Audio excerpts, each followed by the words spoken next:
Um, Welcome everybody. Happy Merry Christmas, Happy New Year, Happy Kwanzaa, Happy Hanukkah, and whatever your selective denomination is around the world, except for the Germans that started theirs on the 6th of December. So happy St. Nicholas Day on the 6th of December, and you're just going to be partying until you go back to work, as far as I know. I'm really grateful for all of you coming in. This session, as we noted last time, does not have a formal presentation to it. It's sort of a culmination of what we've been doing over the last year. And what we're going to be looking at is predominantly designed for the new callers to present any sequences that they wanted to have a look at. And what we wanted to talk about today was peer review and peer review from mentoring. We've talked about this a couple of times. One of the things that happens in peer review, if you remember that session I did with the 9 times tables, it's very easy to find something that's wrong with something or difficult portion of a sequence. But it's also important to note what is really, really clever in a sequence, what is really right, what flows good, and what can you change to improve things.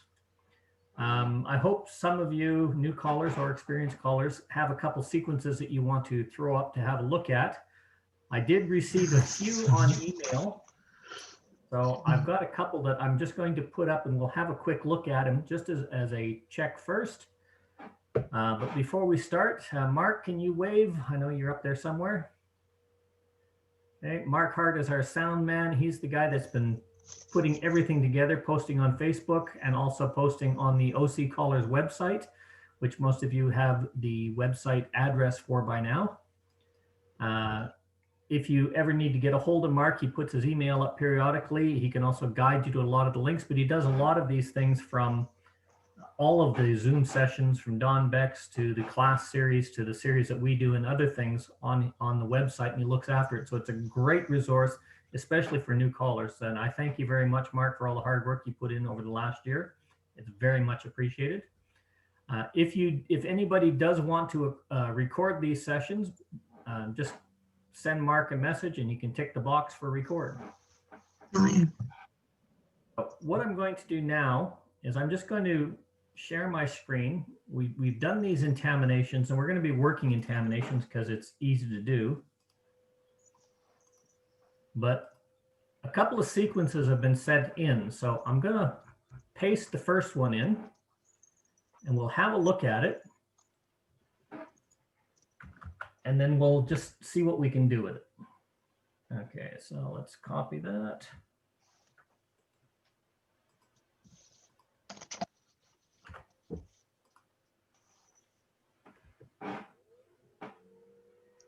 Now, these sequences are by callers that 3 of them are here, but if you don't want to jump in and claim the sequence, that's entirely up to you, but please feel free to do so if you want to talk about it or if you have any questions, but we'll just go through it right now. I'll set this back to normal pace. This is mine, isn't it, Mel? Yes, John, this is the one that you sent me. Well, the game plan here was I was trying to do hang on, John. Don't explain it. I want to figure it out exactly what's going on. It took me a couple seconds to figure it out as well, but hopefully they can figure out exactly what you're doing in here because I've got that in the comments. Okay, so we'll start this with we've got a head ladies chain followed by a heads promenade. Both of those actually flow very well, much better than intaminations. Lead to the right, veer to the left, and Ferris wheel.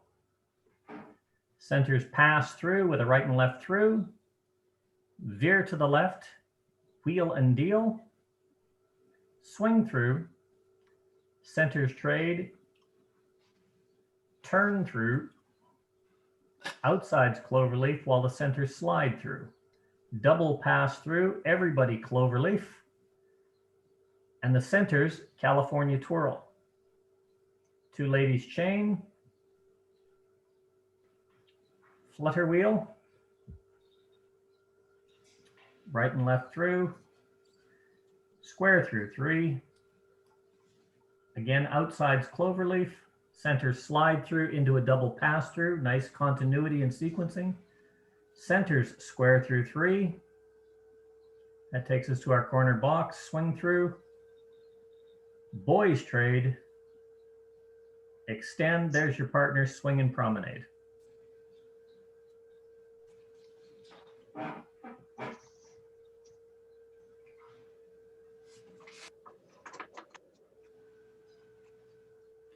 Right, so we'll open this up.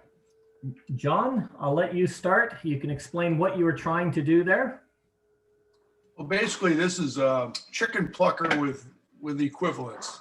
I've been hammering on equivalents for a while, so I thought, well, I got to do something. I'm more goal oriented, so I decided to try to do a chicken plucker with a whole ton of equivalents, and this is what I came up with. Okay, so basically what he did is he did a get into a corner box, and then he did chicken plucker, chicken plucker, chicken plucker, chicken plucker. And in his chicken plucker, he traded things like right and left through for an alternative. So it's a series of equivalents with a repeat of the chicken plucker, or just using different equivalents or substitutions to follow the basic traffic pattern for the dancers. So let's open the floor to comments. Good idea. Roz, you're unmuted. So I just thought it was a good idea. Sorry? I thought it was a good idea. It's a great idea to learn to practice and also to cement your equivalent. It's a really, really good way of understanding how the chicken plucker works and also identifying things like what can I do instead of calling right and left through in case the body flow is one. So that is an excellent positive for creating a sequence like this. Daryl, you had your hand up. I did. I'm kind of new at this stuff. Hey, I mean, what we're doing right now. I'm not entirely sure. John, tell me something. Is this something that you're going to read in front of the dancers, or how are you going to remember all of that? I have no idea. I'm still working in the static mode. I haven't figured out how to cross over the dynamic thing yet. Right. Well, then what you're looking at is, does this flow? Does this work? Does this flow? Is it something I can call to the dancers rather than something that, that's so long? Does that? I'd have to try to put some music to it and see if I could call it. I haven't messed around with trying to actually call things. I've just been playing around with drawing stuff up. Well, you've got some nice combinations there and some interesting combinations. And you got some combinations that if I had you in a class learning to call, and we had the square on the floor, a few things there that when you would call them, you'd hear me say, ouch. Yep. Because there'd be things that I wouldn't call that you have included in there. And my students used to know pretty much if I said, ouch, it got them right in the gut. So they tried not to do that again. Yeah. Daryl, can I interrupt you there for a second? Yeah, go ahead. One of the great comments that Daryl just made, especially for new callers, if you are able to get two couples, fantastic. If you're able to get a square of dancers when you're learning to call, encourage them very strongly in your basement to feel free to go, ugh, or ouch, if you do call something that is awkward or feels uncomfortable. Because that's where you will learn to see it. Because looking at dolls and looking at checkers, they're static. And I looked at John's sequence. I can tell Daryl, I saw Daryl's eyebrows go up when you did this little bit right down here. Square through 3, followed by a swing through. Now, square through 3 goes to a corner box. And from a corner box, a swing through is a great start. But what's the issue there? Right hand, left hand, right hand, swing through. So little things like that. And you're absolutely correct. So if you ever get a chance to get dancers, encourage your dancers to give you this kind of feedback, especially as a new caller. Ideally, get a couple of couples in your basement, work a lot of this stuff with two couples. Go ahead, Daryl. Where was I? I know that there are things from a corner box. I would not call it two ladies chain. I would not call it flutter wheel. There's collision problem in the center there.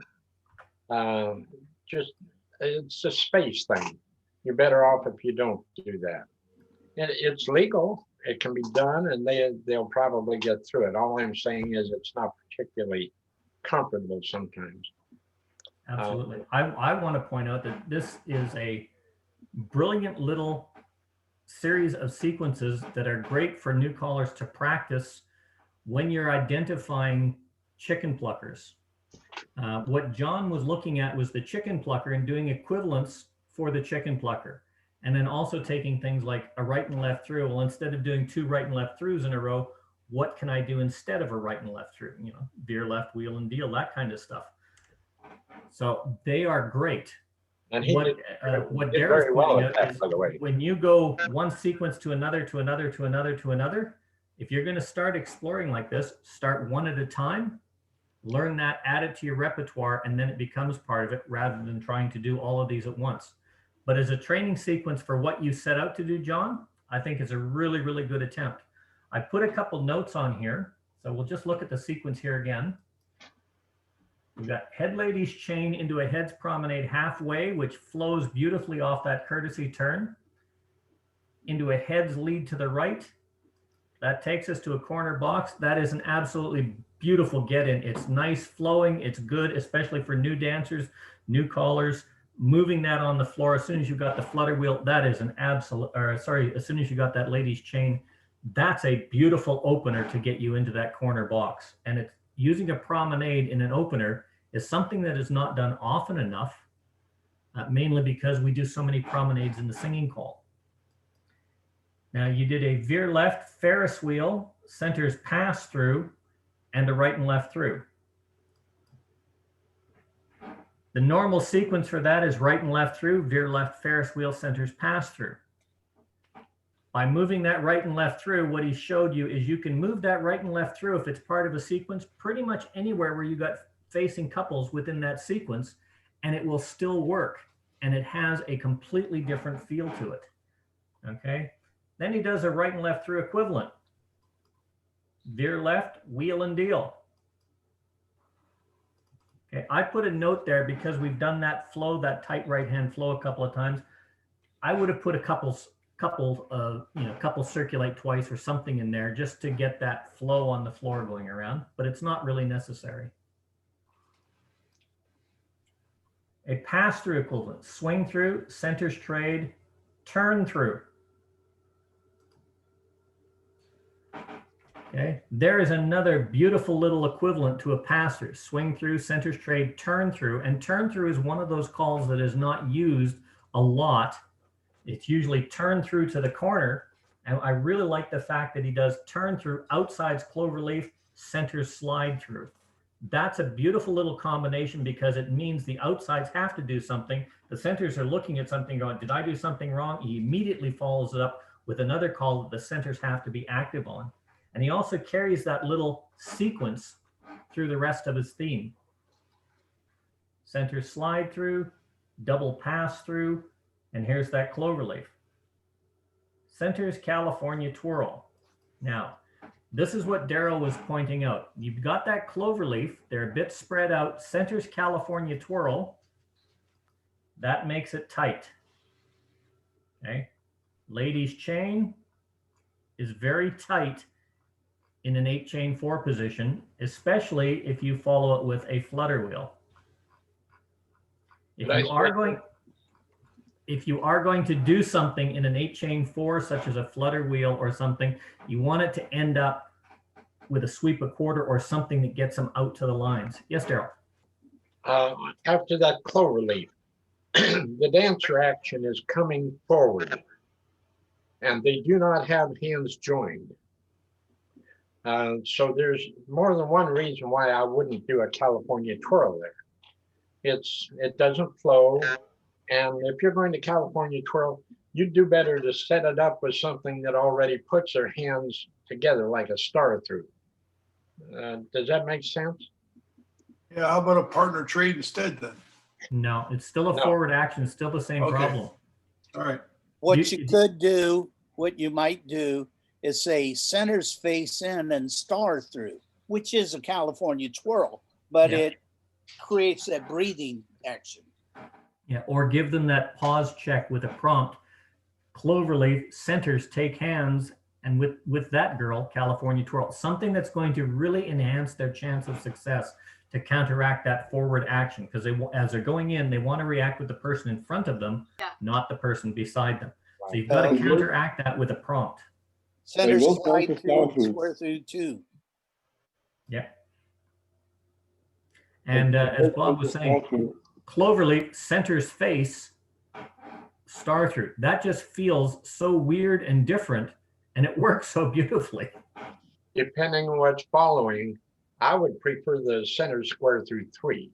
Yeah. Because they want to work together right there in the middle as they're coming in together. That will put, depending on what hand needs to be available at the end of it. And going into, this is all about equivalence. Square through 3 is an equivalent of California twirl from facing couples. Okay, so here's where we've got a right and left through. I put a note in here. The man's right hand is behind the lady's back, and your next call coming up is a square through. Right and left through, and then square through. That's a bit awkward sometimes. It's done an awful lot, but that hand is behind her back for the courtesy turn. He's got to swing that hand around to get in for the square through 3. And then we're back into this. This is that past that trade by formation. And again, you repeat this sequence, but you're changing the centers. So you got the outsides cloverleaf, centers slide through, double pass through, cloverleaf. And then you've got the centers square through 3 to your corner box. It's the only way I could make a trade by equivalent for me. I couldn't think of anything else besides using a clover leaf. No, but what I was looking at, you remember when you used that right here, double pass through, cloverleaf, centers California twirl. Down here, you did the same thing from the trade by formation. Outsides cloverleaf, centers slide through. Again, we're repeating this sequence combination, which draws the whole thing together. Double pass through, cloverleaf. Instead of doing centers California twirl, 1, 2, 3, Alaman left. It's exactly what Daryl was saying. You can I understand. I understand. I just like to try to do something different each time, so I'm not repeating myself. So obviously, the first one wasn't the best choice, and the second one was a better choice. But they're different, though. And what's also nice about it, if you're doing this, because that's the end of your chicken plucker, if you wanted to put that in at the beginning, after a cloverleaf, a left square through 3 is very easy. It brings you out and it keeps the right hand free for what you want to do if you're doing your right hand stuff. John, you have some really, really good stuff in there. What I was really impressed with that is the fact that you use these combinations of the cloverleaf, the outside cloverleaf center slide through, the double pass through cloverleaf combinations. You brought a whole bunch of equivalents of a chicken plucker with good flow around, keeping a basic traffic pattern throughout the whole sequence that is comfortable for the dancers and recognizable for the dancers to do. One more comment. Absolutely. Yeah, John, beautiful job. And I like the fact that you said the outside's cloverleaf and the center slide through.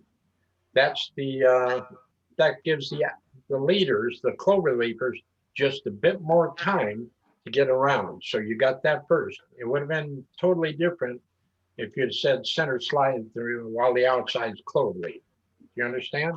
So sometimes the choreography is right. You got to make sure it goes in the right place for timing and everything as well to make smooth things.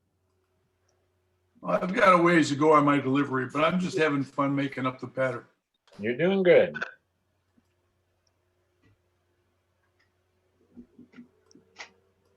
Yeah, I like Mel. I like the use of the turn through in the middle because it's so often neglected. It's one of the orphan calls. It is. And you made it work so it probably wouldn't be missed. Now, I would like to point out one thing that really gets my attention. John has been working on choreography and sending me back and forth probably for about a year and a half now, John, 2 years. John does not call. John's never called in front of a group as far as I know. His interest is in just in the mechanics and learning about this stuff. And the way the mind works, he's looking at things in a way that new callers look at things that older callers don't look at things. Sometimes there's mistakes, but other times there are little brilliant sequences that we as experienced callers need to really recognize, not only in the new callers, but in ourselves. And as Betsy said, that turn through, not going to an Alamand left. What I liked about the way he used the turn through is he used the turn through instead of the pass through to set up that trade by formation, swing through, turn through. But he followed it with something that you could almost not fail unless you really set out to fail. And that is what I really liked about it. He had the outsides doing something, he knew who they were, had the centers doing something, knew who they were. It's a beautiful use of turn through, and it's a nice little sequence and very well done. Did anybody else have any comments on that? I've got one. Bob Elling, you remember Will Orlick? Yes, I used to write material for him. There you go. Yeah. He was a big one for writing material, but not such a big one for calling dances. Right. Yeah. What I remember most about Will was I had written one of my new calls back in the early 80s, and I would do a whole workshop from easy to as complicated as it could be. And at one time, Will called me back on the phone and said, "Bob, you finally sent me a sequence that don't work." And I said, "What?" And he said, "This one." I said, "Try it again. It works." He did. He called me back and says, "You're right, but it's too damn hard." Okay, this next sequence, if nobody has any comments, this was sent in. Feel free to pipe in. Hang on. I got something's been put in the chat here, and I don't know what it is. Will you put sequence? Will you put them in the chat so that we can copy them if we want to look at them later? I can. What I'll do is I'll put the ones that I've got comments on. I'll put the comments in so you can actually have a look, and I'll put those in the chat while we're going. Okay. Thanks. Bill, I had one comment on John before we go to something else. Yep. Do you want the sequence back up? Don't need it. This is a general comment because I agree with Daryl and with you. The thing I think that he needs to see is what he was doing, in my opinion, is he was inadvertently teaching himself how to sight call. Yep. Because that kind of thing there is what you would cite, because to me, each sequence has two parts which you try to meld together. And the first part is the dance experience. You don't want to be thinking about the corner sequencing the whole time. You want to be thinking about the dance experience. And then when you've created the dance experience you want, then you try to continue that, but you're looking for your get out. And he did some featuring of cloverleaf in here as well as turn through, and little things like that featured in each dance experience part of each sequence helps add to the feeling the dancers have about the dance. So I want him to look at what he's doing right there is teaching himself to sight call the right way. Excellent comment, and absolutely true. This next sequence was sent in. If you want to claim the sequence, by all means. If not, we'll just go through it. It was sent in. The focus of this movement or this sequence was slide through. Now, there's a number of really good things in this, and there's a couple of things which give me a fair bit of pause for concern, especially for new callers. So we'll start this off with, okay, so we've got heads slide through, star through, slide through, pass through, which is a common used little fun sequence to say instead of square through. Star through, slide through, star through, pass through, or vice versa. Nothing wrong with that at all. Okay, and that takes us to a corner box. There's a little box module here, swing through, boys run, wheel and deal. Little 0 module to a corner box. Then a half chicken plucker. Pass through, trade by. And that takes us to an RBO. That's what's written, I know. So just hold your comments. We'll get to that part. I've got about 8 faces going, no. Okay. Swing through. End circulate, centers trade. Swing through. Ends circulate, centers trade. If in trouble, do it double. It's a nice little fill in. Sorry, was that you, Betsy? Yeah, I was just laughing because I can't tell you how many often I do that as well as preach it. Okay, and followed by the swing through. Boys run. Chain down the line. Back to our RBO. Okay, now what that was a 0 module. It was a box 0 module. So that swing through, end circulate, centers trade, swing through, end circulate, centers trade, swing through, boys run, chain down the line, slide through. That's a nice little 0 module, especially if you're working your swing throughs and your circulates. There is an issue with it, and we'll get to that in a minute. Okay, followed by a circle to a line, right and left through, pass through, wheel and deal, double pass through, centers in, cast off 3/4, pass through, wheel and deal. Now, this was sent in with girls turn through, boys reach in, and courtesy turn. I had to change that to a left touch, boy do U-turn back and courtesy turn because Taminations wouldn't do it. So what was sent in was girls turn through, boys reach in, and courtesy turn. And that's just how I did it. Okay, slide through to a corner box. Yes, that is a corner box. And that is it's actually a nice little conversion module if you want to do it, but there's an issue with it. And then slide through, pass through, Alaman left, and promenade home.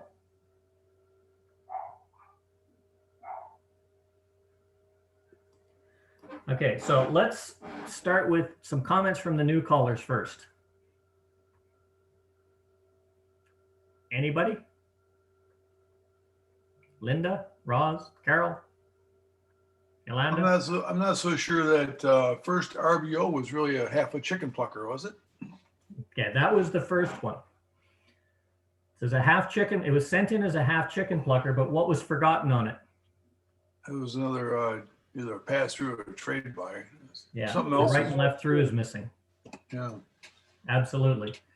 Excuse me, And yes, Bob. that's the one that last week, somebody who had been to one of my sessions that I called a turkey plucker. Yep. You go from a corner box to a right-hand lady box, but everybody stays in sequence in 2 calls, pass through, trade by. Okay, so what else? That was mainly it. I don't think of it as half of a chicken because the chicken plucker has the right and left through, dive That's right. pass through, which is a pass through, trade Okay. by. And But then what another that took us to put them in sequence. was the half chicken plucker. Oh, so hang on, let's go through this.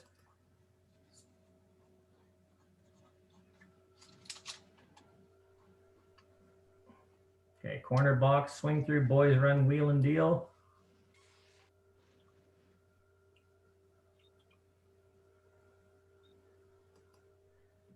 Okay, so it wasn't a half chicken plucker. So what's the next thing that stands out? A new caller?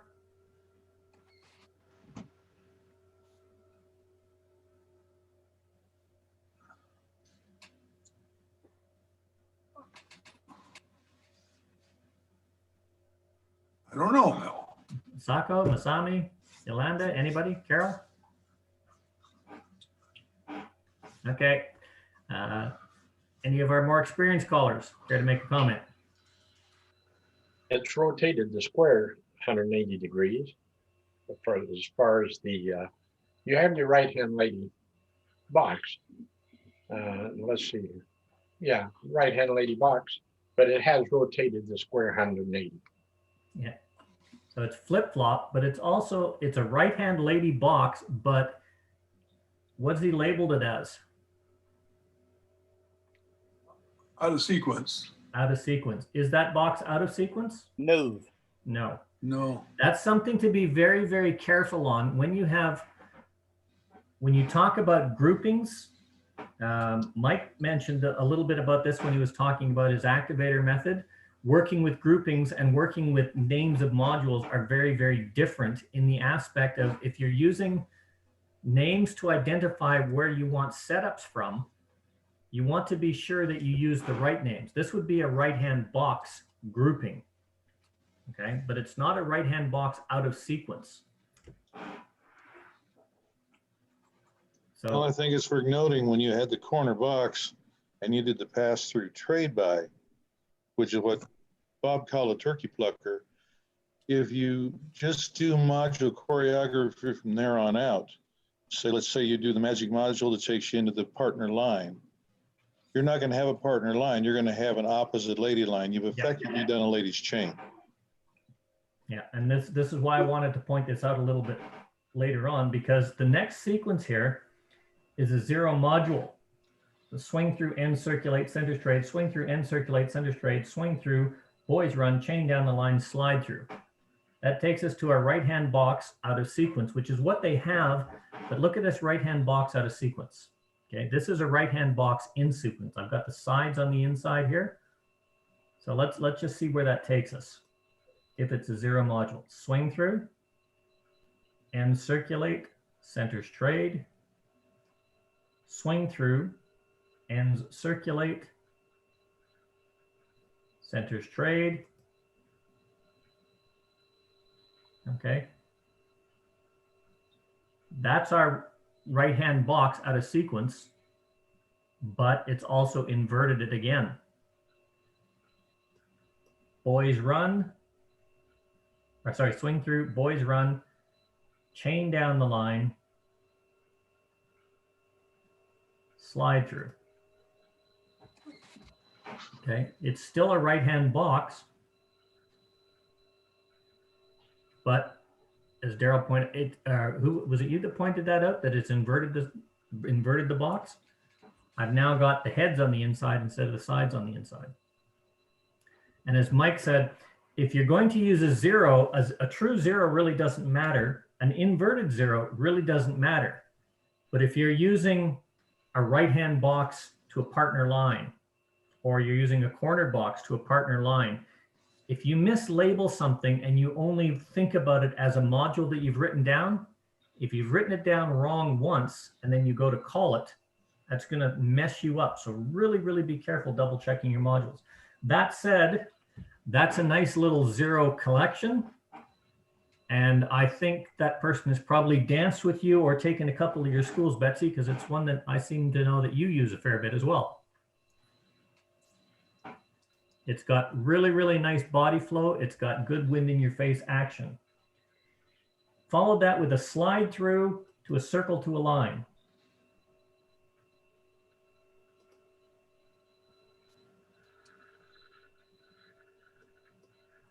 Right and left through, pass through, good direction changes, wheel and deal, double pass through, centers in, cast off 3/4, good combination. Again, more wind in the face. We've got direction changes. I really like this. Girls turn through again. I don't know what's happening here, but I've seen more turn throughs, not leading to Alaman lefts, but leading to other things. I really like the fact that you guys are doing that. Nice and simple things that you can't hardly fail with. Turn through to a courtesy turn back to a line. And then, of course, the get out, slide through, pass through, Alaman left. And this is the other thing I had a little bit of a problem with. I have a feeling that this little bit of a get out or this little sequence, because this was not, sorry, this corner box, I have a feeling that this came from a singing call because pass, that's your Alaman left there. Pass through Alaman left takes you to a promenade your corner. So once again, if you're going to take material, or as I often do from Betsy and Mike and other people, I research their material into my repertoire. You have to double check it to make sure that you correct it accordingly. Any comments, queries, points? Open for discussion.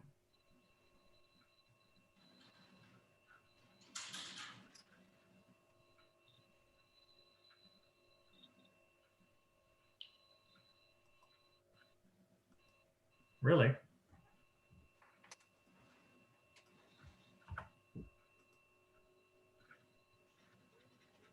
They did a nice job, whoever it was. I'll make that comment.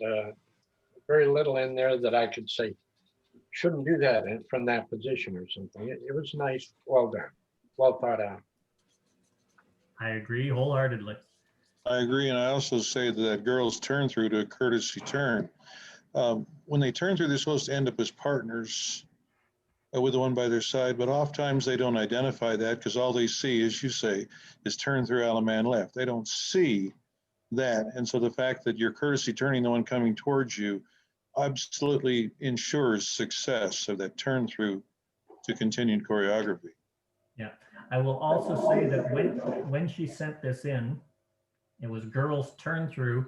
It was written boys reach in and courtesy turn her, which is absolutely a perfect prompt. You know, the turn through will take you, you're going forward, but boys reach in and courtesy turn, it takes all of the confusion away. So this is the same sequence.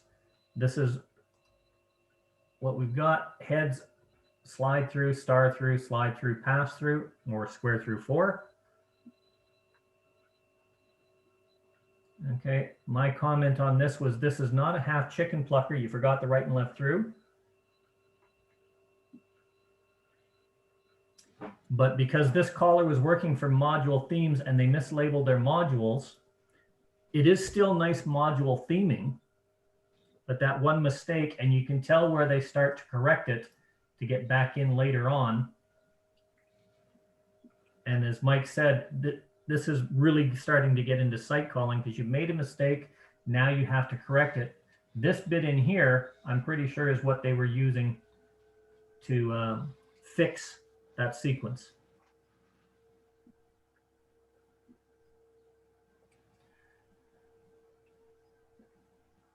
There's a note in there that the combination of slide through circle 4, some people find that awkward. So it's like slide through circle left in all 8 circle left, not so much because you're in lines and you've got the motion, but slide through in a circle 4, some people find it awkward. It's not really awkward. It's usually due to the delivery timing of that.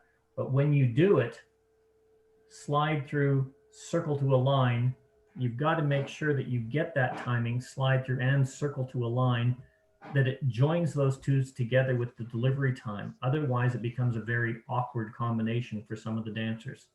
The lady makes a left-hand turn and then starts moving left. The man makes a right-hand turn, continues a circle. For the lady, unless it's timed right and she has the flow to just follow that slide through and continue the turn and walk, becomes a stop and then a direction change very quickly. Not usually an issue, just be aware of it. Might not It's be also, perfect, but it's why also not a take little bit Star through? unexpected. Sorry, Betsy, you said it was unexpected? The circle to a line, Yeah, it's Not- contrary to dancer expectation. Yes. yes, because of the fact that it doesn't have, it's not connected with the traditional lead right circle to a line, which some people think are all one call. In that instance, I think that's a good use, but expect that there could be some surprise. Yeah. It's one of those calls that there are inherent dangers with if you make it a habit. Yes, Daryl. It's, Sorry, and- Daryl first, then Bob. okay. Yeah, I don't see any real problem. Might not be the best dancer in the world, but why not star through? Then your hands are joined. Hands joined mean a whole lot in some of these movements. Exactly. So you need to set that up if you can. Star through, circle to a line. It's one of the more logical things that you can come out of it. You got a choice, but they're both legal.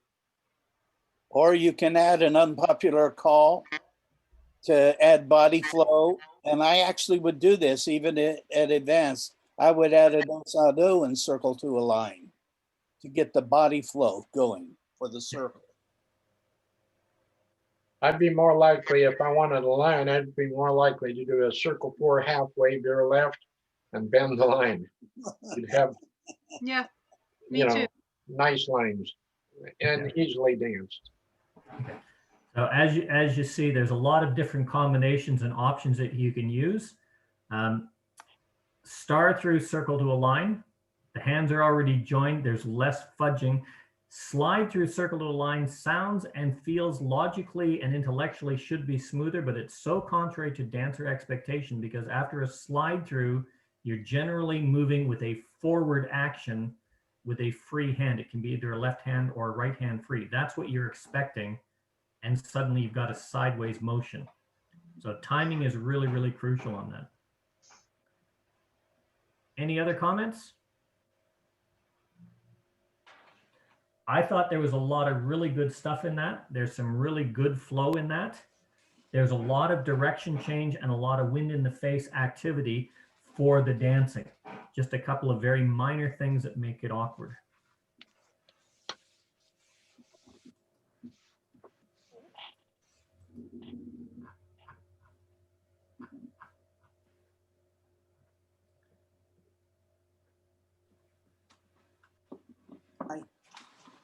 It got very quiet all of a sudden. That's because Lois got home.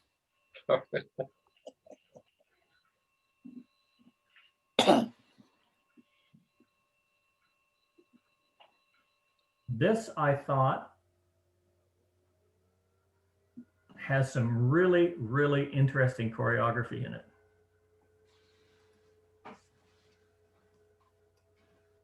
So I'm not going to comment on the choreography at all. I want you guys to really look at it and then you tell me what you think. We'll start again with the newer callers. I definitely want to hear what you think because the whole aspect of this session is to start looking at peer review, help each other out. Hopefully during the holidays and afterwards, you can get together on your own little Zoom meeting that's free, spend an hour or 45 minutes looking at a sequence and actually just working with each other.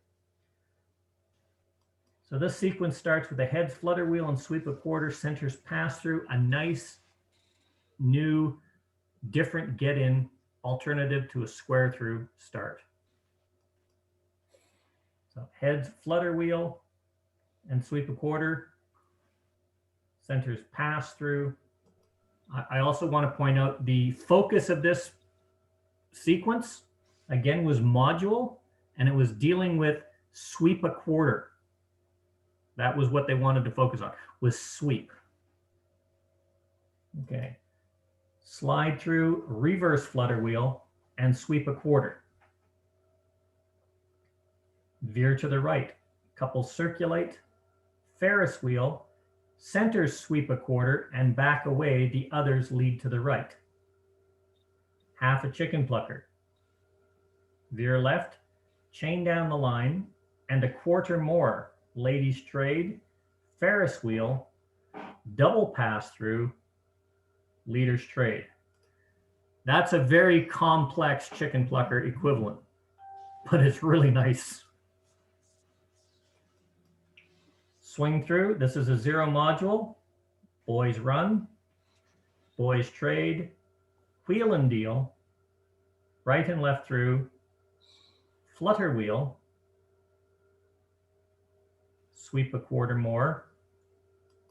Okay, now I have circle 4 left 1 quarter because the person that sent this in actually had flutter wheel and sweep 1/2, not sweep a quarter and a quarter more. Okay, and then a corner box to a partner line, pass through, trade by, box the net, swing through, boys run, couple circulate, girls run, cast off 3/4, boys circulate, girls cast right 3/4, boys trade, recycle, sweep a quarter more, and a right and left through, and there's our partner line. To a resolve, half sachet, flutter wheel, that's a boys leading on a flutter wheel, and sweep a quarter to a right and left grand.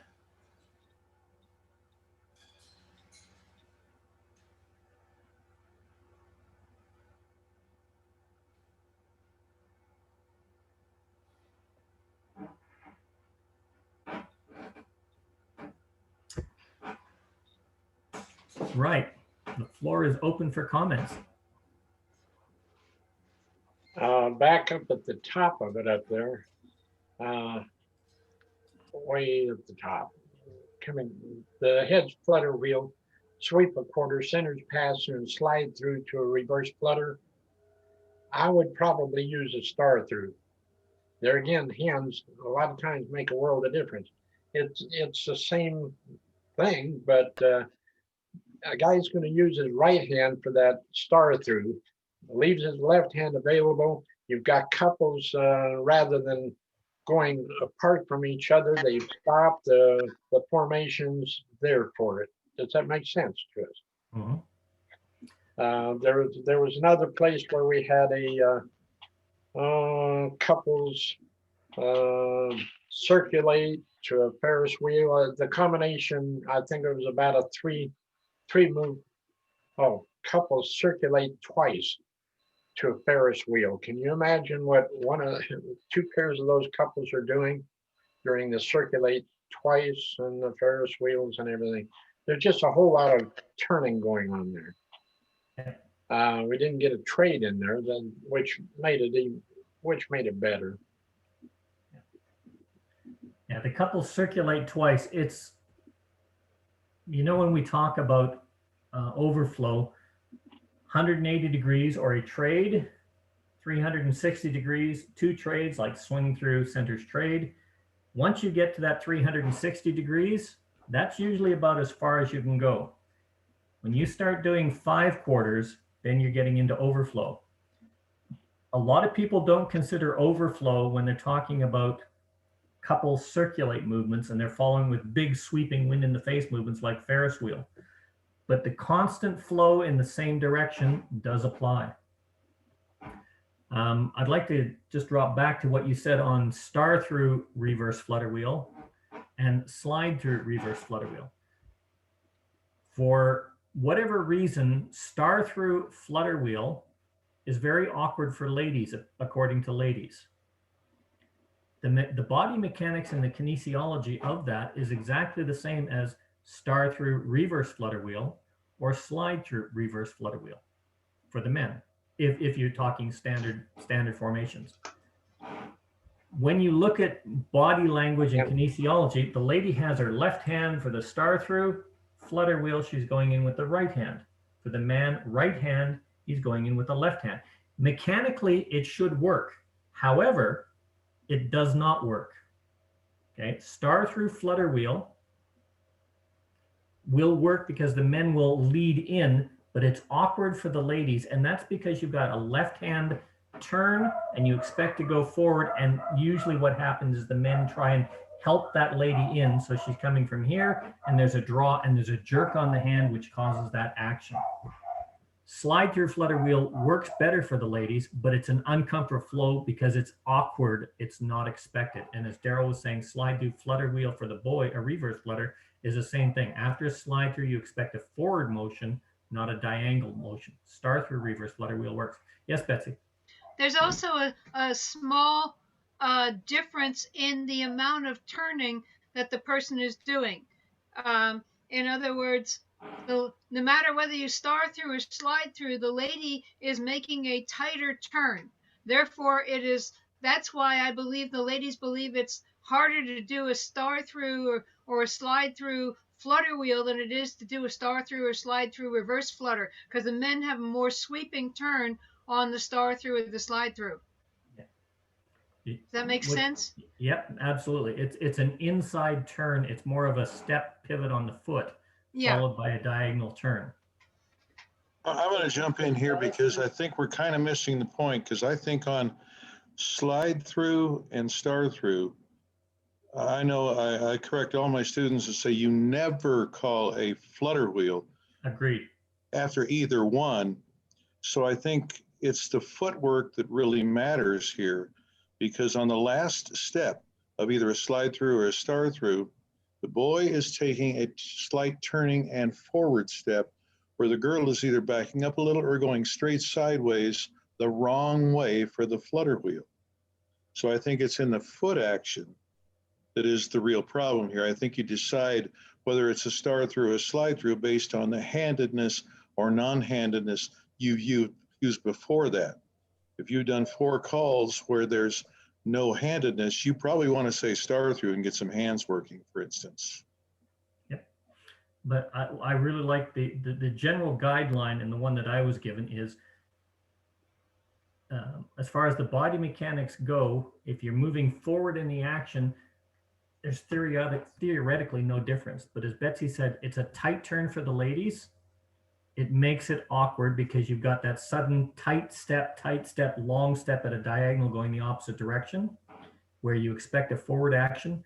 And the guideline I was given is you can do a reverse flutter because the boy is walking around. Never, never, never go star through flutter wheel. It just doesn't work. And that about the way you're saying that as well, Mike? Just never use that combination? I think for any of the reasons we've said, that's the reason that most callers have been calling it. Well, do not call a star through to a flutter wheel or a slide through to a flutter wheel. It's always got to be a reverse flutter. Yep. If you need the flutter wheel, you call a reverse flutter wheel and a right and left through.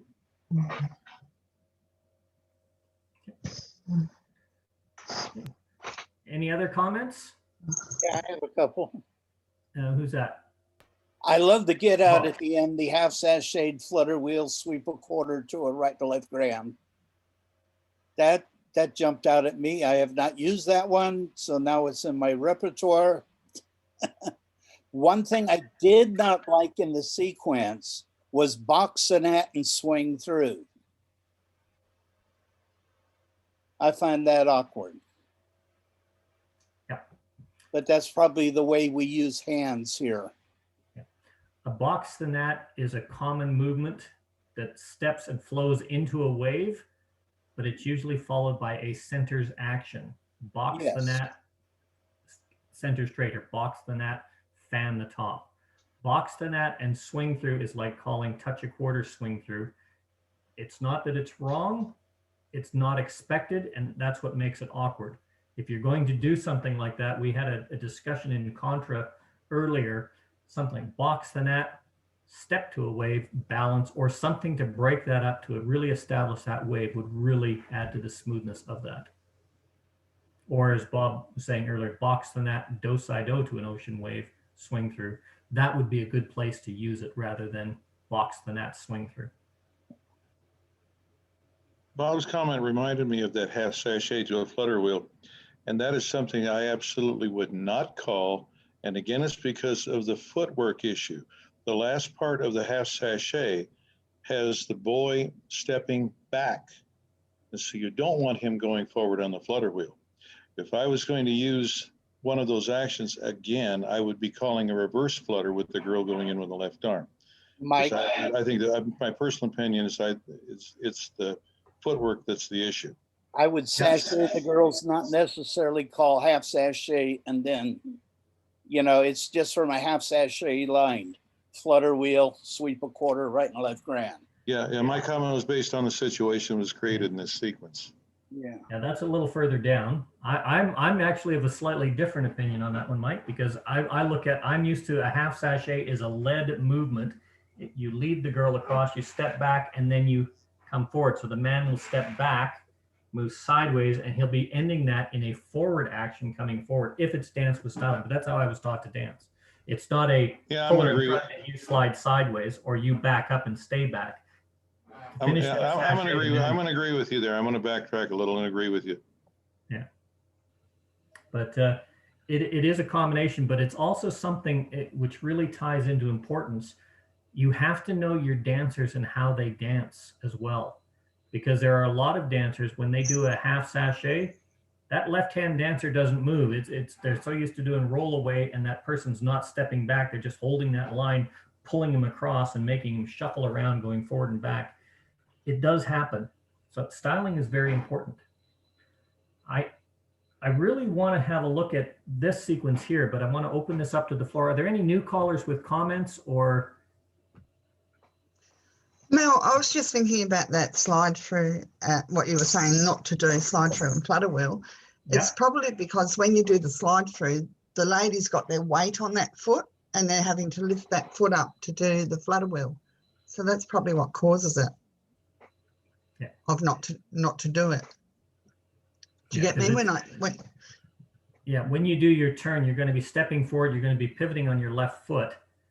But and you'll then, be putting your weight on the right unless foot. the time, and it's then like the Betsy flutter said, because wheel. it's such a tight turn. If you have that timing wrong, your right foot's going to come down, whereas you want to pivot and actually sort of be stepping across right into that flutter wheel. With perfect timing and perfect dancing and perfect styling, perfect guidance with the star through and the hand grip, it will work beautifully. But perfect only comes once every 100,000 times. Don't do it. Just good advice. Don't do it. No. Okay. There's a little sequence in here. Oh, yes. We mentioned this before. We did a wheel and deal. There's a box, right and left through, flutter wheel, and sweep a quarter, which is the focus.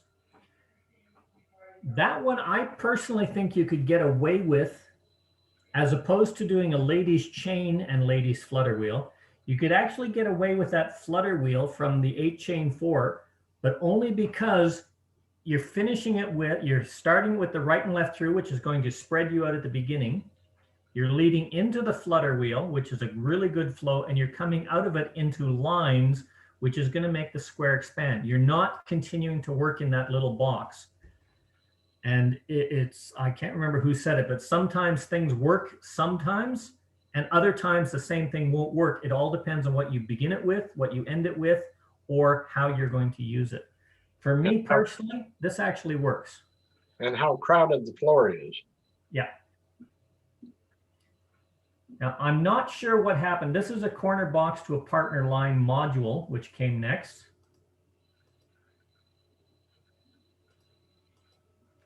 Okay, so there's our corner box. And I just want to point out, I really like the fact that the rotation, we're working at different angles on the floor. We've still got our standard corner box, but we've rotated it down the head axis now, and we're still using the same flows. I'm not sure if this was a planned module or if this was, I got myself in trouble and I'm sight calling my way out of it, but the girls cast off 3/4 with a girls cast off 3/4 and a boys circulate in the middle, I thought is a brilliant combination. But I would change one thing on it, and I'll see if anybody else would agree with me on that. But here's the combination. Pass through, trade by, box the gnat. Here's what we've already said, step to a wave or balance, swing through to break that up. Boys run. Couple circulate, we're working left. Girls run, they're running in, boys are going apart. Now this is what I thought was a really nice combination. Girls cast off 3/4 while the boys circulate. Girls cast off 3/4. Any comments on that? The girls are going round a bit, aren't they? No, actually they're not. 3/4. Sorry? I'm not sure I'm comfortable with it. I think I'm comfortable with that because that cast off 3/4 twice didn't happen at the same time for the girls. Sure. They did a cast 3/4 and they got to wait 3 beats while the boys did their circulate. Yeah. Then they cast out 3/4 again, so I thought it worked. Yeah. I thought that was brilliant in there that you've got a deliberate broken up with the boys, but that's something I'm a strong proponent of concurrent activity. This is one of those times. Is Barry in here? Barry Wanson, are you in here? Was. No. Yeah, Barry does things along this line a lot when he's calling, not particularly this combination, but very, very smooth concurrent dancing. Sometimes he'll call something that has a deliberate pause to make that deliberate break in the flow to make it more effective. And I thought that putting of the boys circulate to create a deliberate pause is something you have to be aware of. The only thing I would change on that would be girls cast off 3/4. I'd change it to girls cast right 3/4 on the second one. Even though it's the same movement, because your cast off 3/4 is with one girl, your next cast off 3/4 is with a different person. No, it's not. I stand corrected. I'll shut my mouth now. No, I think you're right, Mel, but you got to say I would say girls cast off again 3/4. Yeah. Something to let them know they're working with that same hand. I think that's Yeah. what you're talking about. I But think it is. I think it's timing issue more than anything else. Yeah. And it's overflow. I don't care if you Yeah. stop them for a second. Can you do it? Yes. Would I do it? Probably not. Probably not. But it's a timing. You've got to make sure those girls are dead stopped and then redirect them. The one nice thing I can say about it is if you can get the timing right, they're going to meet the boys at just exactly the right time. Yeah. Other than that, it can be very confusing because Yeah. turning 3/4 twice, standing in the same place, I think you're going to lose a significant portion of your floor doing that. Thank you. If I were going to call something like that, I might put in some helper words like cast off 3/4 and keep going, do it again, or something like that, because otherwise they might think it's a trick question. Wow. My personal preference is, see where you've got this box the gnat and this girls run. In this swing through or the box the gnat, if you can drop a ladies trade in there after the first cast off 3/4, if you can drop a ladies trade in there and then girls cast off again, that gives the automatic stop followed by that 3/4 action again. Find a way to do that in there, but the way that this was deliberately stopped, I actually found that quite intriguing. It's not something I would like to do over and over and over again. And as a lot of people would say, this is really getting into overflow. You'd have to really, really make sure that you give them the deliberate stop. Well, If for another the alternative that I would have done for the second cast off 3/4 for the girls, I would have said girls scoot back and the girls hinge. but if you stay in the sequence, you just could call girls cast off 3/4 in balance, boys circulate, and then the girls cast off 3/4 again. There's all sorts of little ways around it. My ideal situation though would be girls cast off 3/4, very center girls trade, girls cast off 3/4, just to make that flow. I'd like to see a trade somewhere up in this area, like the swing through girls trade, or on the girls run ladies trade. No, that would be a bad place to do a ladies trade. But you know what I mean? Somewhere in there where you actually change the ladies over, or two of the ladies over, so they can do that trade to reestablish that position. I did like the fact that it came right into a left swing through, followed by a recycle, which is a left-hand recycle, girls leading, sweep a quarter more, which is the theme. It's a right-hand sweep. But what's nice about this, it's gone from the complex to the simple to the normal with that flow, and immediately followed by a right and left through, which is establishment of those partner lines. Went from the complex to the familiar to standardizing to the known. And for dancers, that's essential. That's an essential combination. If you do something difficult, you want to get them back to feeling normal and back to feeling where I'm comfortable and I know exactly where I am. I personally did like this combination, a right and left through followed by a half sachet, the boys moving forward into the flutter wheel. And it's a half sachet flutter wheel, sweep a quarter more, right and left grand. I personally like that. Thank you. I did too. Yeah, I like it also. I will admit, it's something I personally have not seen before. Never even thought of it. Ditto. I ran out of ideas. Actually, I run out of time. Very nice, everybody. And hello and goodbye to all my old friends. And I accentuate the word old. We'll see you again. Bye-bye. Bye-bye. See you, old man. But yeah, thanks a lot, Barry. You ought to know, right? True, Get to true. bed early. So, has any of our new callers got a sequence that they'd like to put up? I've got something. Who's that? Carol? Carol. Now you have to bear with me because I got to type because you didn't send it to Yes, me. I know. Sorry, I hadn't realised I was supposed to. It's following Flutterwheel is the one I'm following. The first one is a bit of a convoluted get in, but I thought it was a bit neat. I'd like some see what you think about it. So it's a get into a line from a static square. So it's a head lady's chain.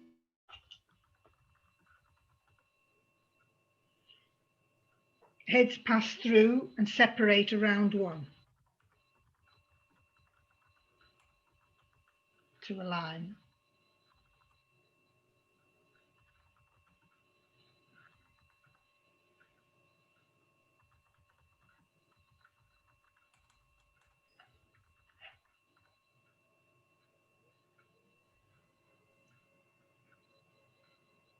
Why will that not go that? I think you have to put head separate around one to the line and then it fits in.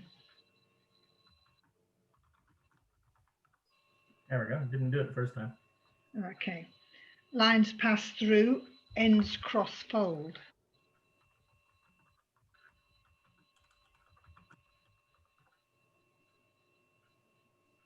Touch a quarter.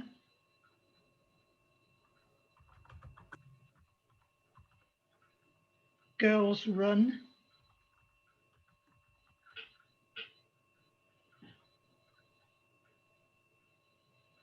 Oh, something's not going on. What happened to the oh, we've done it, sorry. Reverse flutter wheel. Girls are going in.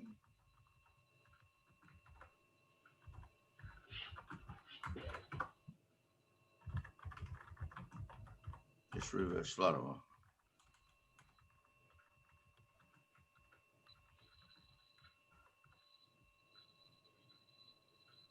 And box the nut gives you a line.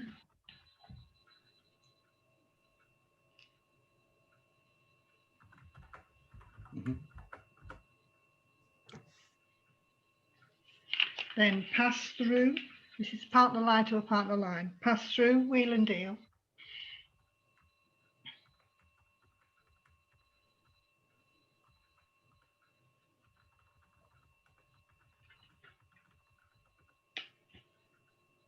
Centers pass through, two ladies chain.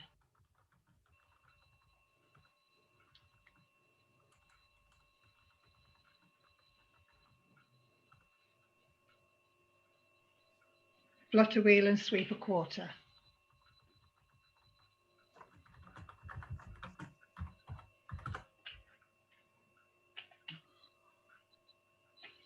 Partner line to a corner box next. Pass the ocean.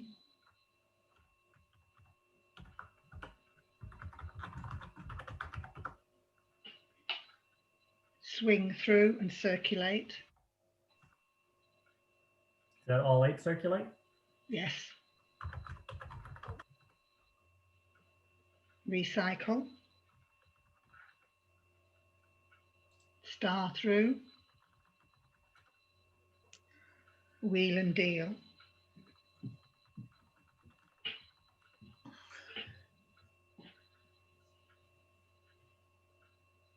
Oh, sorry. Yeah, you're very quick at writing. I know you're not going to like this one. Reverse flutter wheel in the middle.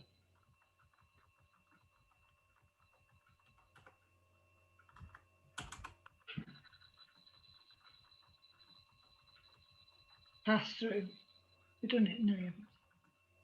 And pass through. That gives you the corner box. Corner box to corner box. Slide through. Type with a lisp. Sorry. Said I type with a lisp. Oh, I see. Pass through, wheel and deal. Pass through and flutter wheel.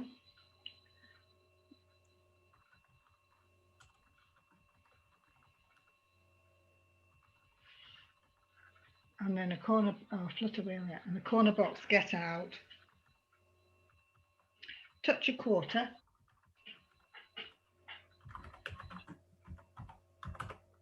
Scoot back.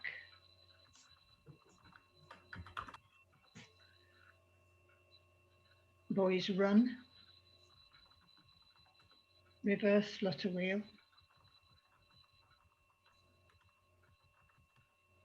You have a sweep a quarter after that? No, I just did a pass Okay. through and a right and left through. What did you do after your reverse flutter? Just a pass through. Oh, I must have missed something out. Then a right and left through. That can't be right, can it? No. Ah.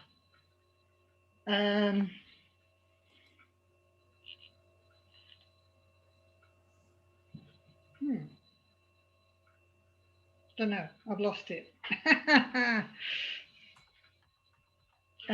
What have we got? Oh, sorry. Where have we got that? I've lost where You're on. You did a reverse flutter wheel. You did touch a quarter, scoot back, boys run, reverse flutter wheel. Maybe that was a sweeper. Which way around are we going? If it is a sweep a quarter, that should. And I've lost it now. I don't know what I did. That was one of the last ones I did, and it didn't. Where are we at?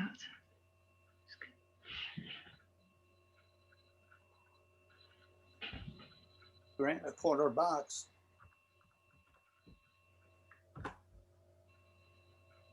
Yeah, 1, 2, 3. I just That's added in a a sweep quarter a quarter box. on your reverse flutter. Ah, I missed it off. Ah, that'll be what it is then. So it ended up as a corner box for an Alaman left, and then should be right, I think. Alaman left and a promenade or a right and left grand. So it would be 3/4 round. Okay. So let's have a look at this, and then we'll start critiquing it. Okay, so the focus of this is flutter wheel, and it's a series of modules stuck together. So a first in is a get in to a partner line, which is head ladies chain, followed by heads pass through, separate around 1 to a line of 4, lines of 4 pass through, ends cross fold, touch a quarter, girls run, reverse flutter, girls in with the left hand, and box the net. We're holding right hands. There's our partner line. Comments from new callers?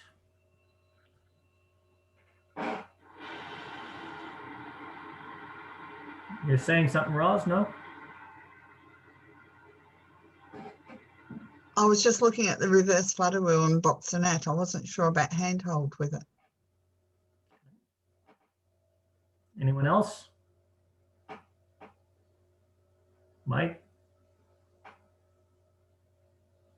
The only thing I would caution there, because to me that was creative and it was very nice for the most part. The part about the reverse flutter to me with the girl leading, as Mel, you said, you, without thinking, I think, just said girls in with the left hand. That's the way we would call it because it's unusual enough that some people might break down. Yeah. I only said that because she actually said girls leading. Yeah, you kind of have to tell them what hand to lead with because if the girls lead, that cue right there acts like the girls are going to give a right pull as the beginning of a Dixie style to a wave or take rights as a flutter wheel. So that cue right there is a little misleading. I think Mel said it right, by girls in with the left hand. Now, what did you think about touch a quarter, girls run?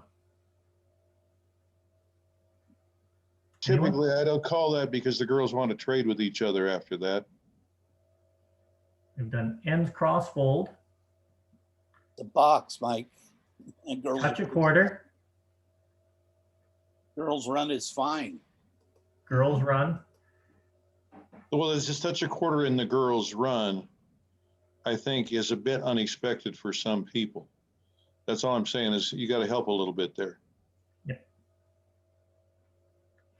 Normally, if you remember back a sequence, we had the right hand to a right hand, like touch a quarter, swing through, does not work.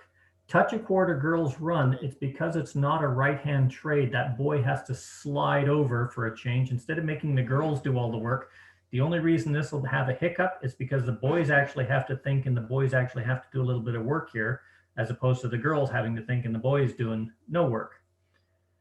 I say that tongue in cheek, but it actually does flow quite well. If you're not that comfortable with it, you can break that up with a couple of scoot backs, but then you're starting to get into overflow.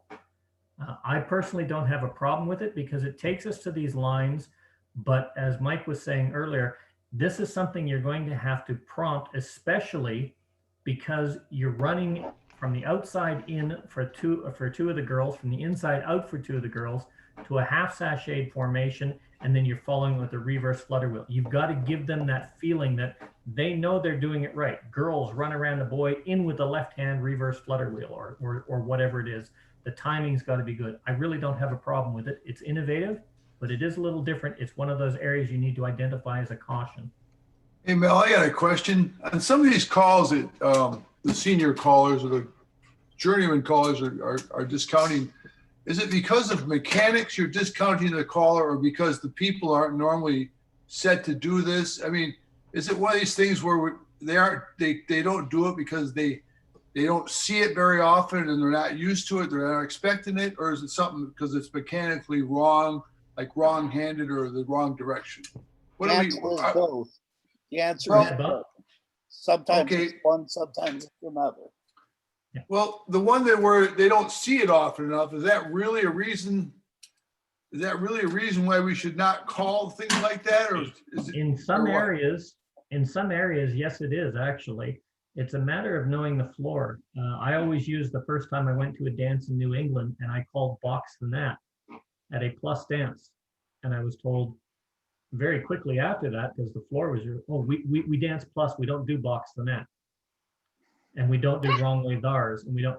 And it's not a matter of they're not on the program. It's a matter of if it's not called at that area, or if it's unfamiliar, it has the same impact as doing a recycle from a half sashayed or from a boys on the inside right hand ocean wave. It's not that it's wrong, it's unfamiliar, so it's uncomfortable. And if you call stuff like that, you have to give the dancers every opportunity to succeed. Like Roz did here, girls run, reverse flutter in with the left hand girls, or something to prompt their success to achieve that movement. In some places, that would be considered very plain vanilla basic square dancing. In other places, that might be considered very, very difficult square dancing. And in other places, it might be considered, this is going to be our feature workshop tip doing different things. So what Bob is saying, yes, it's a little bit of both. Sometimes the movement is not familiar, sometimes it's not used, or sometimes it's just called with bad timing, or it just has the wrong flow because of styling differences or whatever. You are, as a caller, are the only one that's going to be able to identify that. I saw you nodding your head there, Betsy. Yeah, basically, John, if it's an unfamiliar thing that doesn't dance badly, it's not that you don't want to call it, it's that you want to be prepared with the proper helper words. You want to be prepared that the dancers may find it challenging. Otherwise, you're going to call this, it's not going to work for you, and you will, you being any caller, the caller will be standing there going, I don't understand. The flow was good. The handedness was good. Why didn't they do this? And as long as you understand that this is something that this floor needs help with, then that's part of what calling is being aware of what the dancers are expecting. But I don't think we should be calling just what the dancers are expecting. I believe that each time we go out, each time a caller goes out to call, if they can stretch the dancers a little without breaking them down, they do the dancers a good service because they show them things that to make them better dancers without lecturing, and without workshop. Yeah, absolutely, Um, Betsy. One of It's the I, best examples that I can give of that is using the movement scoot back. As a classic example, we always do touch a quarter, scoot back, boys in, scoot back, girls in. Then we might do single hint, scoot back, boy, girl, or centers scoot back, it's a lefty. Those little prompter words, that center scoot back, or in some cases, a boy, girl scoot back is different, or a left-hand scoot back is different. It doesn't make the definition doesn't change at all on scoot back, but that helper word makes it flow much better. Whereas one you might see often, a center scoot back, you may never see for months on end. And that's what makes it a little difficult. Sorry, I think I interrupted you there, Bob. Yes, a thing that Dick Jones, Jerry Story do, they'll take this unusual thing of the girls in reverse flutter, and they will call it giving extra time, which is not necessarily smooth, but it ensures success. And Jerry would say something like, girls lead with a left, reverse the flutter several times. And then pretty soon he drops the helper, reverse the flutter. And it just flows, and he's very successful with dance floors doing that. But he weans them off the helper words. Yeah, absolutely. I'm going to get on the soapbox one more time. Also, we have to be we as callers have to be aware of misleading helper words. Yes. I was made aware of this at one point where I called somewhere. I called everybody's Zoom, and the dancers on this particular floor tried to do it twice. Because the caller who called for them most often always said center Zoom. They had no clue in their understanding of the call of Zoom that there was a leader trailer action. They did it anyway, but they didn't know that that was part of the call. hey, for the new callers, before we pass through. What was that, Bob? Out here, if you said center Zoom, the centers would pass through. Yep. Yeah, that's what I was going to say. In case any new callers weren't clear on the point there, center Zoom means the center for people Zoom, which is going to be pretty bad. But actually, if you have the centers touch a quarter, you can have them Zoom if you're set up right. But then and it's legal. Yeah, but that's a whole different set of circumstances. But my point is because of the misuse of helper words, the dancers didn't understand the call. Yeah. As for the difficulty of that touch a quarter girls run reverse flutter, that's something that I would be surprised if most floors wouldn't do. I don't think there's any problem with the girls run. They really ought to be able to do that. If they can't do that, you're in a lot of trouble. The reverse flutter for the girls. You know, when I call reverse flutter, I even cue it for the boys. So I agree that you might want to say something for the girls just to give them a little. It's funny on a lot of these calls that if the boys are out of position, in my experience, they have more trouble than if the girls are out of their usual position. Like the ladies maybe are sometimes a little more on the ball or a little more willing to do something from a different position. So I bet the girls are maybe a little bit more. They'll be more successful than if you put what the boy is thinking on flutter wheel is it's a thing that a girl does. What the girl is thinking on reverse flutter is that it's something unusual. You know what I'm saying there? Absolutely. And for the new callers, if you experience that some squares are doing this, or some people are doing this in a square and the others doing the other thing, just follow it up with a sweep a quarter and it doesn't matter. True. Okay, we're gonna because because a flutter wheel and sweeper quarter is the same thing as a reverse flutter wheel and sweeper quarter. Gives the same result.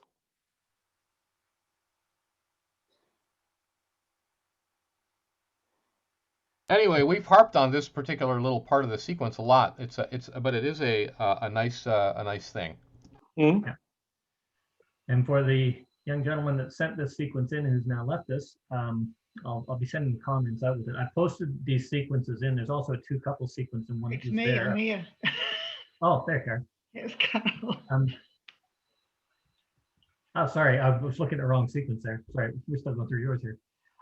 Yeah, very, very true. One of the things that's good about things like this, especially in peer review, in mentor review, is you can park on a sequence because you're looking at one specific aspect of one specific call. That's something that's important. If it generates that much discussion, it usually means take a second look at that as to why. You follow this with a box the gnat, and there's the partner line. They would actually have their right hands joined with the person in front of them. So their next call needs to either be a forward action or something such as a swing through. You did a pass through, which is great. I have no problem with that. It's a good out for a box the gnat, followed by a pass through, a wheel and deal. It establishes that sense of normalcy again. Pass through, wheel and deal, centers, pass through, ladies chain, flutter wheel, sweep a quarter more. Okay, Roz, what do you think about that sequence? Who, me? So, Yep. I don't really care for the ladies or the centers pass through and the ladies chain part. Okay. I perceive it as being uncomfortable. Okay. Roz? I completely agree, totally agree. Yep. You're muted, Roz. So what rather than throw the No, whole, I was looking at that as well. Yeah. you look at us at a variance, what can I do differently? And in the case of where you needed to actually sweep a quarter left, but you didn't have a call before that where you could call it. For instance, a pass the ocean, recycle, right and left through takes the place of that entire flutter wheel or ladies chain, flutter wheel, and sweep a quarter. So that's not the place you want to use to feature the flutter wheel. Yeah.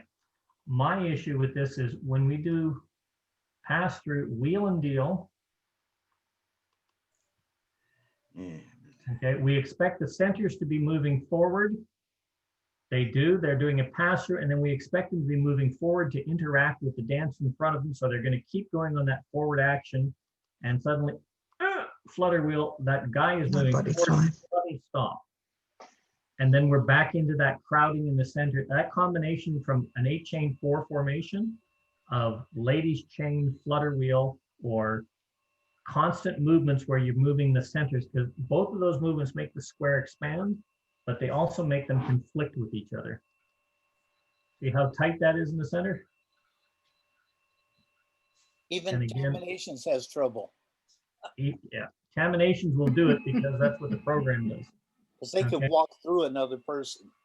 Okay, and then we got to the partner lines. So take all those on board, Carol. Mm-hmm. Okay, pass the ocean, swing through, all 8 circulate. Recycle. Okay, you called that exactly as it was.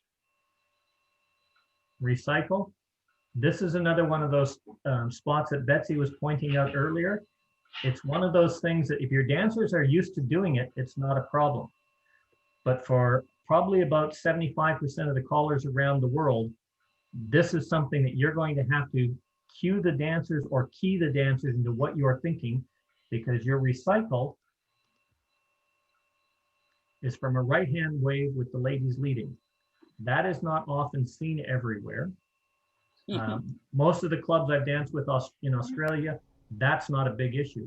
Clubs I've danced with in the Czech Republic or in Germany 30, 40 years ago, that was not a problem. Most places today, you might need a prompt. Who's the leader? Recycle, girls, ball, whatever. Okay. I And then actually called that at my last session and dropped the floor. Yep. So it's something I'm going to workshop next year with them. So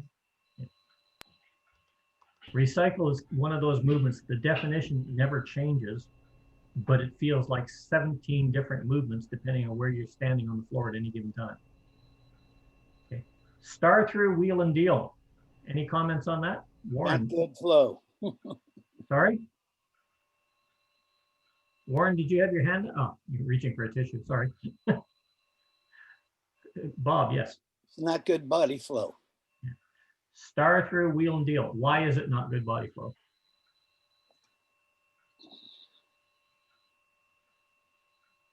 It just doesn't feel comfortable to me in my mind.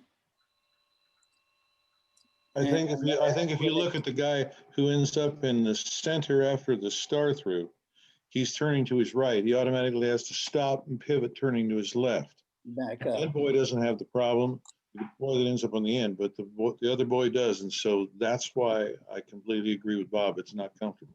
I agree as well. I saw about 4 or 5 heads go up and they went, huh? In a lot of cases, you as a caller, as a new caller, as an experienced caller, or as a mentor, are exactly what Bob is saying. Seeing why, or seeing that it doesn't work, or it doesn't feel right in my mind, or it doesn't feel right, is very important to recognize that. As a new caller, it's also important to understand what Mike just said. Why is that not working? Because if you can articulate it, especially to a new caller, they can look at it and they can express it. For callers like Bob, we were in another session the other day, Bob, I think with Don Beck, and you were talking, and it was just, this is the way I think, this is, how do I put this into these words? Well, those aren't the words I use. I just understand it that way. There's many, many great callers, and Bob's a great caller, that understand things in ways, and they can just go right off the bat, pick out in your mind, watching it, that doesn't work.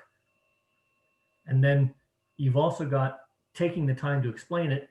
Bob can explain it, and I've seen him do it, gets on the floor and says, this is why, when you're physically walking through it. But articulating it right there is the hard part. Mike can articulate it like that because he's probably done it so often.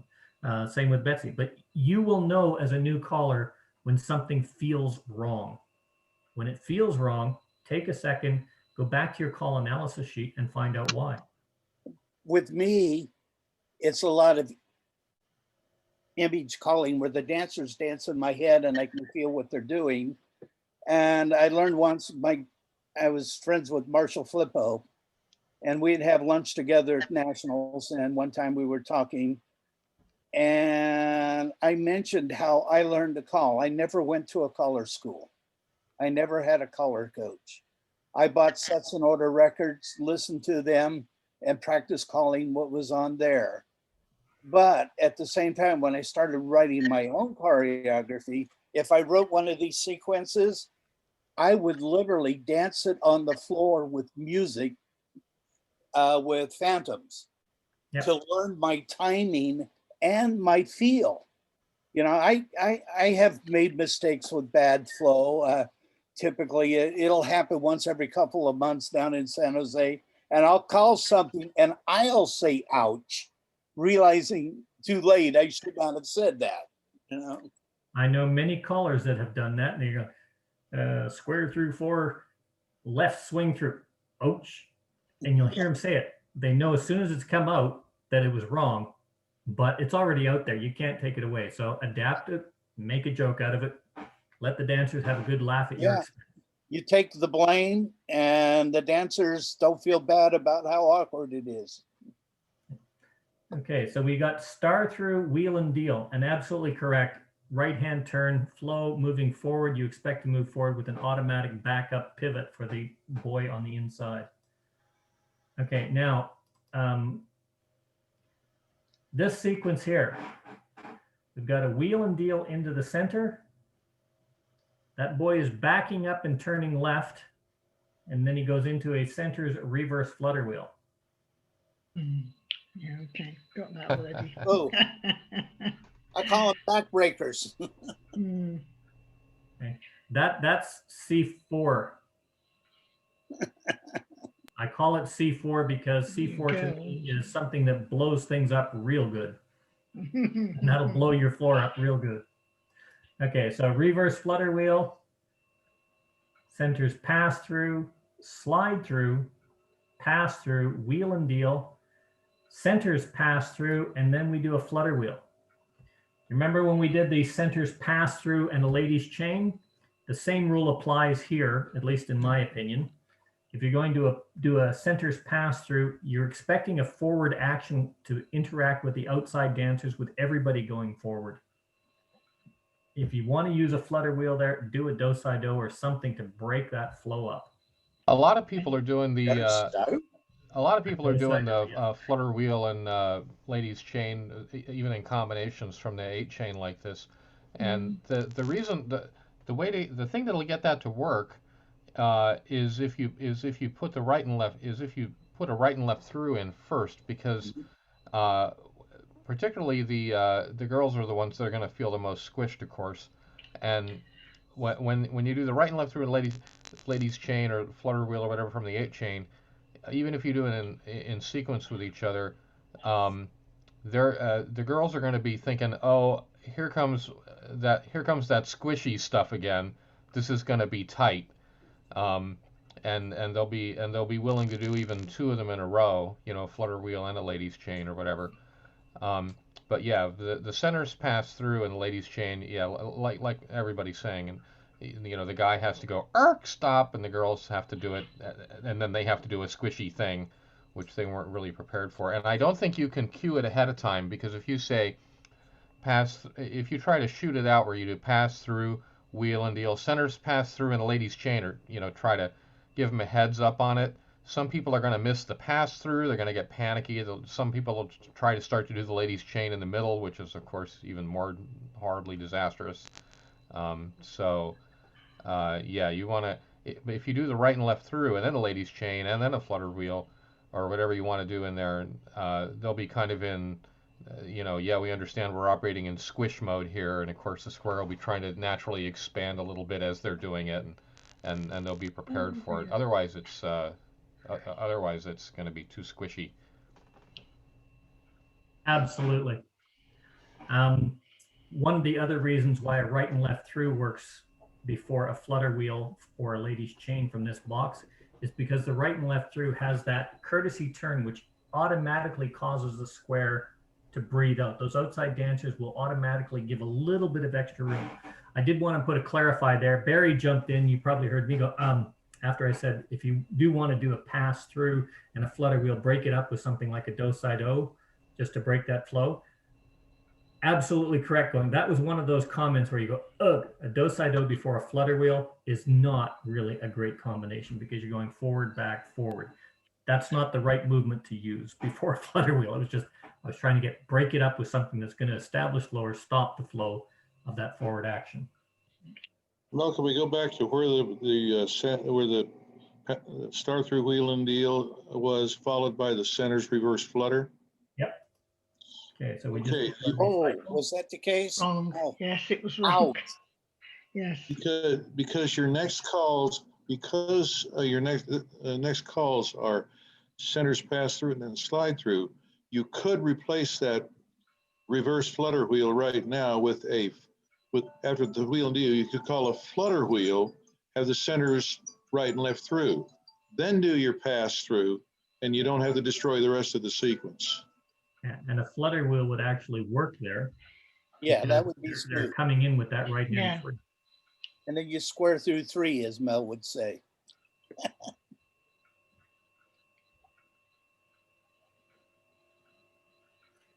Okay, so we got the pass through, wheel and deal, centers pass through, flutter wheel. We've already talked about that. Okay, there's our corner box, and then a resolve. Touch a quarter, scoot back, boys run, reverse flutter, and sweep a quarter. No problem with that whatsoever. Followed by the Alaman left. Any comments? Okay. You've got some really, really good ideas in there where you've got your flows. But really watch where it's really, in my opinion, really catching you is on that tightness of the boxes and the tightness of the center actions. You're getting that contrary flow. Star through, wheel and deal, never a good combination. If you're having to, if your star through takes you to lines, never a good combination with that one. It does work if you're doing a star through to a wheel and deal if I'm a two-face line, only because you're going forward. But it's not. You not can really do a it good from a combination. title situation. Or title, yeah. Instead of that star through and then calling wheel and deal, again, look for a way to replace what is now considered to be bad flow with something that works where you don't have to start the whole sequence over and throw it away. Yeah. Because there's a lot of good stuff in here. So if you want to get into the same footprint for the wheel and deal so it works with the rest, after the star through, I would call partner trade, then square through 3, which puts them in the same footprint for the wheel and deal. Yep. Just What I next really to it. like about this sequence is we're setting up, although we're starting out with a line, we're setting up with an action this way, then we're doing an action this way, we're doing an action this way, we're doing an action this way. It's really, really nice. There's some really good aspects to this. I'll work on it. All right. Now I got a message. Somebody else had a sequence they wanted to look at. I have, Mel. Linda. Linda. Okay. Go ahead. Okay. Mine was, I sort of worked backwards, sort of, because I knew what I wanted to do to end for my ending position. So, okay, so I start off with a side ladies chain.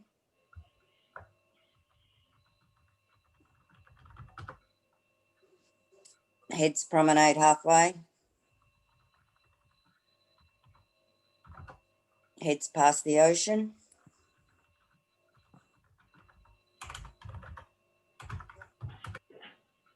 Extend. Scoop back. Boy and a girl. Boys trade. Hinge. Scoop back girls. You don't want boys? She wants to scoop back girls lead. Girls. I think that's what you want. Girls run. Touch a quarter. Circulate. Girls run. Turn through. Ends cloverleaf. Center square through 2. Ends. Center square through 2. Bow to your corner. Is that legal? Legal is relative. Okay. Yeah. Is it legal to shoot a gun? Yes, it is. Is it legal to shoot a gun at another person? Depends on the circumstance. You know, soldiers do it all the time. Is it legal to shoot a gun at somebody just walking down the street? Probably not. So legal is relative. There is no legal or illegal in square dancing because there's no such thing as square dance police and square dance wardens. What you look at is what's proper, what's improper, what works well and what doesn't work well. So let's have a look at this. I'll put this back to normal speed. Yeah. So we start with a side ladies chain, heads promenade halfway. Oh, heads promenade. Huh? Okay. Now that would probably be some concurrent activity there. Heads down the middle, past the ocean, extend. Now you said scoot back, boy, girl. Not a problem. That's a helper word. Hinge, scoot back. I'm just going to pause this here. This is what Betsy was talking about earlier about helping words and hurting words. You've got to make sure your helping words actually help the dancers and don't confuse the issue. Center zoom is one of those absolutely confuses the issue because it only works from one type of setup. And that's if the centers are in a tandem or a column. If you say girls scoot back on a basic floor, or sorry, on a mainstream floor on a +4, probably wouldn't have any problems. Advanced floors or floors that dance challenge, you're only going to have the girls moving because the boys know they're not supposed to do anything because there's something really technical coming after that. So just be careful with your helping words. Okay, girls run, forward, touch a quarter, all 8 circulate, girls run again, turn through, outsides cloverleaf, centers square through 2. That would also be concurrent activity. Alaman left. I just typed the Alaman left. You said square your set, but it was a 2 home, so didn't really have a problem with that. Resolve.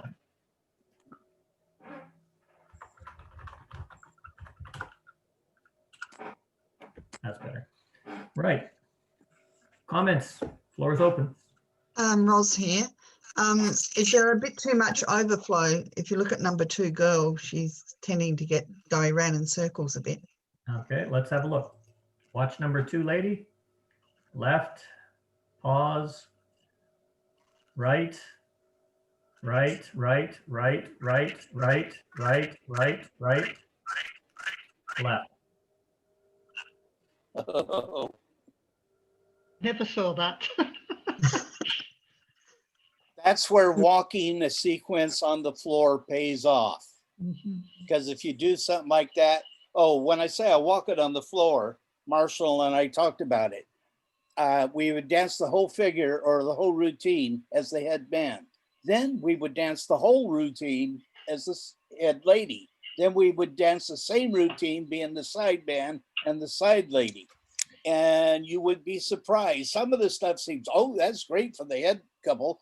And then you're that side lady or side band, and you're just being screwed into the ground. Yeah, I didn't notice that. This is one of those things, Daryl Clendenin made this point earlier. This is one of those hidden overflows because you don't have the swing through, centers trade, centers cast off 3/4, centers cross run, left swing through type of overflows. What you've got is flow that has, the touch a quarter, the circulate, the big flowing, because the rest of the floor looks like it's flowing around and it hides that. And then you've got the outside, you've got that one pause, but then you've got that forward action again. And when you see flows like that, you'll get that contrary flow that is disguised in there. So as Bob says, it's important not just to watch the floor for the heads, but the sides, but also the heads and the side ladies. That's why I made the coloration.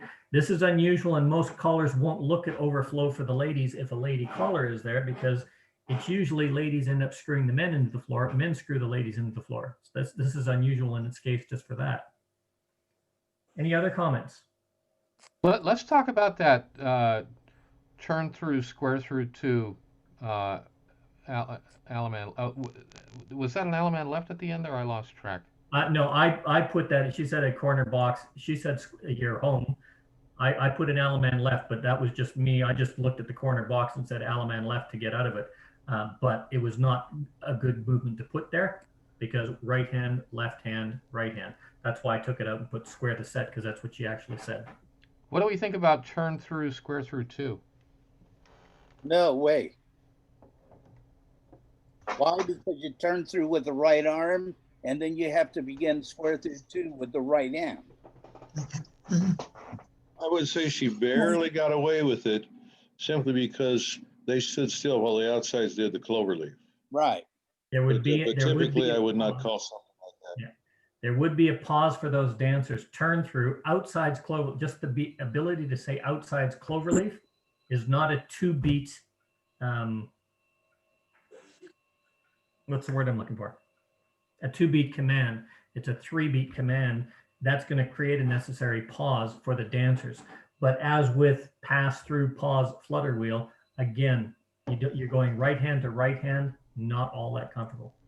But what could you replace that square through 2 with? Left. Left square through 2, and then you could do an Alaman left, or you could do a slide through, pass through. That's true. Sorry, no, you couldn't. Could you? Yes, you could. Yeah, Here, I'm so shade. Yeah, no, the turn through fixes that. I was looking at it as well. Turn through fixes that. Slide through pass through would work as well.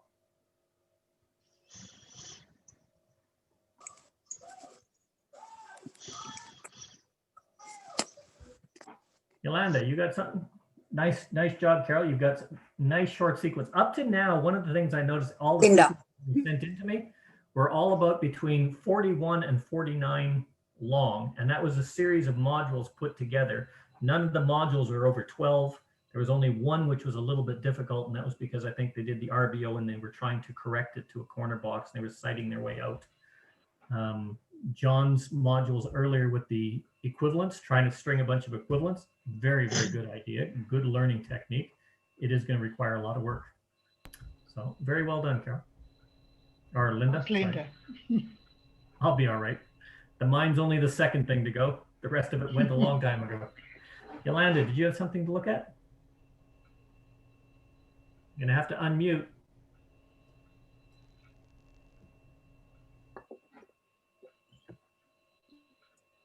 I did not know there was homework. What I have been doing, I've been getting 2 or 3 tips a week. And they've been 1 couple, 2 couple, or 4 couple. So I've been busy researching, trying to find stuff that I can use without, I haven't had time to do my own choreography. And the next thing I have to learn is how to do 2-patter singers. So, I don't know. What I've been doing is finding short modules so that I wouldn't have to because I don't know enough about flow and overflow yet. I've been doing really small modules to compensate for that. Yeah. I don't know. And I've been taking the oh, I just lost my train of thought.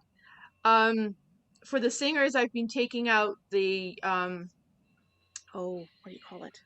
I just lost my word. The swing. Couples circulate the progression.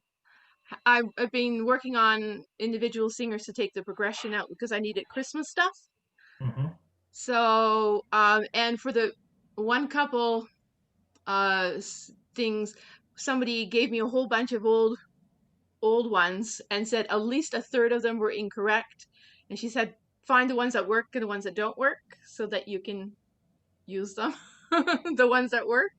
So I spent hours and hours trying to figure out which ones were wrong and which ones weren't. So I've been busy, just not doing this. There's absolutely nothing wrong. And I've been trading equivalents with John. There's nothing wrong with researching modules and short modules, especially if you're using focuses. If you remember back the sessions that we gave in Mike Sikorsky's activator session, when you have a focus movement or a theme for your tip, your short modules, you can fill those in with your 5 flow module, your chicken plucker, your simple zeros, and have nice little short modules that feature your focus movement. Get them to a partner line, do your focus movement, get out. Get them to a corner box, do your focus module, get out. Get them to a corner box, do a conversion to a partner line, do a partner line, get out. You know, there is absolutely nothing wrong with that. And I know many good callers, that's all they do is they work little modular sequences and they fill in those sequences with variations like John had equivalents of the chicken plucker to get that flow. So there's absolutely nothing wrong with that. You said you were doing 2 couple stuff. This was one of the things that was sent in to me. It had me a bit flummoxed at the beginning because it started off with a square through, but then it was all 2 couple modules. It took me a while to realize that they were working 2 couple modules in lines, and this is why it was passed. I don't know why girls start swing through is listed as C1, but it is for some reason in Taminations. But this is a sequence that was sent in. So we'll put this on normal pace and we can have a look at it, and you might find this useful. Okay. So 2 couples, a right and left through, veer left, wheel around, girls run, and then it's a normal swing through here. Girls start swing through. Boys cross run, standard couple recycle, boy walk, girl dodge, girl walk, boy dodge, U-turn back. There's your first sequence. Right and left through, half sachet, square through 4. Girls run around a boy and all face in.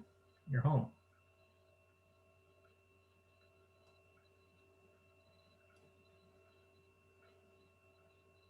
Box circulate, girls run right and left through, flutter wheel, veer left, chain down the line,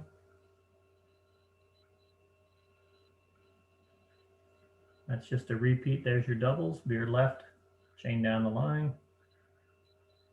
and you're back home again. And you don't have to be locked into very simple patterns. You know, the cross runs make interesting flow formations, as do the 1.5 things. You'll see one of those coming up. Star through, California twirl, as opposed to slide through, flutter wheel, reverse flutter, just for a direction change. Yeah, I've been doing that. Sachet 1.5, boys lead Dixie style on your own track. Swing through, girls start. Again, we're right back at the beginning with that girl start swing through. Boys cross run, swing through, boys run, wheel and deal, sweep a quarter, and you're home. There's a lot of this type of dancing that is coming out now because there's a lot of callers that are on Zoom and they're doing 2-couple virtual square dancing. Yep. So what you get is a lot of 2-couple virtual square dancing. I want to iterate. Mike, I think you mentioned this in your activator system when you talked about isolated sight, which is the snapshot or keeping 2 couples together. This is a form of isolated. If I did head square through, there's my corner box. I could call any one of those modules, right and left through, veer left, girls cross run, but I can do all of this as 2-couple calling. I can do this from lines as 2-couple calling, as long as I prompt the dancers when I get into these boxes that they're still going to work. You need to change your circulates to box circulates. Yeah, that's what I've been doing. Change your split circulates into box circulates. You know, as couples circulate, couples trade. You've done exactly the same thing. You know, that kind of stuff for 2 couples. A simple modification like that is easy. And this is all 2-couple calling. So anybody make any comments on that? Yeah, for what it's worth on No, that was the part, from the facing couples, I have no trouble with veer left. You're all facing out. Couples circulate, or boys circulate. Girls trade. You know, everybody has nobody in front of them, so they're the out-facing dancer, and it's the equivalent of just doing a trade, but you could call the circulates. Actually, I never even thought about that, but you're absolutely right. Circulators move up to the next position on the path, and your path is only 2 people. Right. The only issue that you have with that is when you're doing a lot of virtual dancing. Some of them call it as 2 couples. They call it heads and sides, but they do 2-couple calling, but they actually dance with 2 phantom couples for some of the movements. Yeah. That could get a bit confusing, but as long as you're clear with it, it shouldn't be a problem. When we're doing the Zoom dancing, if we're incorporating the whole set, afterwards, a lot of callers go click afterwards to tell you you're back to 2-couple. Yeah. And that really helps, because otherwise, if you get a trade, you don't know which way to go. So they don't all do it, but some do. There's a combination in here that I have not used before, and I never even thought about using it. But right at the beginning of this, I found this really, really nice, and that is you do the right and left through, veer left. It's this one, is the wheel around after a veer left, followed by a lady, the center start or girl start with a swing through. And it's just a wheel around, girls run, swing through. That is such a nice little combination. And then a boys cross run brings us right back to normal for dancing. I love that we got a few new callers that sent in things like that half sachet to a reverse flutter, or half sachet to a flutter wheel with the boys leading into sweep a quarter into a right and left. I never even thought about that before. the mind of new callers discovering things for the first time is so refreshing when you see that light come on, because it's always turning on lights for experienced callers. And we heard that today. So there's some really, really good ideas that come out. Anybody else have any comments on any of this? Well, I'd like to quickly show something that most people don't think about calling when they're doing two couples. Okay, you want me to reset this? Yes. Okay. Did you want me to post this sequence in the chat? Yes, I was just going to say. Thank you. 1 second, Mike. I'll just post that in chat if I haven't already done so. Oops, sorry. Goes to everyone. Okay. Go ahead, Mike. Okay, pass through.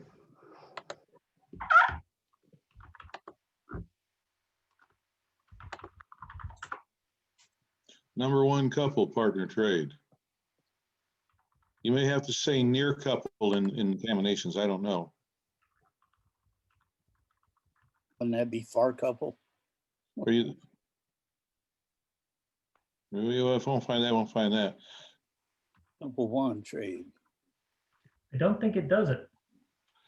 Wow. It's got its limitations. Or if it does do it, I'm not sure. If you're an SD caller, you can say the near couple, and then you would write that as the number three couple.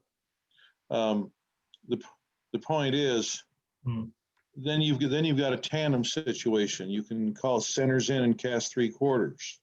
Yeah. And since you got boys together and girls together after the centers in and cast out three quarters, you could call star through and call zoom, which is a normal zoom.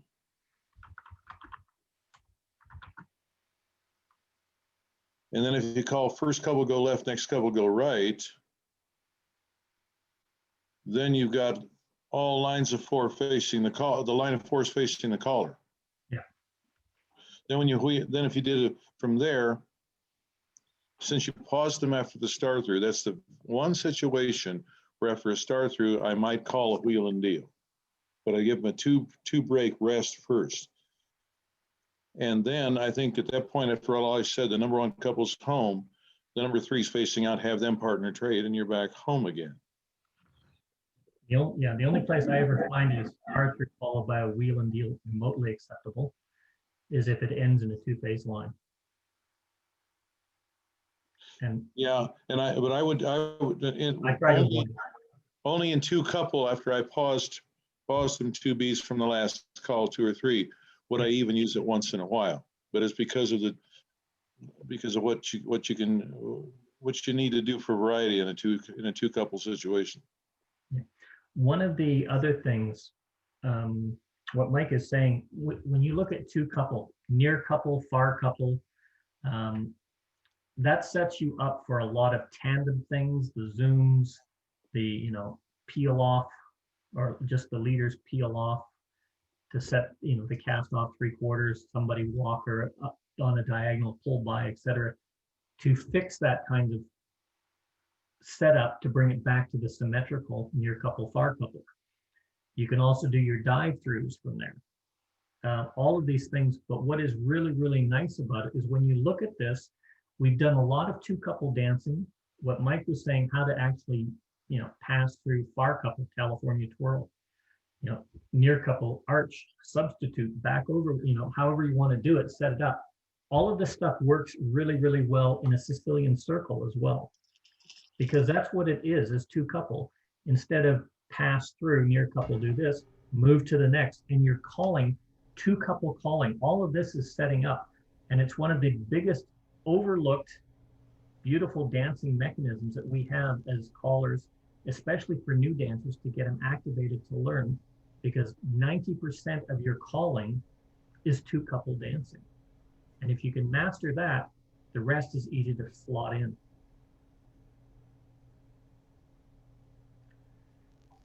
Warren, you're very quiet. Yeah, when you put this on, you woke me up. But this is what I do. Only thing I don't do it with two couples, I do it with one couple or with one lady. So, to get things to work for them so I can tell them where they are. That is it's not a problem. I'm getting to better. I've been doing it for a couple of months, and it's interesting. I have to slow down sometimes because I guess I started at teaching basics to people who have danced for a long time so they could get off the couch. So that was the idea. And this has really got me interesting when you had that beer left and wheel around. I just thought we just did wheel around last week from about 4 different setups that you can do with one couple and a 2 couple setup. And this just gives me another setup. I just wrote it out. So I was wondering, can you send me those sequences? If you've got the chat window open, you can copy it directly from the chat. Or if you want to send me an email, just asking for it, I can send it to you. I'll just put my email in there. My email address? I just put it in the chat window. Okay. I noticed Jeff Seidel there from the far, far west of the country. One of the things that Jeff uses a lot is another one of these. Should be easy, should be the easiest setup in the world, should be common sense, but needs a prompt. And that is if you have a 3/4 tag outside separate to a right and left through, because it takes you into that tidal wave, which is the right and left through from the tidal wave, but moving up into it. It's another common movement that we see a lot of is a right and left through from tidal waves. Not a big issue, but if you've got active dancers moving into the tidal wave for that right and left through, you suddenly have to think to work with the outsides and the insides. And that's another one that needs a prompt. It's really, really quite clever, and it's quite easy for the dancers to do once they recognize it. But it's just another one of those little things that you can use to add to the excitement. And yes, South Australia is far west of me.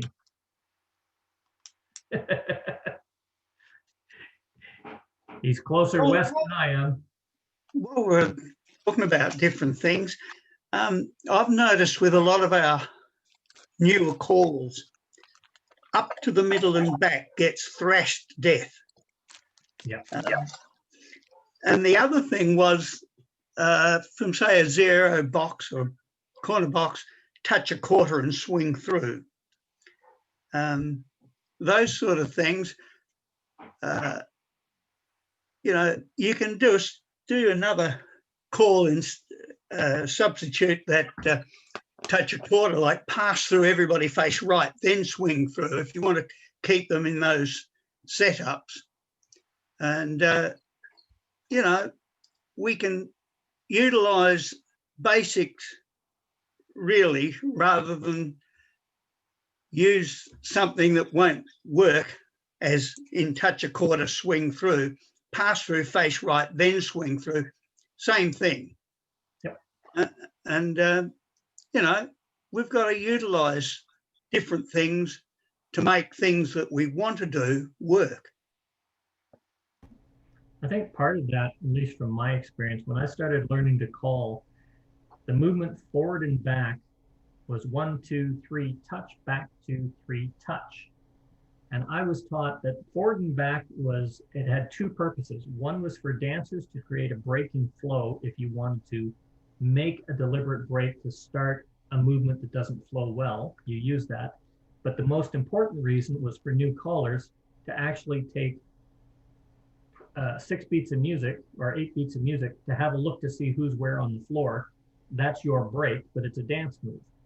Now, I was subsequently corrected on that a few years later, saying, yes, it's there for when you start, but you're supposed to get rid of it. Nobody told me you're supposed to get rid of it as a crutch. And it was a crutch. And for me, when I was learning to call, it was a crutch all the time. Every time I did a circle to a line, it was a forward and back, until one day I didn't do a forward and back, and I'm leaving my dancers behind because they're still going forward and back because they were doing 1, 2, 3, touch, back, 2, 3, touch.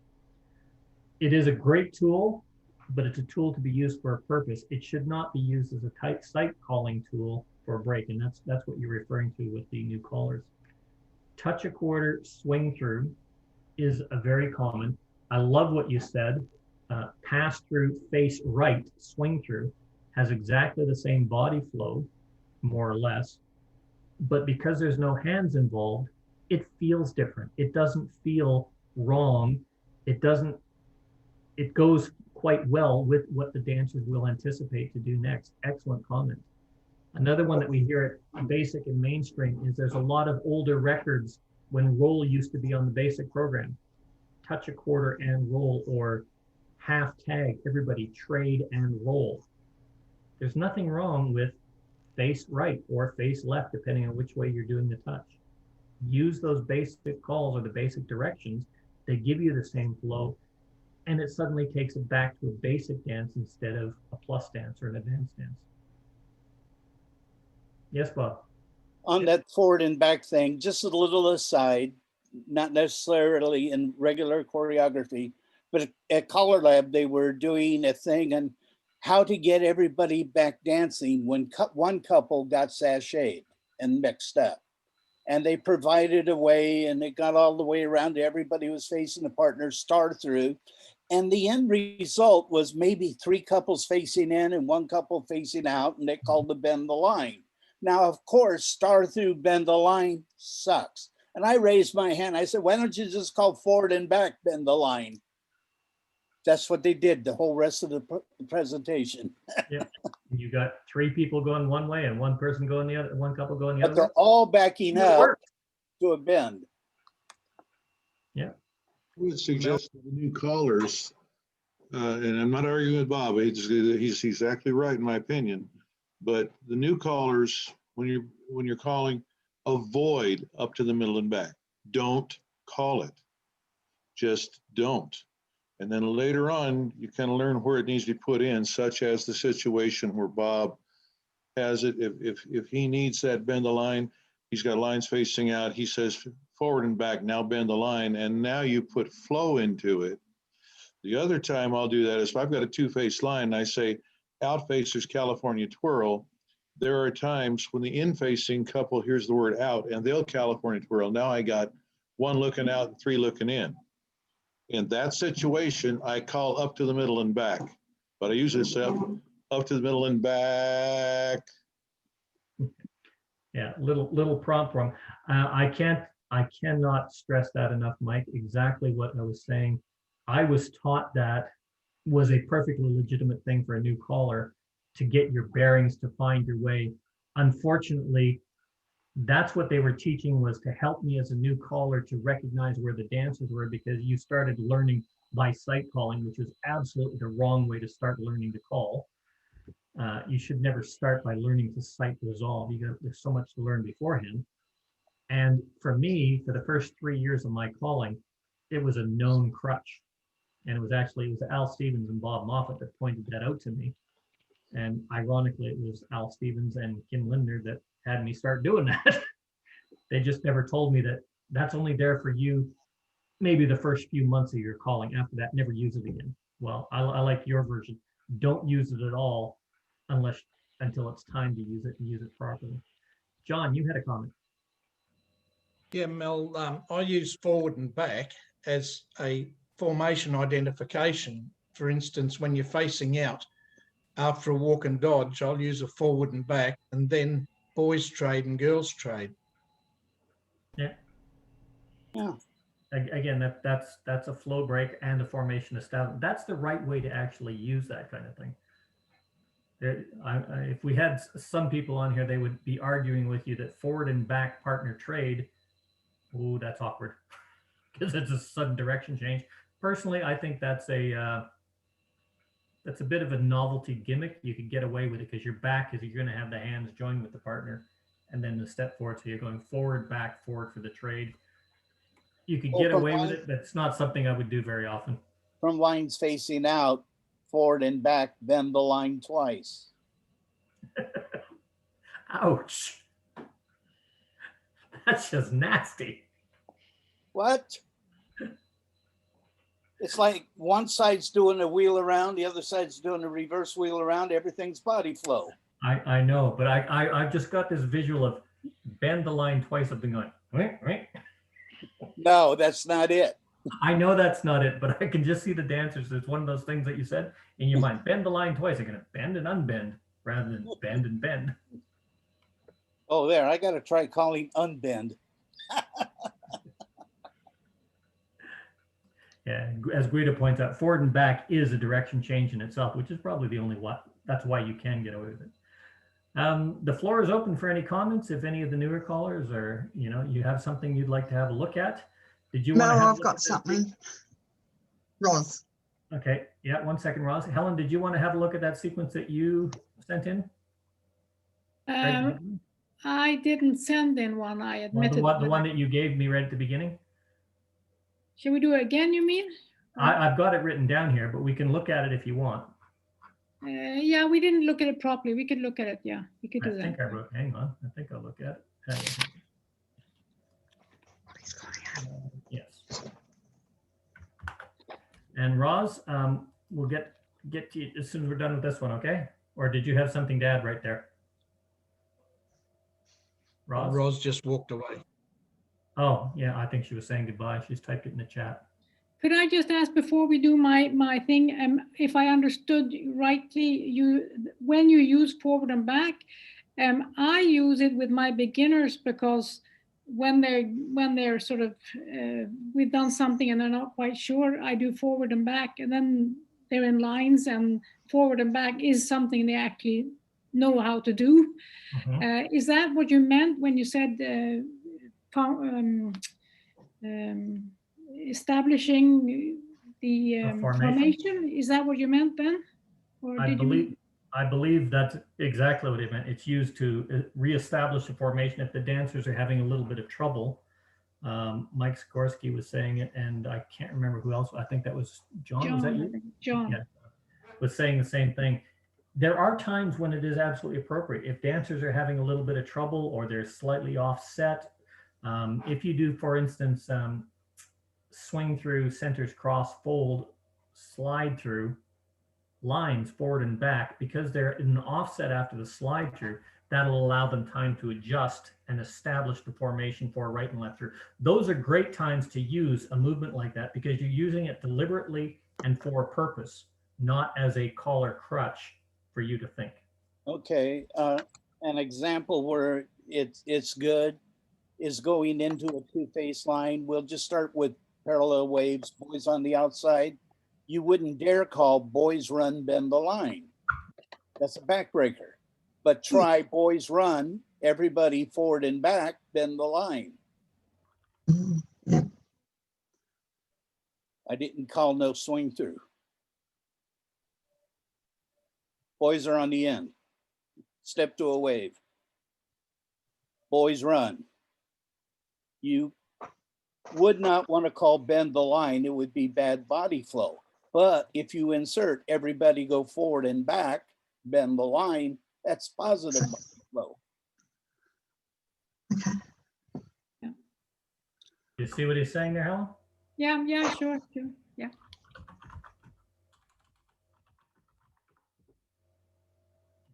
You never run in and bend out.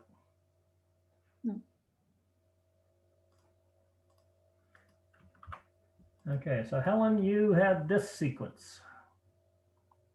Okay, and as this was a sequence that came up right at the beginning,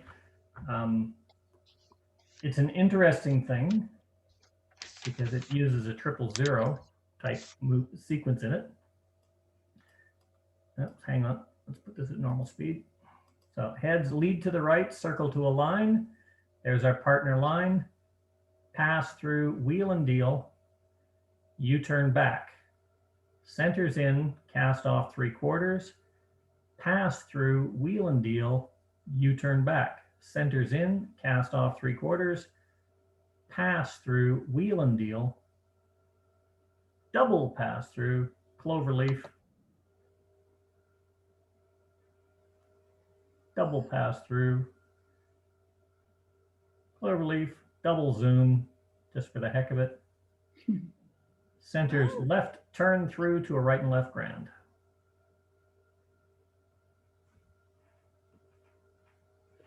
And promenade home. And for entertainment value, and say in the center's left turn through, you could say centers only, Alaman left, everybody do a right and left grand. Yeah, I think what you had on the initial sequence is after the zoom, the second zoom was exactly that, was zoom to an Alaman left. Yeah, But that's the timing on the delivery. It's the same thing as calling an Alaman left off a cloverleaf, where you've got the outside dancers moving towards each other, the centers moving to face each other. You can call an Alaman left from there. I like that left turn through to a right and left grand. Yeah. Again, I don't know why, but tonight seemed to be all about the turn throughs. It's coming up a lot of different ways that none of them have been turned through to an Alaman left, which I really like. So let's look at this for comments first. Anybody?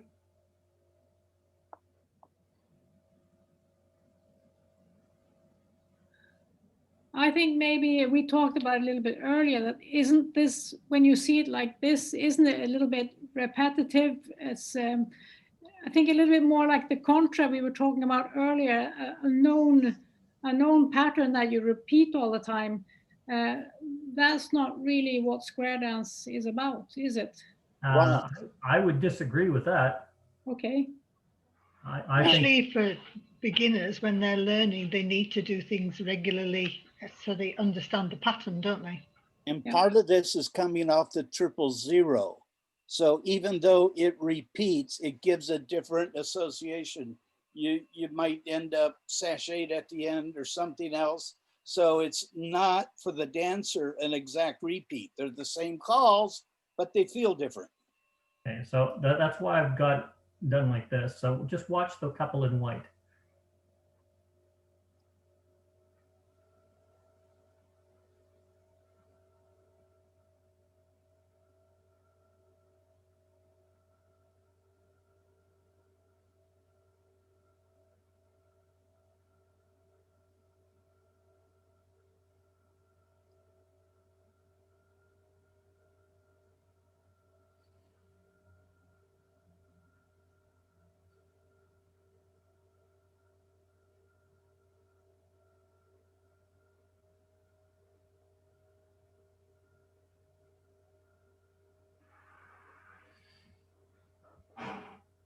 So you see with that change, you're actually, because you're setting yourself up, but you're dancing with different dancers, you're going through that sequence.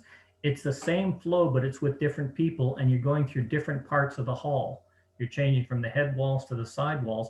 That will feel very different each time you do that to every dancer in that floor. This is one of the things that was said in one of the classes about 6 or 7 classes ago, when they said, oh, but I'm calling the modules, I'm calling the same thing all the time. You know, I've only got 6 modules done in the 5 foundation modules. I can't just use those because the dancers will get bored. And I'm thinking, well, if you've got 4 modules and 5 foundation modules, you've got 165 non-repeating sequences of 3 modules each. How can you get bored with that? You can't. It's not the dancers that are getting bored. It's the caller thinking that it's bored because you've been practicing this over and over and over again. It's in here for you, but it's not there for the dancers. 2 couple calling is actually harder than 4 couple calling because you can change heads and sides and you've added variety. 2 couple calling, you have to be a lot more innovative, but it's exactly the same process. It's a 0. So when you're calling stuff like this, not a big problem. My issue, my question that I'd like to open up is, what do you think about this part for body flow? We've got the circle to align, pass through, wheel and deal, right here. We've done a wheel and deal, U-turn back, centers in, cast off 3/4. We talked about that earlier. So before, hang on, Bob. I want to get some. Hang on, Bob. I want to get some opinions from some of the new callers. Okay. That weren't involved in the earlier discussion. What do you think about that body flow? You've done a wheel and deal into the center, and then you do a U-turn back, and centers in. And dancers would be expecting to go forward, not turning around. Mm-hmm. Anyone else? Can we see it again? Can we see it again? Can we? Yep. Okay, so we've done a circle of the line, pass through, wheel and deal, U-turn back, centers in. It would have been better flow if you could have had a double pass through and then just put centers in. Okay. The actual body flow of this is good if you dance U-turn back the way it's defined. Caminations does not dance U-turn back the way it's defined. So when you look at this, pass through, wheel and deal, which way are all the bodies turning here? In. Right or left? In. So the outside should be making a right-hand turn, the center should be making a left-hand turn. But because Taminations is set for a turn towards your partner on a U-turn back, as opposed to turning with the body flow the way it's now defined, that's what makes this look awkward and look uncomfortable. That said, dancers are going to dance U-turn back the way they were taught it. And that wheel and deal followed by U-turn back, the only reason it works is you've got your hands joined as a couple, so you can draw your hands back and U-turn back, and it's a repetitive sequence. It repeats 3 times, which gives that little bit of a 000 gimmick factor, and it allows it to happen because it feels good dancing it. It feels weird to dance it, but you feel a flush of success when you get it right. Bob, you had a comment? No, that's fine. You answered it. So U-turn back, centers in, cast off 3/4. Pass through, wheel and deal. Here we go, that pass through, wheel and deal. 3 times we'll do it. Centers in, cast off 3/4. Pass through, wheel and deal. And then we change it. Double pass through, cloverleaf, the big flow. Now right there on that cloverleaf, okay, who's looking where? Double pass through, cloverleaf, right there. Who's looking where? It should be in a double pass through. What's happening? Yeah, well, we could actually call the Alaman left right there off that cloverleaf. Okay. But we don't. We call a zoom, and then we call a rezoom, Alaman left. Right there, you'd call an Alaman left again. You can do that there, or you can call center's left turn through, right and left grand, which I think is a really, really nice little addition there. It's the turn through, and it's one of those, well, that was unexpected.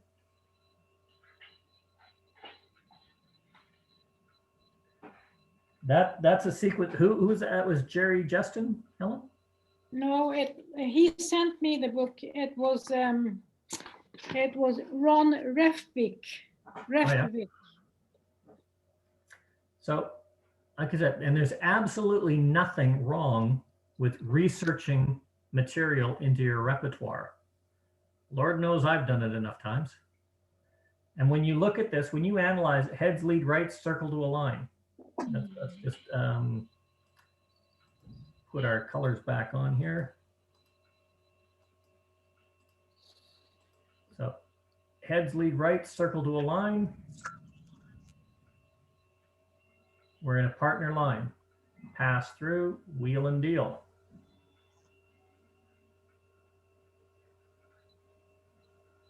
Pass through, wheel and deal. Pass through, wheel and deal. Okay. We're in cannons that we could, have the leaders turn back, and you can do a right and left grand if you wanted. Cloverleaf.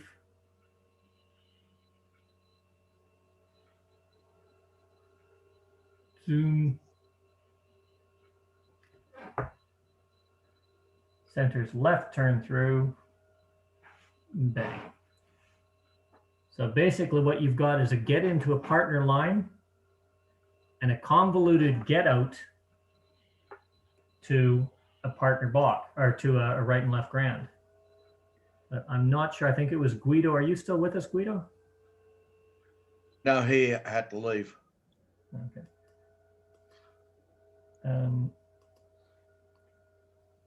What was being said earlier is you can go I'm still here. I had to find the Oh, microphone. he's still there. pass through, wheel and deal, U-turn back. There's a line. Line 0. Pass through. We can do a pass through, wheel and deal, double pass through, first left, or, swing through, boys, run, wheel and deal. We can do any kind of 2 couple 0 there, or any kind of line 0 with a focus. Yeah. Okay, and we come back to here. We do a pass through. Oops, sorry, I want to hang on. Where are we here?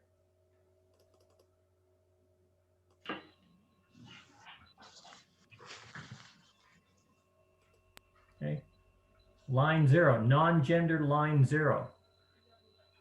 No, line gender non-zero. I got girl, girl, boy, boy. Pass through, take the line. Pass through, wheel and deal. U-turn back, centers in, cast off 3/4. I've got, another line 0, non-gender line 0, non-gender box 0. Boy, boy, boy facing boy, girl facing girl. Pass through, wheel and deal. Okay, so you saw that you've got, after your wheel and deal, centers in, cast off 3/4. We've got that line. We've got girl, girl, boy, boy. We've got boy, girl, and then we've got boy, girl, girl, boy. We can do those line zeros, just the non-gender lines are swing through, centers, run, wheel and deal. If let's just use that for an example, it's going to feel different every single time, even though it's exactly the same thing, because you got boys starting with boys together. You've got boy, girl, you've got 1 couple half sashayed, and you're not changing any part of that rhythm pattern. That's what they were talking about before with the power of triple zeros. You can throw those things in. You just have to be aware about the gender specificity. This is a nice little sequence. Yeah, I think I'll use it. A good sequence to practice U-turn back. Yeah. True enough. Now, Roz, who was it? Somebody had something? Was that you, Roz? No, I've got some choreography I'll get you to look at if I can. Okay, did you want to look at it on here? Yes. Okay. Okay. Now, this is probably going to be the last one because I'm going to have to get going here pretty soon. But I was trying to work on moves that I don't call very often, which is one is cast off 3/4. So that's what I looked as a theme. So starting with static square. So here's touch quarter boys run will do. Oh, sorry, started with, yeah. Sorry, go back. Just start with a static square. Apologies. Start with a static square. it is a static. Sorry, I changed my mind. Heads pass through.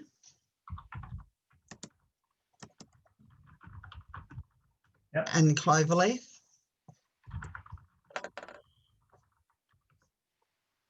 Double pass through. Centers in, cast off 3/4.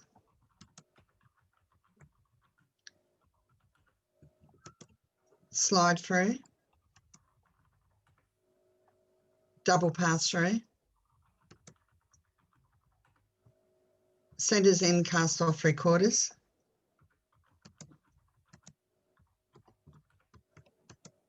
Slide through. Zoom.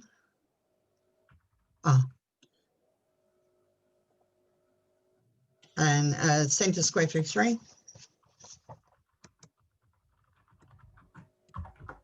And I had another one to go with that. So right and left through. That's your corner box there. Oh, hang on. Have I done wrong? I might have done something wrong. Veer to the left. Tag the line. Centers in and cast off 3/4.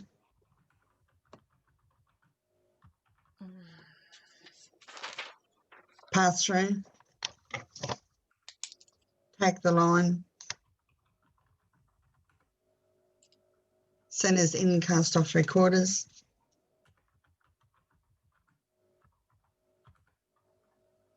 Pass the ocean. Boys run.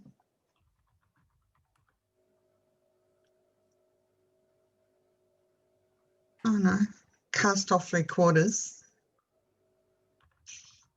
Don't know whether that's good. Pass through. Wheel and deal. Centers pass through. Right and left through.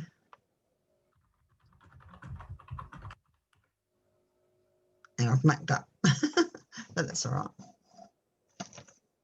I have gone wrong there because I'm not in the corner box. And I think the second sequence was all right. It was the first one that wasn't.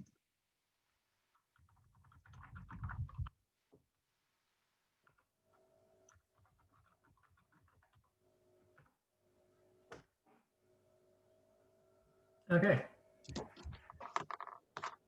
That was very, very quick. I'll play the sequence and we'll make comments on it. So we started off with a heads pass through cloverleaf, double pass through, put centers in, cast off 3/4. We're in boy, boy, girl, girl lines. Slide through, normal, double pass through, put centers in, cast them off 3/4. Same, boy, boy, girl, girl line. Slide through, normal, zoom, centers, square through 3.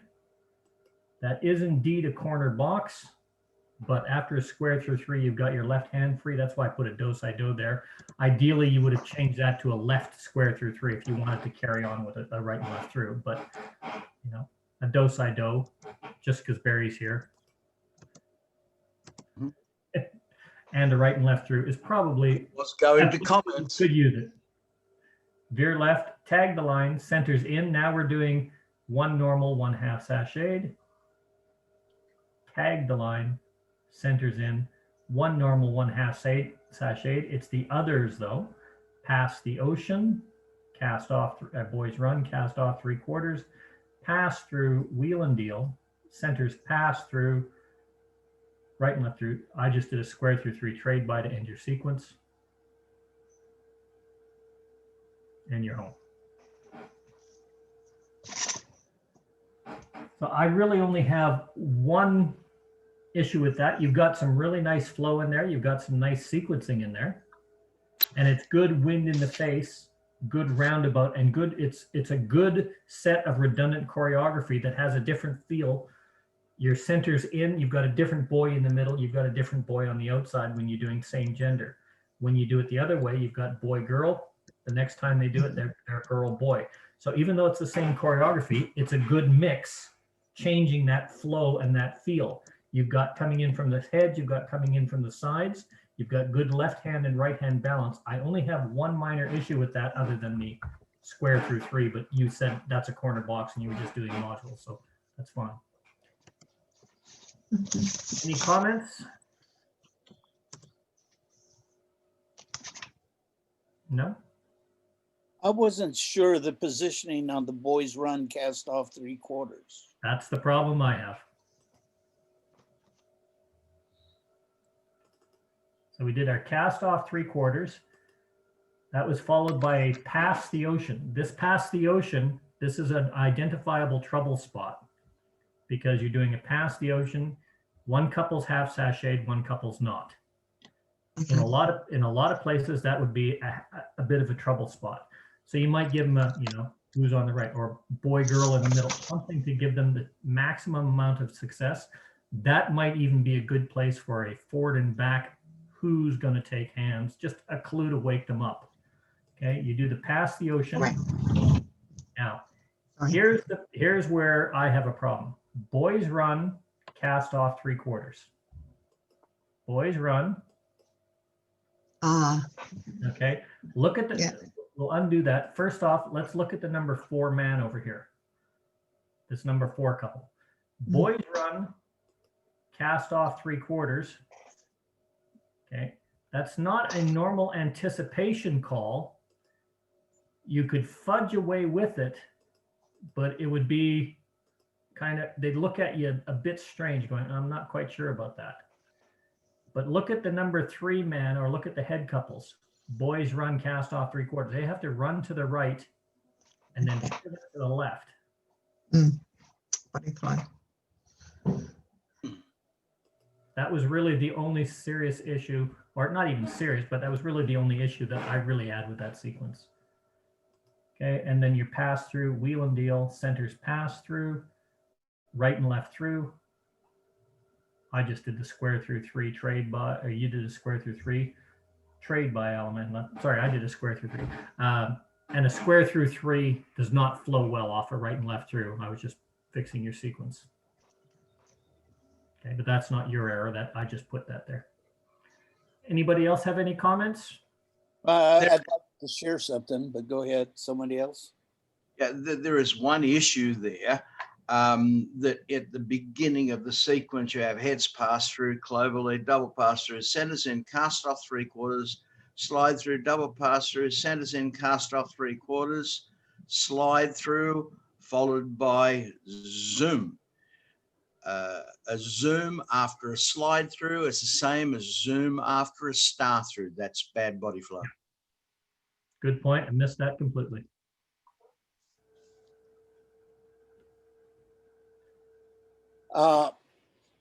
Just to difficulty, and you mentioned how difficult it would be to do past the ocean from that part, and I don't disagree, but I've done things where I can go to a floor who's not comfortable doing a facing same-sex. Is it same-sex past the ocean, or is it, I don't know. But boy facing boy, girl facing girl. Yeah, or you have 2 boys facing 2 girls, like head start through and spread. Do that. Can you do that? Oh, you can't. He will. Mel? Yes. Squared set. Yeah. Just head start through and spread. Okay. I'm going to leave the room open, but I have to get going. Sorry about that.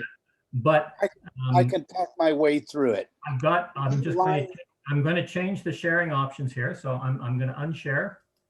I'm going to change the sharing options. So you can share your own screen. Everybody should be able to share. And by all means, I want to wish you all a very Merry Christmas, a Happy New Year. I do apologize, but I have to get going. And you can put terminations up, or anybody who wants to put terminations up, by all means, carry on as long as you like. Merry Christmas, everybody. I hope to see you all in the new year. Yeah. Merry Christmas. Thanks very much, Mel. Christmas. Yeah. Thank you. Thanks And, for all your help. I've got to leave too, so all the best for the new I'm year. sorry about cutting you off, Bob. That's okay. I got to go. You guys, take care. Enjoy the chat. That's what this is for. Enjoy yourself. I'll Bye talk now. Enjoy your holidays. Okay, so I'm leaving also as 1:45 at night, so Yeah. I think it's time for me to leave. Yes, So it's have a same very here. good Christmas. Okay. Have a nice bye-bye. Christmas, Bye, Helen. everybody. Merry Bye. Christmas, Carol. Bye. Bye. Bye. Bye. Oh, it's not because they don't want to listen to you. Yeah,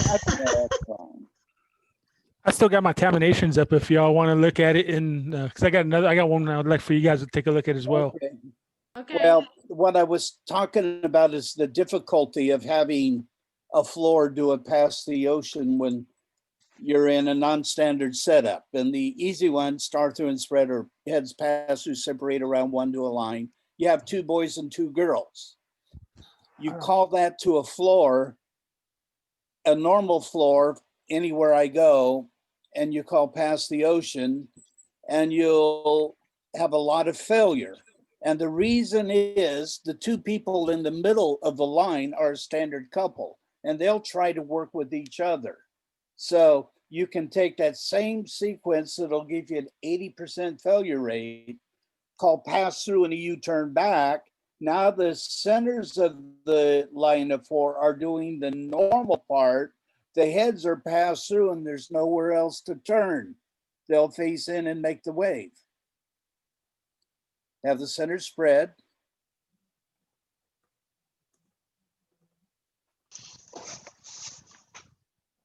See, now if you look at the side couples, they're in the middle.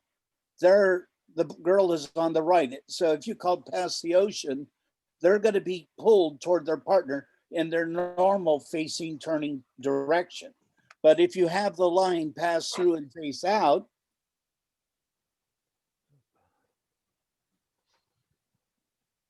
now then do a partner trade or a U-turn back, doesn't matter. No, I shouldn't have said face out. Face in.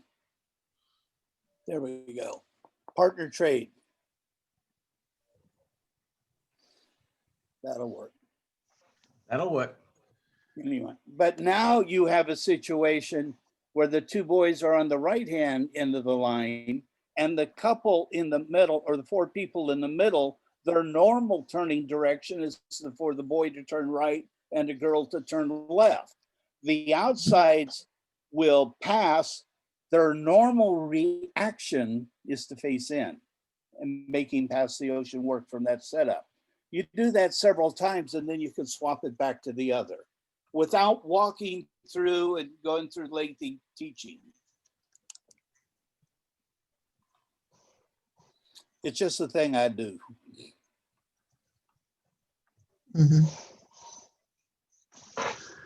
I got one if y'all don't mind taking a look at, see what you think. Give me a second. Thank you, Bob.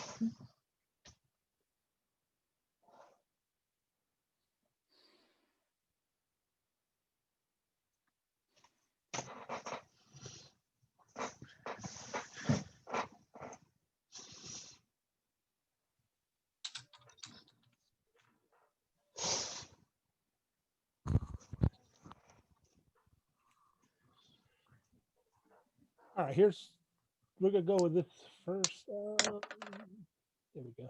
Hard to hear. Sorry about that. My earbuds are kind of whacked. So if you see here, I got your heads past the ocean, sides half sachet, and I'm gonna do this in normal, so this way we can take a look at this. There we go. Then girls pass through. Oh. Hang on a second here. Then girls run and then center step through to a star through.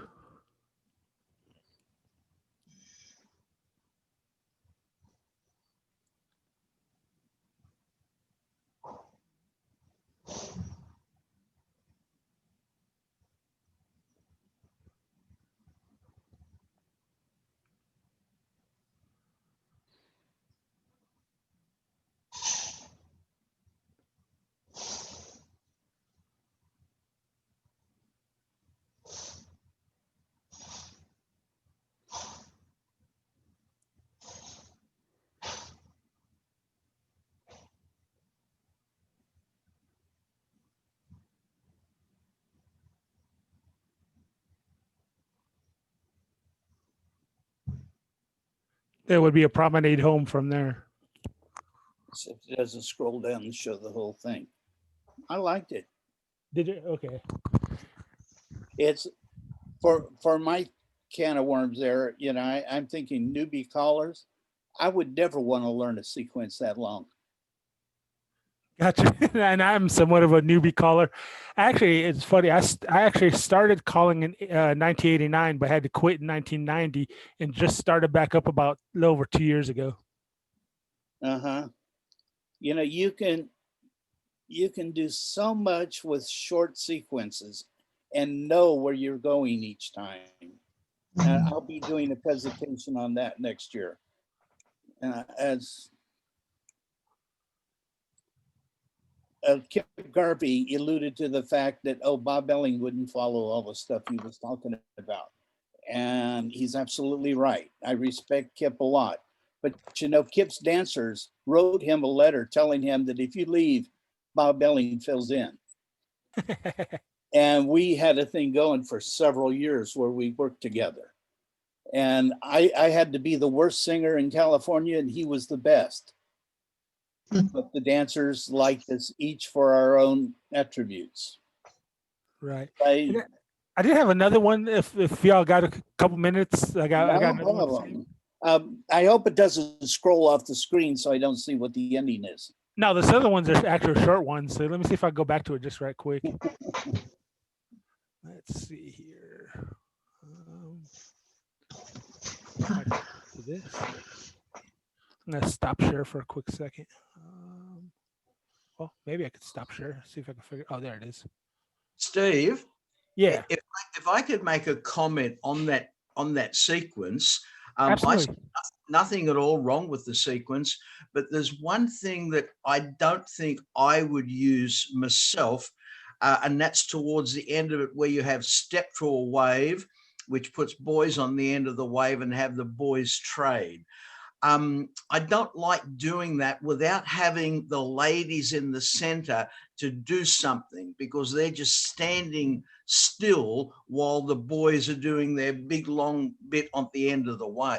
That's the only comment that I could make on the whole thing. Well, question for you. Now, because what my whole intention of that was to do a get out, right and left grand get out. That's all that was. I mean, I don't know if you have another idea that I could do in its place. Even something like doing it, have the centers trade twice while the boys are trading on the ends. It gives a gimmick flavor to it. And that's, to me, the more things that we can do to provide variety with simple things that are even gimmicks, it's the better off for the dancers. They appreciate it. They can have a bit of a smile. That's great. Gotcha. Give me 1 second. Let me see if I can find my other one just right quick here. Yeah, I actually put a couple of these in the chat, and all of a sudden I got buried when Mel put his things in there. So I thought to myself, "Oh crud, okay." All right, so let me try this right quick here. Couldn't you call step to a wave recycle, then do the swing through? Would have the same effect. Yeah.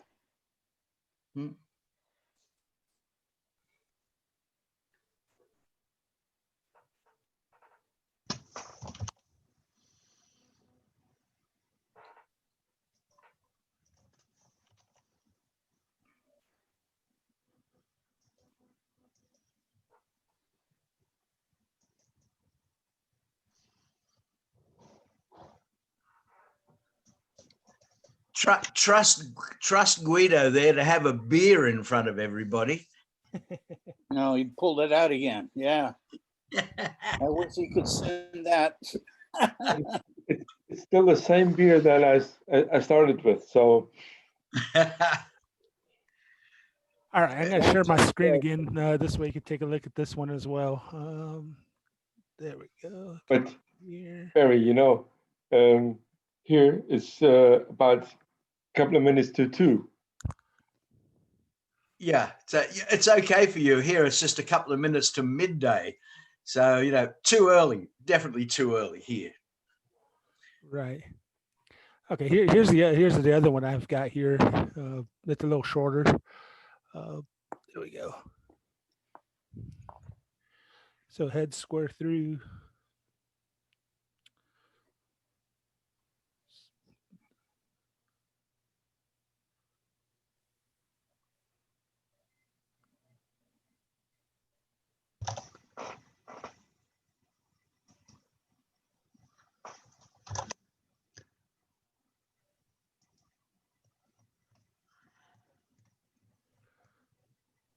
Little chicken plucker right there. Walking down.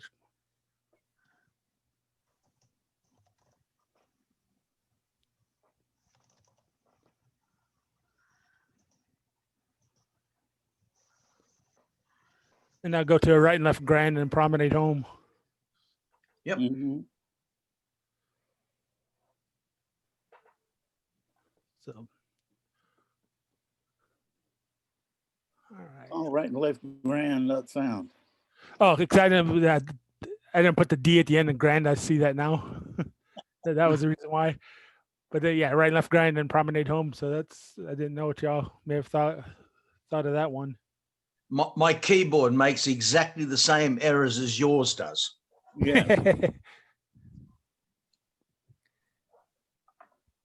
That your keyboard drink beer. I don't know if it's a keyboard or the person operating. It's one or the other, At least that's how it is on my end anyway. Okay. Definitely the keyboard. Definitely the keyboard. Now, what I would suggest when you write a sequence like this, head square through, swing through, girls circulate, boy trade, boy run, bend the line, touch a quarter, circulate, boy run, you're back to your corner box. Right. And I put a notation in parentheses after it so that I could use that and then do something else. Yeah, I wasn't sure how to put that little notation. I've seen Mel put notations in there, but I never figured out how you did that because that's exactly what you do it with parentheses. Oh, okay, gotcha. Then you pass to the center, centers pass through.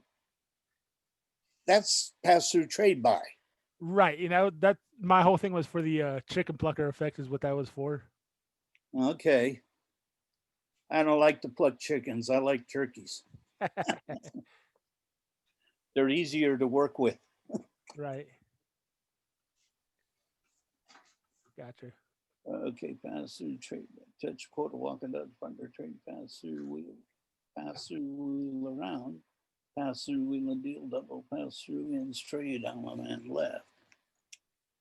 Then go to a right left grind and then promenade home. Yeah. I've done that after Alabama left before. It works real nice. In your sequence here, I don't know that it matters to you. Alaman left, right, and left grand and promenade. Dancers don't like long promenades. You probably could have, back when you were in a zero box, okay, you could have did that, what do they call it? Invert and rotate thing. You could slide through, pass through, bend the line.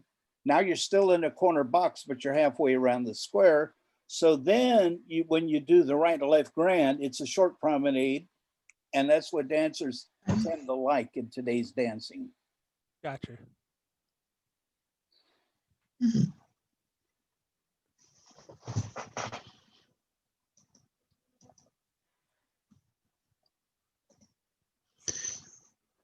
Sorry, everyone, I must go. I've got people coming for lunch, but thank you for all your help and have a good Christmas and New Year. Have dessert on you. I got to go myself. Bye, Ross. Have a good holidays. Yep. I might still see you dancing, Yolanda. Okay. Bye. See you, Ross. Thank you. Enjoy the people for lunch. What do you think? We've got cannibals here. That's what it sounds like. Did anyone have anything else they want to look at while I got my combinations out? Yeah, Red Riding Hood. Yolanda. Pardon me? You apologized earlier for having short sequences. Those are the best ones. Okay. Because when you develop modules that are short, you can do what guys were doing earlier. They were stacking 3 or 4 modules. No, learn them one at a time. And go ahead. Oh, I was just going to say, I just feel like I'm cheating when I'm researching material in Cedar and stuff like that, because I just don't know enough to do this yet and make sure that it works before I have to do a tip. Oh, I use Cedar's program a lot. Are there other programs besides Cedar that I can use that you guys know work? To do what? To like I'm lucky. I'm sort of a substitute tip person at the moment on Zoom. So when somebody can't make it for some reason or other, they contact me. So at the moment I do 1 couple tips, 2 couple tips, and 4 couple tips. So I've been getting away with only having a small amount of of material because I go to different groups. But if I end up going to the same group more often, then it's going to become obvious. So I need more material. Okay. You can get so much material free online. Cal, what's his name in Texas? Cal He Golden? just posted a lot of, huh? Cal Golden? If you have No, the, Cal Golden No, that's If- nice. is one of my other friends who's passed away. All my callers are dead. No, right now in Texas, the guy who does the simple stuff. And he donated all his stuff. He sold his books and everything. It's now free to download.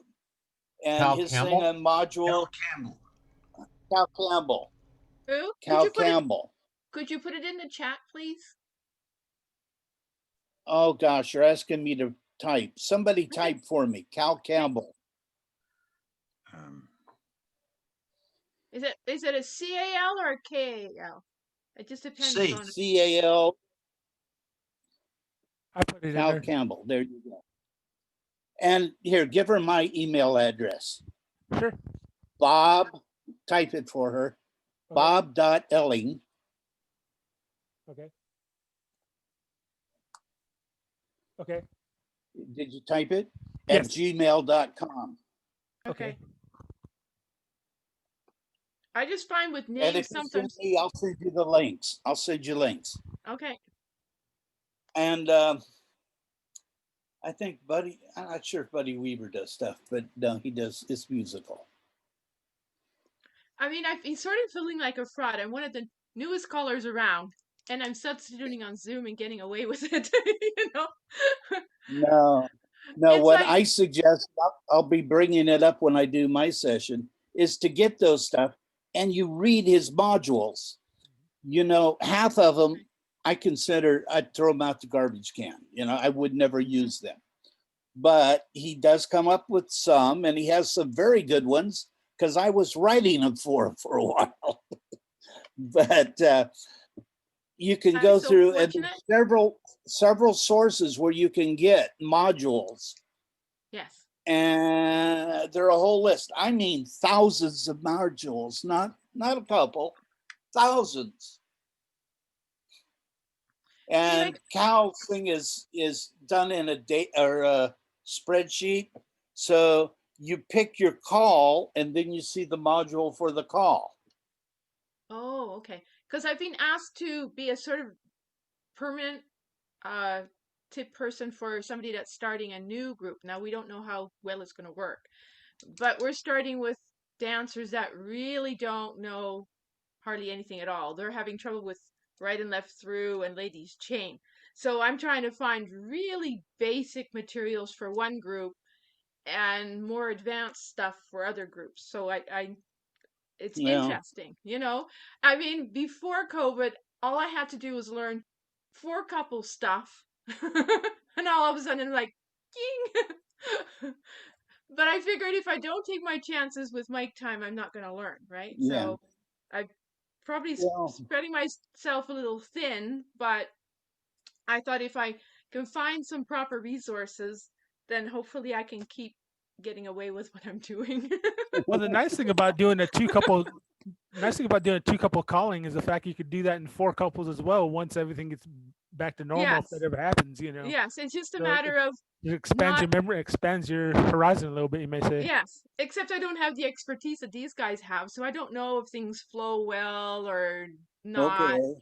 You know, if Tamination says it works, I'm probably halfway there, right? But Tamination doesn't show you everything. So, Okay, well, if you have any problems or any questions on teaching a call, I think I'm the best, period. okay. I'm a rock star. I coach many national callers. Okay. I used to write choreography back in the late 70s and early 80s. And that's how my name became, and I was only a newer caller, but I was a duck who found the pond. You know, I just loved it and I just poured into it.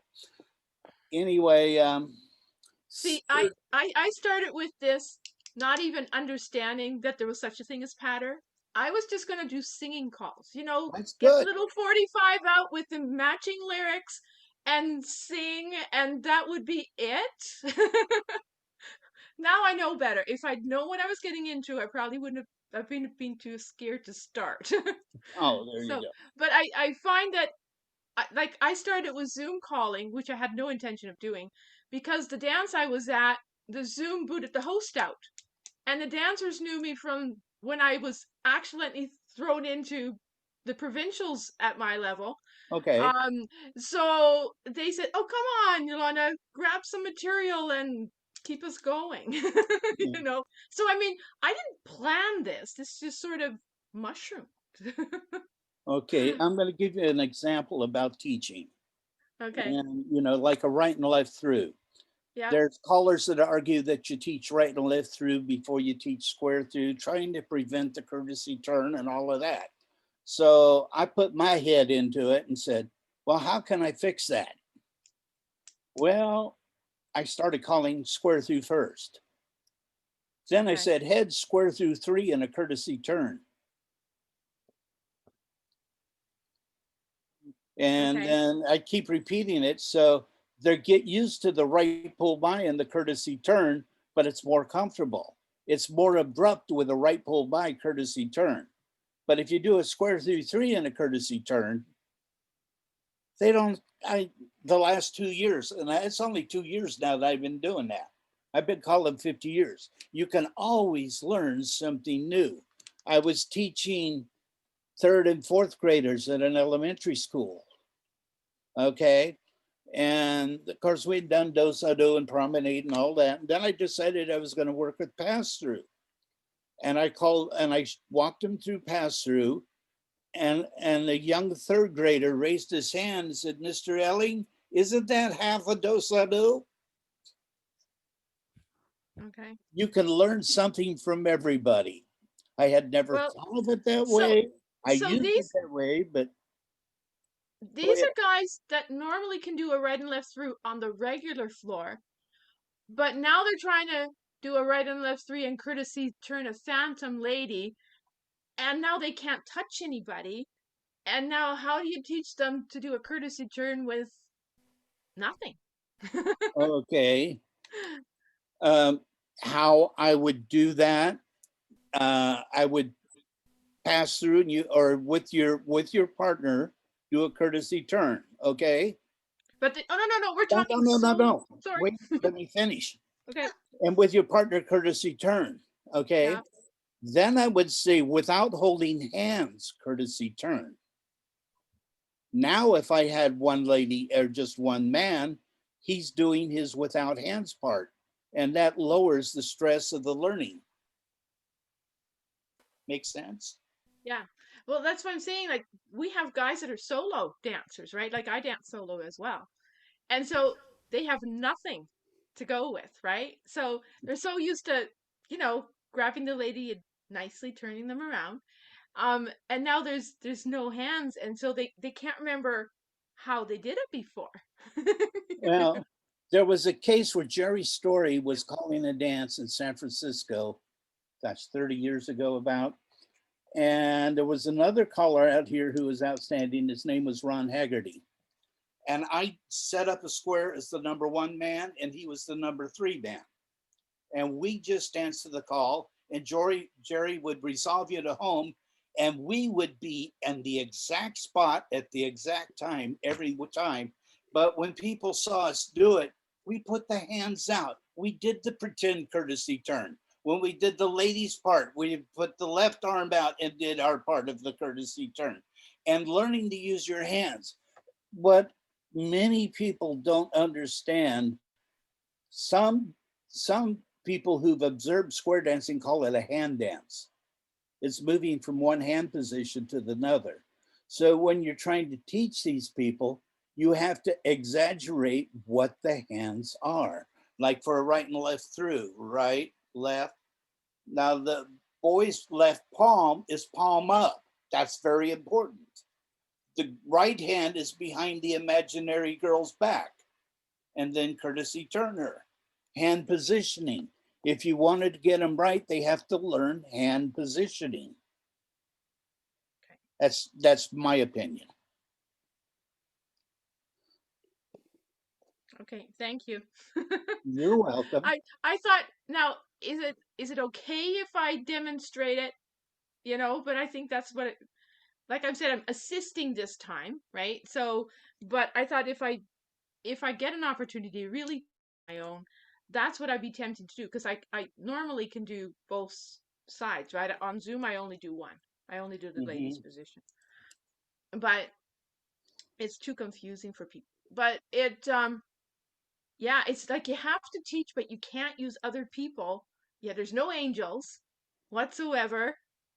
You know, it's quite interesting to do it that. But I'm going to really learn my definitions well this way. That's right. That's good. But You know. focus on hand placement. Okay. Okay. Yeah, I wouldn't want to see him, if you called square through 4, I wouldn't want to see him to do slide through 3 times or whatever and pass through. I want to see the right hand go out, the left hand go out, the right hand go out, the left hand.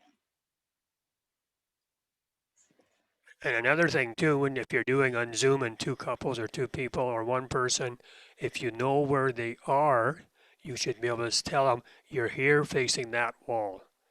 So, and that's something you have to understand. So if you say you're number 3 couple and you're number 3 lady and you go to a touch a quarter, say you're away from me and you're facing number 4 wall.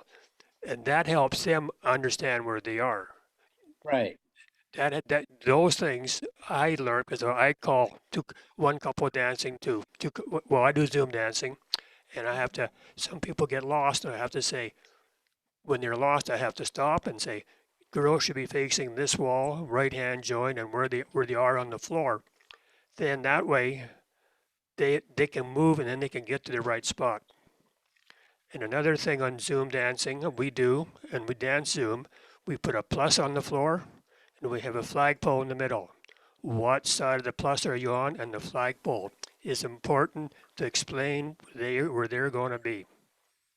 So you have to think about that too when you start teaching or you start calling or you do some, and they get lost, and you say, "Oops, what can I say to fix it?" That's what I found. What I do when I do my calling. So you do a plus on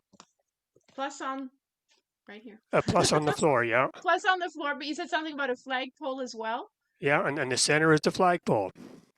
Because you always are working on the flagpole when you have 4 couples. So basically you're making a cross? Yeah. Okay. Yeah, we said it was a cross, but one of the ladies I was talking with said that's a plus. Okay, we'll make it a plus. Okay. But I'd say the best thing if you want to do 1 or 2 couple stuff, yes, call it, record it, dance it yourself, by yourself. Okay. Feel what it feels like for the dancer. It'll tell you a lot. Really, it'll tell you a lot. Okay. There's so much work to this. It is work, but it's fun. It pays off. It's a matter of finding enough time to do it. Especially if you like math. I sort of do. Yeah. There you go. That explains. What I did for myself, and this is something that you can pass on to other people, is I bought interlocking square mats. Do you know what I'm talking about? I can show you otherwise. Yes, I know what you mean. And I turned it upside down because the bottom is actually smoother. And then you've got 4 or 6 or 8 squares depending on what you want. And for the round dancers, they like a smoother floor if it's if they don't want to dance on carpet. So, but you have to tape it together, otherwise it moves apart. There you go. Okay, I should probably give somebody else a chance. Thank you so much. You're welcome. I'm gonna get out of here. Y'all have a great night. Okay. Merry Christmas. Merry Christmas, and Steve. look after yourself. Merry Christmas, everybody. I'm leaving too. Thank you. See you again next year. Okay. Merry Christmas, John. So I take it this starts back in January? Yeah, I think Mel is starting again in January. I don't know whether it's going to be the first weekend or the second weekend, but he'll Okay. contact everybody anyway. So Okay. He'll get a Well, lot of emails. yeah, anyway, it's been good for me today. I've learned a few things, picked a few things up, and I've been calling for 35 years. So Well, anyway, it's I all find that this is almost overloaded information because there's so much new information that they're oh calling yeah. me the baby square dance caller. there's a lot to learn, but it's interesting. The journey is interesting. The journey is as much fun as you want to make it. The rewards of what we do are just amazing. I've been calling for 54 years. I've enjoyed every single skerrick of what I've done. It's always been fun, and one never stops learning. As I said, I've written choreography for the last 54 years. I published 2 magazines of nothing but choreography and information, and I'm still learning all the time. Well, the thing is, I'm right at that point where, I sort of go up and down. Some days it's like, oh, I'm starting to get this, right? And then there's other days I go, oh, like it is just, I'm lost. So, but I've had people that believe in me when I don't believe in myself, or I've been put in situations where I had no idea exactly what I was getting into. So last year, for instance, and the year before that, I don't know how much you know about Canada, but I did the provincials at first 2 years ago, the provincials at Alberta, except I didn't know they were the provincials. One of the guys that I knew was a caller, and he says, "You want to tag along with me while we go square dancing?" And I ended up on stage, and it turned out it was the Alberta provincials, right? So, and then last year, I knew one of the callers that was in charge of the BC provincials, and I said I wasn't going to be on the schedule because my mom had an operation scheduled on an emergency basis.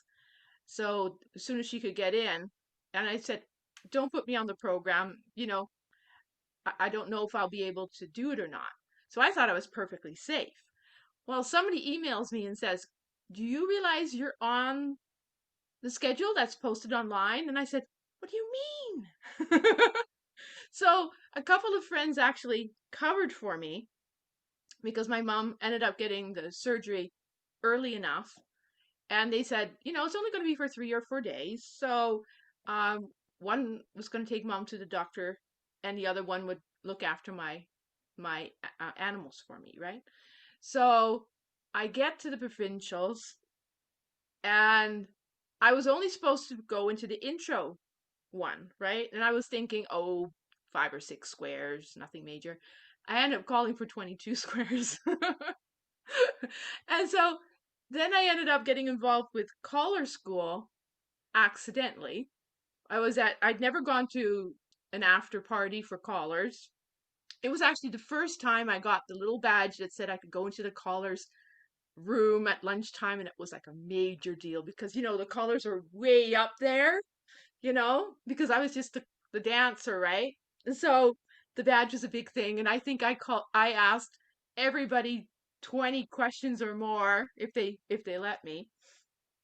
And so they said, well, come to the after party. And I said, well, I don't drink. They said, oh, just get a ginger ale. Um so well, it turned out to be okay because normally, from what I heard, the party could get quite interesting. And so the bartender who had the key didn't show up. So we ended up with all of the callers and 22 squares. You can imagine we had four rooms. Only had two bottles of wine between them because all the liquor stores were closed, and there was no snacks unless whoever went to the trailer went and grabbed some stuff. So somebody said, would you be interested in caller school? We're doing it in a day or two. And I said, well, don't you normally sign up for that half a year or more in advance? And they said, yeah, but would you be interested? And I said, well, I would be, but I figured I would be off it's just like 10:45 at night, and the caller school is the next day or so. And I figured I'd be perfectly safe, right? So the guy says, "Would you be interested?" Well, yeah. He says, "Oh, well, I'll just dial the guy that's in charge on my cell. I've got him on my cell phone." He didn't say anything about the guy that he's in different time zone. So it's like almost midnight at the guy he's calling, and he says, "Oh, and it turns out the guy who's in charge has a niece with the same name. Go figure, right? Chances of another Yolanda being around." So he was told the phone call was about Yolanda, and he just thought it was his niece. So they said, "Is there a space in the caller school?" And he says, "Well, normally there wouldn't be, but somebody used phone a couple of hours ago that they've had to cancel because of medical conditions. So yes, there's a spot if she's willing to do some questions over the phone, because normally, you have to send in an application and stuff."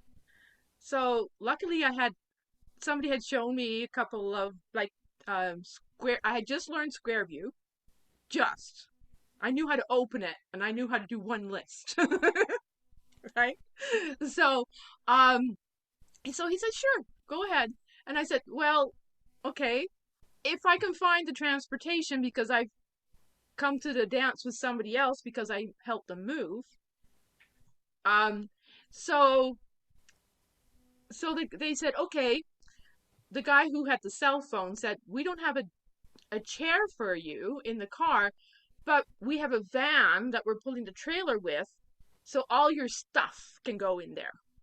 Right? So the stuff's taken care of.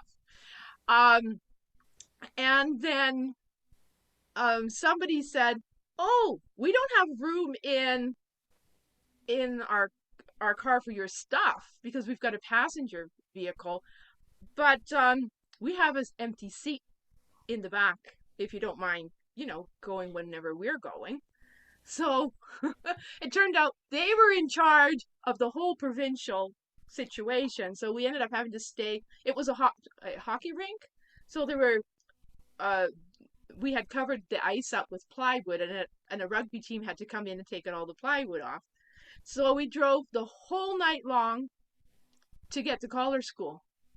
And I had stayed up, and the place that I had been staying at was a cabin, which turned out it was the office of the person that was in charge, right? I had an air mattress, and they ran out of schedule. So first night we stayed up until 1:30 printing out schedules, and the next night we stayed up until 2:30 hole punching with the two provincial hole punchers. But we talked caller talk the whole time, right?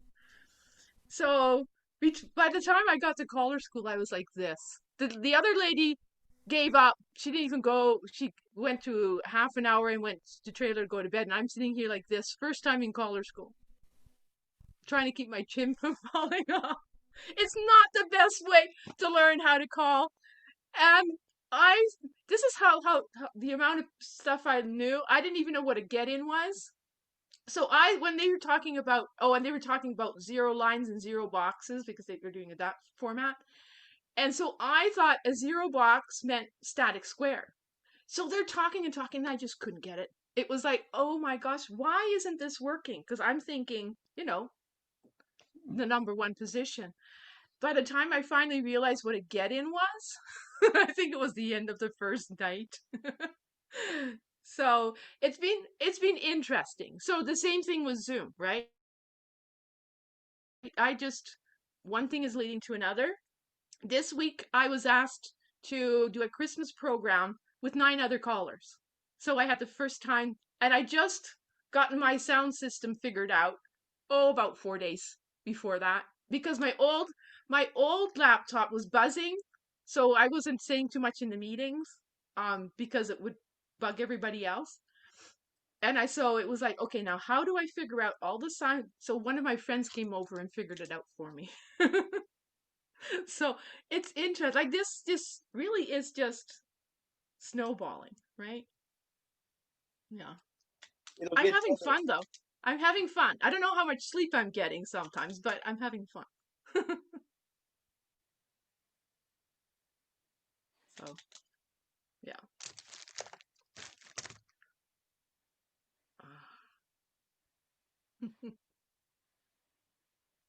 Do you guys have any good stories about when you started? Well, I was in a singles club square dancing, and one member of the club got up and called a tip. And it was horrible. I mean, we couldn't, it felt bad all the way through. And I just made a smart ass comment, which I should not have done. But I was in my square and I said, I could do better than that. And the girl that was dancing next to me said, prove it. So I went out and taught myself how to call. What I did was I used the sets and order records, long play records, and listened to them to see. And then all of a sudden, one caller was calling where I felt comfortable with his meter and delivery. And that was CO Guest from Texas. And I took that pattern, okay, and I wrote it down. Imagine per line, 8 beats. And I wrote what he said on each beat and each pause, because to me, timing was perfect. Now, this guy that was not so great as a caller, when he found out I was going to learn, he said, you've got to learn to count first before you can call. Okay. You know, start that music anywhere and find the one beat right away. And so I did that, and I practiced putting on music going 1, 2, 3, 4, 1, 2, 3, 4. I still 50 years later do that with my new pattern music. Do I feel that one beat? And in my production of music, I make sure that when it's produced, that one beat is accented so you can hear it clearly for pattern, because timing is everything. So I took that home and I practiced that. And then it had about 5 or 6 sequences in it. And I would switch the sequences around. And the idea was that when the record finished, I'd finish on the right beat every time. And that's how I taught myself how to call pattern. And how to develop modules. I got my 7 favorite singing calls and I wrote them all down. Then I learned how to do each figure with the other 6 songs. Oh. And then, and that just gives tremendous variety to a club. And fortunately, there was a book out at the time, Jay King's How to Teach Square Dancing. And I used that, and I literally studied the book and then went and called my class that way. When in my first 5 years, I would set up my class, I knew I'd be doing 7 tips. So before I ever went there, I'd decide what 7 singing calls I was going to call and what 7 pattern records I was going to call. And the first tip was always review, nothing new. Second tip, introduce a call. And then I wrote the singing call figure that used that song. And I went through and I taught classes for 7 years. Then I found out I was doing it without the printout. So that's how I learned to be a caller. And I love the choreography part. I started sharing the choreography. There are some very well-known traveling callers who are super singer callers, and probably one of the best in the country walks around and he pulls out sheets of paper and he lays them on the table. It's choreography I wrote. Oh, he doesn't necessarily like to call advance, but when he's pressured into it, he pulls out my sheets and calls to that. And the other callers turn to him and says, where'd you learn how to do that? So that's my career in a nutshell. Yeah, I was a little bit fortunate. We had when I first went into started calling, 54 years ago, we really didn't have anything at all. All I had was a few records. You'd practice up a couple of singing calls, and that was it. But very fortunately in Sydney, which is about 50 miles north of where I am, they had a caller school run by a caller there, Ron Jones. And the caller school there went every Sunday from 9:30 in the morning till 4:30 in the afternoon for 6 months. Oh, And that's lucky. and we learnt how to call. We predominantly learnt how to teach. There was more emphasis on teaching than calling. Initially, we started out, we were all given sheets of paper with lots of modules. We were told how to do it. We're told how to put it together. And that's how I started. I found that the choreography side absolutely fascinated me. And, it wasn't, like some years later in the 70s, I started my own note service because I'd written so much choreography and I'd sent lots of choreography to other callers. I remember in one of my early trips to the US, I was in Northern California, that lovely area up there where Bob is. And I did a dance up there. I did one in San Jose for Bill Peters, another one for Bill Davis up at Santa Clara Valley up there. And then I did a dance somewhere north of San Francisco, and Jim Hilton was there. And I'd never met Jim, even though I bought a Hilton from him, I think a couple of years before, very early 200. And Jim saw what I used, which was a cue card system, because I wasn't a sight caller at that stage. My memory was limited. I had trouble with mental image resolution, remembering for every ladies chain effect that I did, I had to do another ladies chain effect. So I wanted something different. So I developed a cue card system. Jim Hilton saw my cue card system that I use, and he said, "This is really good. Can I use that?" And I said, "Yeah, no problem." So I sent Jim Hilton all of my cue cards and how I done it off the typewriter symbols. And he said, "Can I republish these?" And I said, "Yeah, go for it." And Jim did. He sent me a whole lot of the stuff that he republished. And the terminology that I used was the stuff that Jim did, and it's still, most of it's still in use today. But it was the choreography, the interest in choreography, without providing something to the dancers that was interesting, entertaining, without being over the top difficult. And that was my key thing. It's just great.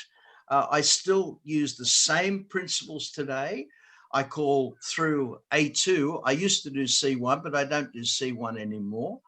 I've called all over the world. I traveled internationally from 76 until 1992. I think I did, 17 years to Europe, to Sweden. I did 14 years to the States. And every time over there, start off in Los Angeles, do a couple of dances in LA, and then you move up, drive 200 miles, do another dance, drive 200 miles, do another dance. I did it for so many years. And when I found square dancing in Europe, when they first invited me to go over there, I absolutely loved what they did. And then I stopped going to the States. I think the last time I called in the States was about 92. I did a couple of festivals in Oregon and Utah. And then I went to the States. I went to Europe after that, and there all the time. And I had a ball. But, my principles have never changed over the years. I've always believed in sharing information. The more we can share with each other, the greater the benefit is to the activity in general. I love this activity. This is the greatest thing in the world for me. I met my wife square dancing. It's just great. And it's this way. I told Yolanda before. I actually called my first dance since March on Thursday night. We had an A1 group here in the house, so I actually had a square on Thursday night, and I called a full night. and it felt good. Yeah. Yeah, there is something, like I've called Zoom, but there is something about having real dancers on the floor, and I look at the dancers when I'm calling, right? Other Yeah. people, look at the screen, and I don't. I have cards in my hand, kind of thing.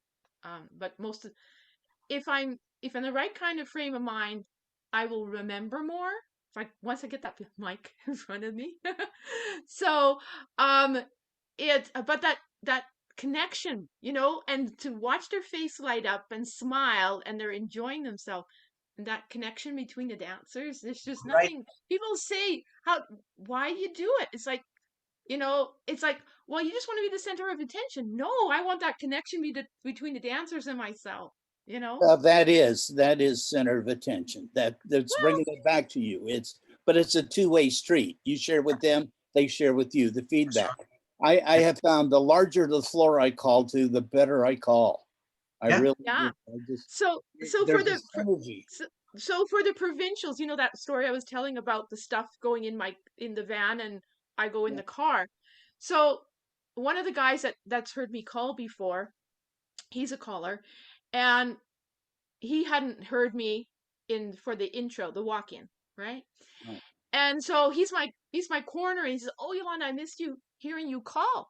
He said, "I heard it went well." I said, "Yeah, I did." He said, "Would you call? Are you on the schedule to call on the dance out?" And I said, "No, I'm not." And he turns around and leaves. Right? And I'm thinking, okay. He went to the master of ceremonies. He said, he comes back and he says, "Oh, you're on the program now." And I'm just dying inside because I know the person in charge is taking the floor out and they're on a schedule. And so now the person that I'm going to be driving to the color school with, I've just stretched their schedule, right? So, and my stuff is on the way to Alberta already. So it's like, okay, he says, make it work. So I walked up to the caller's table, explained the fact that all my stuff is already on the way in somebody's van.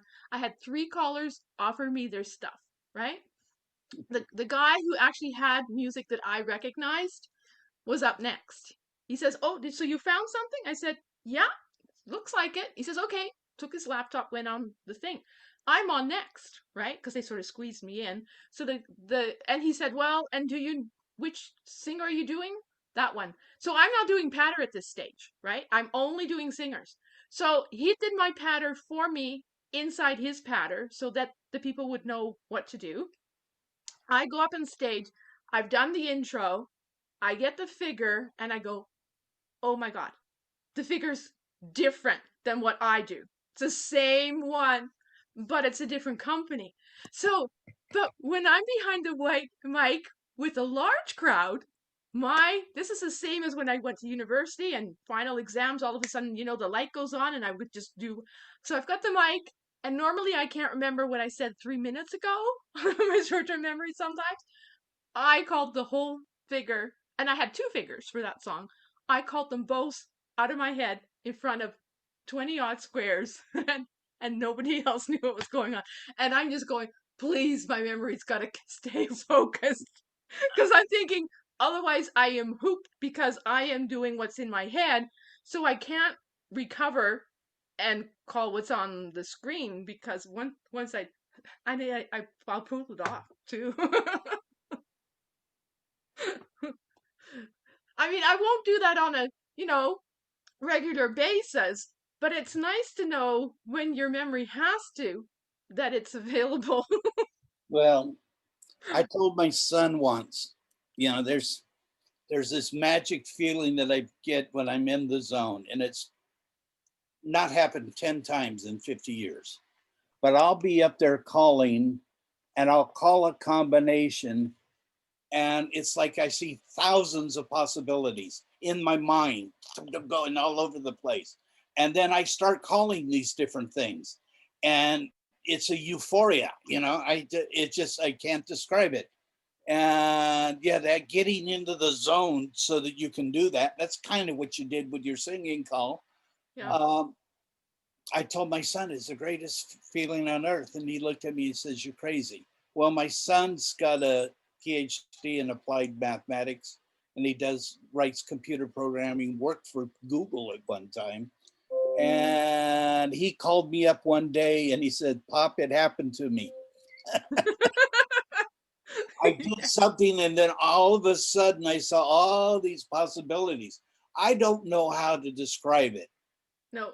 But it's an awesome feeling. Yes. I mean, I used to have it for final exams. I could study and stuff, and I did a social work program as well, where you have to write large essays, and they would see me, struggle to put the papers together. And then at finals, they said they've never seen anybody write so fast. I'd be like, it was just flowing out of me. And so they thought, well, maybe she's cheating somehow.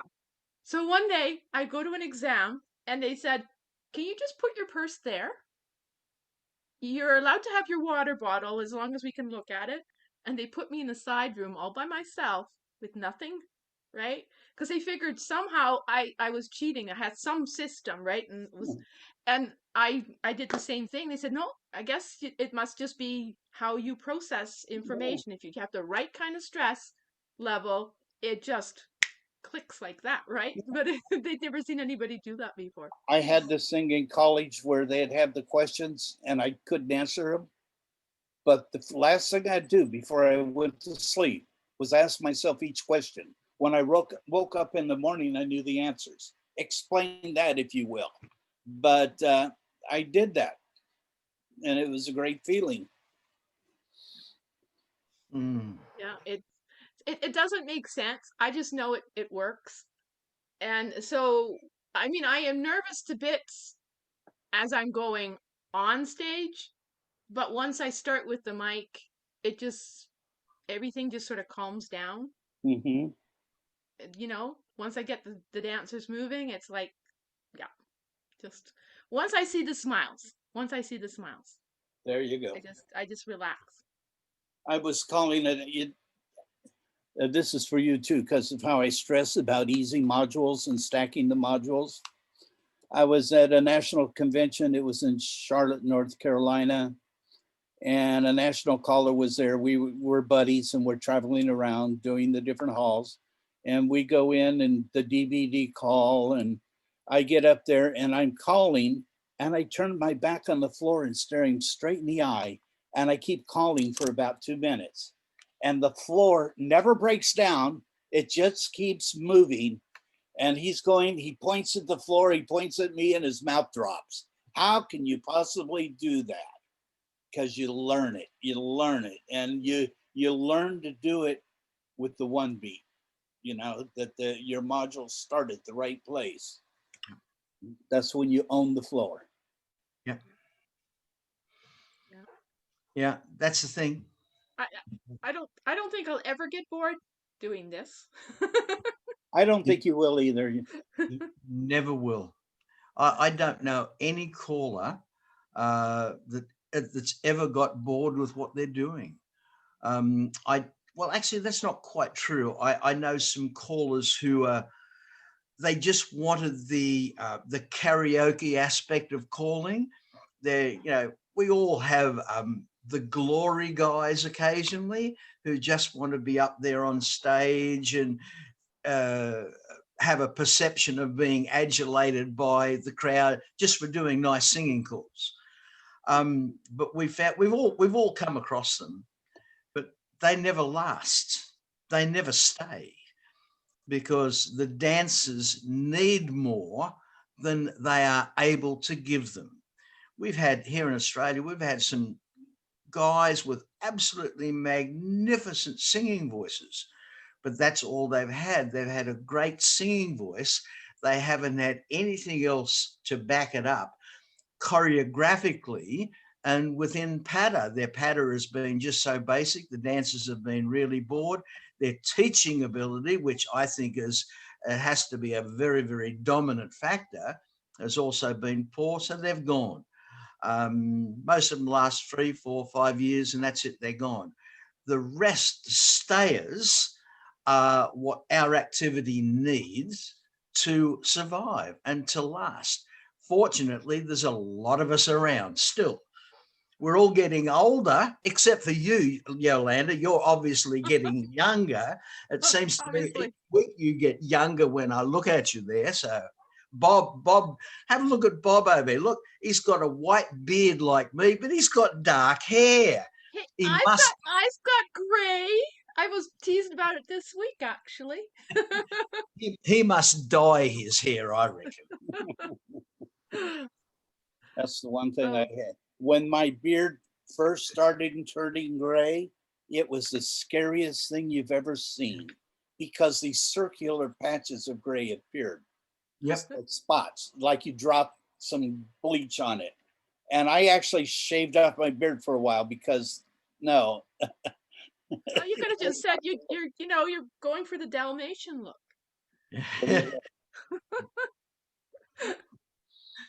Yeah, I have to be honest. My mustache turned grey 40 years ago. I had a mustache, when I was in my early 20s because I grew it to make me look older at the time. And then it was only a matter of 10 years before it turned grey. And then I said, well, I don't know whether I want it now. But yeah, I've only grown my beard back in the last 3-4 years, I suppose. Well, when I first started dating my wife, I had a full beard at that time, same beard. And I decided to surprise her one night when I picked her up and I cut it off. And it wasn't until we got home that she mentioned that my beard had been cut off. But then afterwards, My late husband had to do that one time. He was, trimming his mustache and his hand slipped and he had to get rid of. And so once the mustache was gone, then and it was like, okay, I will learn to get used to seeing you without. well, the thing was, she's told me never cut it off again. Yes. I thought there's a reason why you normally have your mustache, right? But I mean, actually, when I met my husband, I had learned to square dance in grade 3 and I still remember the first call. The singer was Oh Susanna. That's how much of an impression it made on me that I can still remember. So one of the first questions my husband asked me was, do you do any dancing? Right? And then he says, do you know what square dancing is? And I said, yes. And he says, do you like it? I said, oh, yes, I really liked it. And I'm a real dancer. My parents say I was dancing as soon as I could walk. So, so he says, I'll go back to basics with you because you haven't done it for quite some time. And so we did. And this is how we got to know each other for 2 years before we got married. And we danced. We went. At that time, you had a basic night and a mainstream night, and and stuff. And so he was on swing shift, but I learned 2 weeks on and 2 weeks off, right? Both the best way to learn, right? So and then once we were married, we would go out of town and stuff. But John and I had wanted to learn how to call in the 80s, and we had a really nice caller at the time, and so he was teaching John because I was working 6 days a week in the family store. And John got hurt about 6 weeks before we got married. So he was on long-term disability. So I worked 6 days a week and did phone. You know how Sundays you had long distance phone call were half. So on Sundays, so that was day 7, I would do all the ordering and stuff, right? So but I'm cleaning up some of John's stuff still, and I'm coming across the cassettes, that the caller had made for him to listen to. It was neat, So I'm finally getting to do what I had wanted to do in the 80s. So, yeah. That's cool. So, yeah, and like we were going to be a caller team, right? So, but I mean, it's yeah, I had no idea what I was getting into. I thought we would call and go dancing, but I really thought it was the 45, right? The 45, you put it on. Didn't understand the choreography section involved. But yeah, no, I don't think anybody has ever taken me seriously as far as my age goes. I remember working in the school district, and I was in my late 20s, Whoa. and I had my high heels on, you know, and dress clothes, you know, dress pants and the dresses and stuff. And I went to do some photocopying and had to go in the hallway during class hours. And one of the teachers, and I was substituting, and one of the teachers called me and stopped me in the hallway and in a very coarse tone of voice says, "Now, lady, you better have a really good excuse why you're in the hallway, and you better have a hall pass." Because he thought when I was one of the students. And I was in my late 20s. So that gives you an idea that, yeah, it just. You're one of the lucky ones.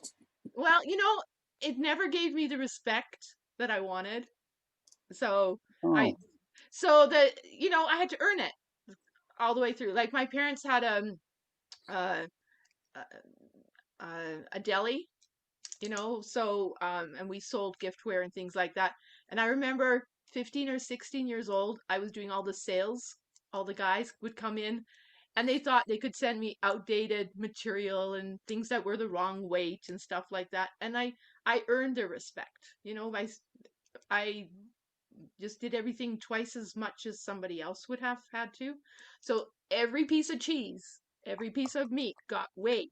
My dad said, you know, we make a much better profit now because anytime there's anything wrong, you will know, right? We don't get any more outdated stuff. We don't get any underweight or overweight stuff because it's right on the dot because you had to prove yourself and the guys know it now and you're sticking to it, right? So, but yeah, no, my mom had the same thing. They always thought that she was about 20 years younger than she was, and it's just the way it is. Eventually, it does catch up to you. She's in her mid 80s now, and she's starting to look like she's in her 70s, you know, so. Oh dear. I know. So, but I'm around people that are about 10 years older than I am, and people will say, "Oh, you're with, you know, if we go to a restaurant or something, it's, oh, you mean what do you Who's your think your dad parents? would like?" Yeah. Oh dear. So, Well, while I think about it, Yolanda, I'll photocopy these hopefully okay. today and send them to you. I've got a Okay. fairly easy time coming up. I've been doing a whole lot of stuff yesterday for BTM for next month and for ATS magazine. I've just finished. Well, Bob and I have been working on an ad for him for Riverboat Records for BTM each monmonth because it's got such bloody good music, you know, some really great music there. I love classical music. I've used a number of classical music, classical pieces for Patter for many years, some of the Hooked On stuff. And Bob, he did things like Ode to Joy as a singing call, but it's an even better Patter record. It is superb for Patter. The patter was called Ode, O-W-E-D, to Joy. And there's a patter record out that just has a rhythm track. But then this month, a new version is coming out. It's the same background music, but I put in horns and piano, and it's called Beethoven's Ninth. Okay. Okay. Because piano in A, you know, absolutely superb as well. David Cox, when David had, because David's from here in Australia, when he had C-Bar C Music before he sold it to Tracy Brown a year and a half ago, he also did a version of Ode to Joy. But the version he did was great sounding, but the music was so busy, the music takes away from its danceability. Okay. Not mine. No, yours is good. Yours is great. And I've got a lot of your music. I've got a lot of the old Riverboat stuff. And I bought quite a bit in the last couple of years. I've inherited a huge amount of stuff at the moment in the front room of the house. I probably have 1,500 45s, about 250 CDs, all to give away to people. Our great friend here, I live too far away from you. yeah, Graham Kirkwood, which was, my trainee caller here. Graham died, last month, and I've inherited all of his stuff. And so I've got to find homes for it all. I have nearly all of it already, so it's no use to me. And I've got bloody 7,000 singing calls and 3,000 pieces of hoedown music. So I realistically don't need any 45s to transfer over again. I've been there and done that. I don't want to do that again. So, but yeah, there's some very good music around today, especially for new callers like you, Yolanda. There's some great old music, but there's some really good new music as well. Music that can be used, that people living outside of square dancing today can relate to. And some of it's more pop oriented, like a lot of the hoedowns that Bob's done. They have a more pop oriented beat, and that is terrific today for selling square dancing to non-square dancers. I love music. Music is what drew me to square dancing right from the start. The music was fabulous. Our music has always been related to the current trends in popular music. In the 50s, the square dance music in the 50s was 50s music. We do have a lot of music today. Some of it doesn't translate as well today, but some of it still does. The biggest problem I see for music producers is the cost to produce the music versus the actual return. There are not too many that are making any sort of like profit. Some of them are breaking even. Some of them are doing nowhere near breaking even. I'm close to the break even category, but mine's a worldwide business. It's not square dance music for the US. I sell very heavily in Japan. Japan is we've got a great camaraderie going, and they're very supportive. I put out a piece of music. I know I'm going to sell 40 copies. Yep. Period. Standing orders. They're going to distribute it to 40 people. Basically, I think the caller who records it gives it away to 40 other callers. But that's how they are. That's their culture, and I'm okay with that. But it allows me. They pay 80% of my costs, so it cuts down the number of records I have to do to end up with a profit. Yep. Yeah, it's, as I said, I recorded a whole lot of stuff for Bob Shiver on ANS. I had the music cut here in Australia by a friend of mine, Jeff Van Sambeek in West Australia, who's a caller. And Jeff's a great bloke. He does pretty good music as long as you keep at him all the time. And I have to be honest, every single piece that I put out has recouped its money. And I didn't have particularly large production costs. I was only paying 100 Australian dollars, which is only 70 US dollars for a piece of music. Oh God, where is that going? and like the very first one I put out, Rip Rip Woodship, sold 190 copies. Oh wow. So with all of the stuff that I put out on ANS, there's none of them that have sold less than 80 copies. But again, I have in some ways, so I have a sort of a captive audience, because each month in BTM, I can advertise the music that I'm putting out so that I have people that will take notice of it and look at it. And to me, that's the secret nowadays of getting the stuff out.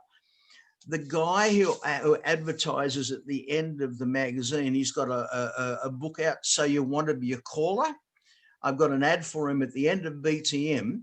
Every issue that the ad's been in there, which is about 18 months, he sold at least 2 or 3 copies of it from every single issue. I don't charge him anything to do it. That's fine. He sent me a copy of it. That's fine. Paul Bristow, Paul has gained a lot of new subscribers to Sting because there are more people that are aware of it. The more people that are aware of what's out there, the better it is for everybody. That's what I'm hoping for. Yeah, well, I must admit, I sure hope so too. We offered, I offered a number of callers.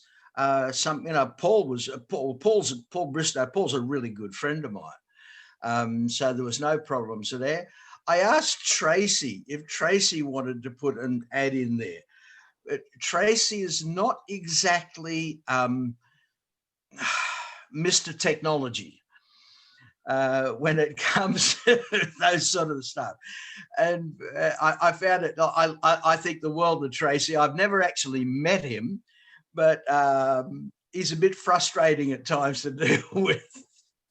Yeah, I started off working with him. He's a good guy. Yeah, we got our opinions. Yeah. Yes, I said I've never met him at all. He sent me a whole lot of pieces of music, which was old stuff, and I had no problems at all with it. I put vocals on it at all, and I never ever know what he thinks about it. He just shoves it out there. I like if I'm going to do something, I want feedback. Mm-hmm. And with Tracy, no feedback, none whatsoever. Oh, he hasn't a clue what's going on. He's not a caller. He doesn't call square dancing. He's a guy who found a business opportunity buying up labels and reselling the music. Yeah. He charges as most guys who put a vocal on it pay him for it. Yeah. I have to be honest, I wouldn't pay for it. I was really frustrated when David Cox is one of my closest friends. David sold him C-bar-C. And I was furious when David told me that he'd sold it to him. He sold it to him for $600, all the music from C-bar-C. And there was some really good music on there. I would have bought it for $600. I would have bought it from a lot more than $600 because I've got a way of marketing the music out there. Very frustrating, very frustrating. With Bob, for Bob, I haven't had a look at the computer much in the last couple of days. I saw you sent me back the artwork that Lois reworked. Mm-hmm. And I'm hoping to get to it in the next couple of days.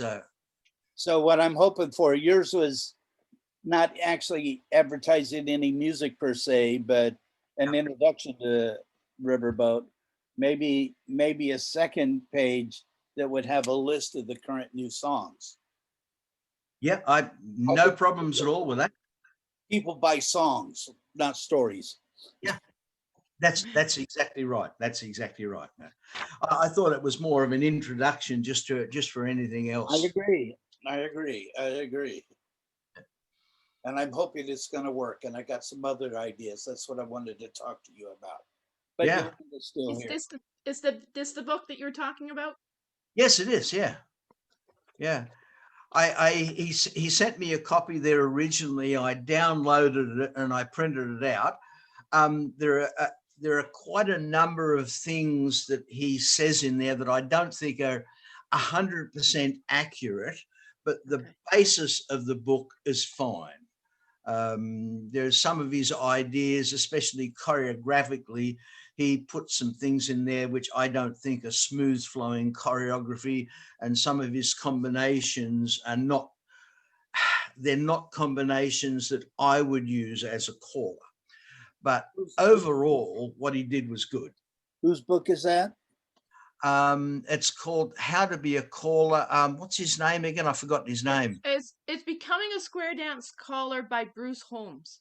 Bruce Holmes. Never heard of that one. Yeah. So somebody emailed me the title, and I thought, well, I've got to start somewhere. Yeah, yeah. You know, There's a lot of books out there, Yolanda.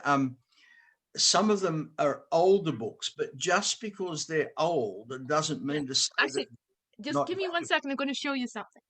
okay. Okay. We'll get to it, Barry. We'll get to it. Yeah, no problems. No problems, mate. Kind of answered a few things. Yeah. Basically, I was wondering if you and Mel, I have an extensive library of Red Boot songs. Yep. If you followed me, you've noticed I've been putting 1 or 2 out every month. Yep. And so I have a lot more. And I was wondering if you and Mel would like to maybe do those. And you and Mel also can call a patter and put it on the record. I just started 2 months ago trying to put patter on every new release of patter music. Yep. Yep. So I'm No looking for that. Yep. No problems. So Okay, this is Yolanda, flashes. Yeah, I'm enjoying what you guys are talking about publishing. So you said something older. I got this from a retired caller. So it's the I don't know if you've I seen believe it. that was a Callers Association. It's from the Sets in Order. It's Oh, the Sets in caller teacher manual. Yeah, Bob From- Osgood, when Bob was producing Sets in Order, every month for about 3 years, he would have a few pages on what he called his caller text. And at the end of about 3 years, he put all these together in chapters and created a book, which is that Sets in Order Caller Teacher Manual. It's excellent. You know, there's nothing wrong with it at all. It's got really good ideas from guys like Bill Peters, Bill Davis, Jack Lassery, Cal Golden. You know, there's a lot of really good information in there. But also it's worthwhile looking for some of the others, like Bill Peters, from when Bill was alive up in San Jose in California. Bill put out a book. The first one, I think, was called The Other Side of the Mic. Now, The Other Side of the Mic, I think, is still one of the finest workbooks for callers ever written. He also put out a series of books after that on use of modules. One was equivalents and one was just straight out modules. Really good. I'm not a very good auditory learner. So if I'm trying to write something down and you keep talking, I'm going to forget the first thing you said. So the others, so I'm just being honest. That's why I say if you can put it in the chat, right? That's just a way of me getting around it. The other side of the mic.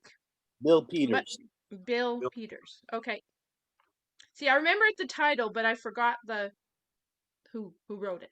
Bill and I shared a club for a while. Oh, of course. No wonder you would recognize the name. Okay, I can see if there's something like on Amazon or something and see if they have. There's been a few people in some of the Square Dance sites that have had some of those books for sale. The crazy part about it, I've got an extra copy here of The Other Side of the Mic, but it's like this thick. To send it overseas would cost a fortune. I'm going through, I'm trying to photocopy lots and lots of stuff. Anything that I can, I will send over to you. But there's also a very good website. I don't know the name of the actual site. And it's something or other. It's in the Northeast that has a lot of these books available.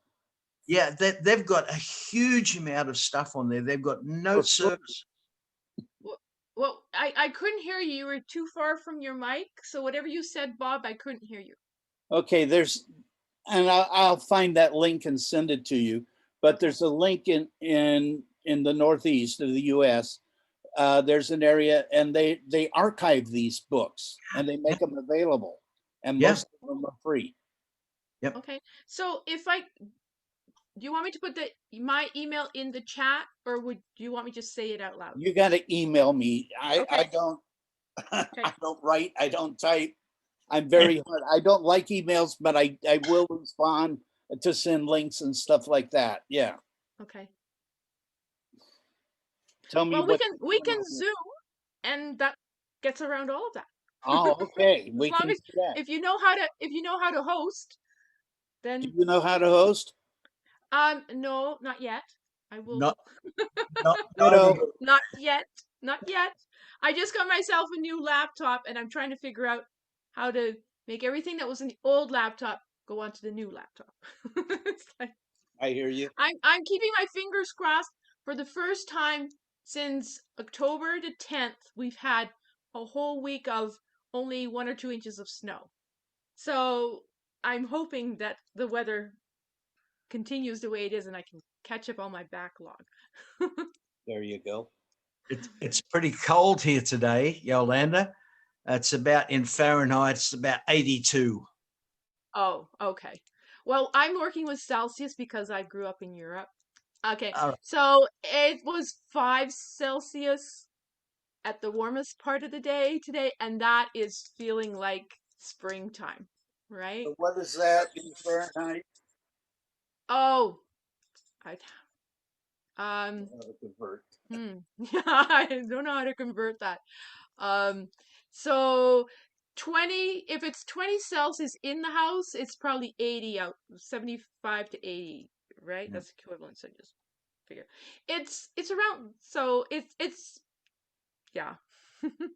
Yeah, for I can ask somebody and get back to you on that. But Celsius to Fahrenheit, what we do, because we're on Celsius, with okay. Celsius, we double it and add about 30 to 30, and that gives an approximation.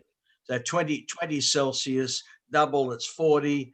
You add 30, so it's about 70 degrees Fahrenheit. Boy, that's warm. Yeah, but I'm saying 5 degrees. So that would double it is 10 and add 30, that would be 40. And Oh. that's the warmest it's been for quite some time. Oh, okay. That's what it was here this morning. Okay. So it's interesting. So when I had some of the largest amounts of snow, because of course in October when nobody was prepared, because normally we don't get it until after Halloween. I don't know how much you know about snow blowers, but my auger belt went. Of course, I didn't know that that's what it was. I had to find somebody to figure it out for me. So I shoveled everything by hand. I was getting up at 3 or 4 o'clock in the morning because I would be too tired to do it all at once. And then in order to stay on top of it, I would get up in the middle of the night. That's why you're so fit. No. I am not thin. It's all certain level. I've gained 20 pounds since COVID started because I'm not dancing 7 days a week. I normally do square dancing, round dancing, regular, waltzing and stuff with the fiddlers. And so normally I do 3 to 4 hours of dancing a day. Okay, Not quite meeting my thing. Make yourself a big sign. And it says, "You're not hungry, you're bored," and put it in your refrigerator. No, the problem is I go out and shovel snow and then I'm hungry because I've actually burned the calories. Oh, okay. Yeah. It always sounds funny to us here in Australia when you guys talk about snow, because like I've only ever seen snow about 4 or 5 times in my life. For us to go snow, even in the middle of winter, I would have to drive about 400 miles to see snow. But I've seen plenty of snow. I've been in Sweden a number of times in the winter time when it's been minus 25 degrees. And I remember one year, I think I told Yolanda, but I was staying with friends in a place called Wairika in California. And I had to drive to Vancouver. And before I had to do a dance in Grants Pass in Oregon. So I had to drive over the Siskiyou Mountains. Now, normally it would have been about a 2-hour drive, but because of the snow on the road, I had to get this guy to put chains on the tires, and it ended up being nearly a 6.5-hour drive. And Susie was with me, and it was the scariest drive I've ever had because I'd never driven in snow, and I'd never seen how insane people can be driving in bad conditions. I've always felt that, crazy. Yes.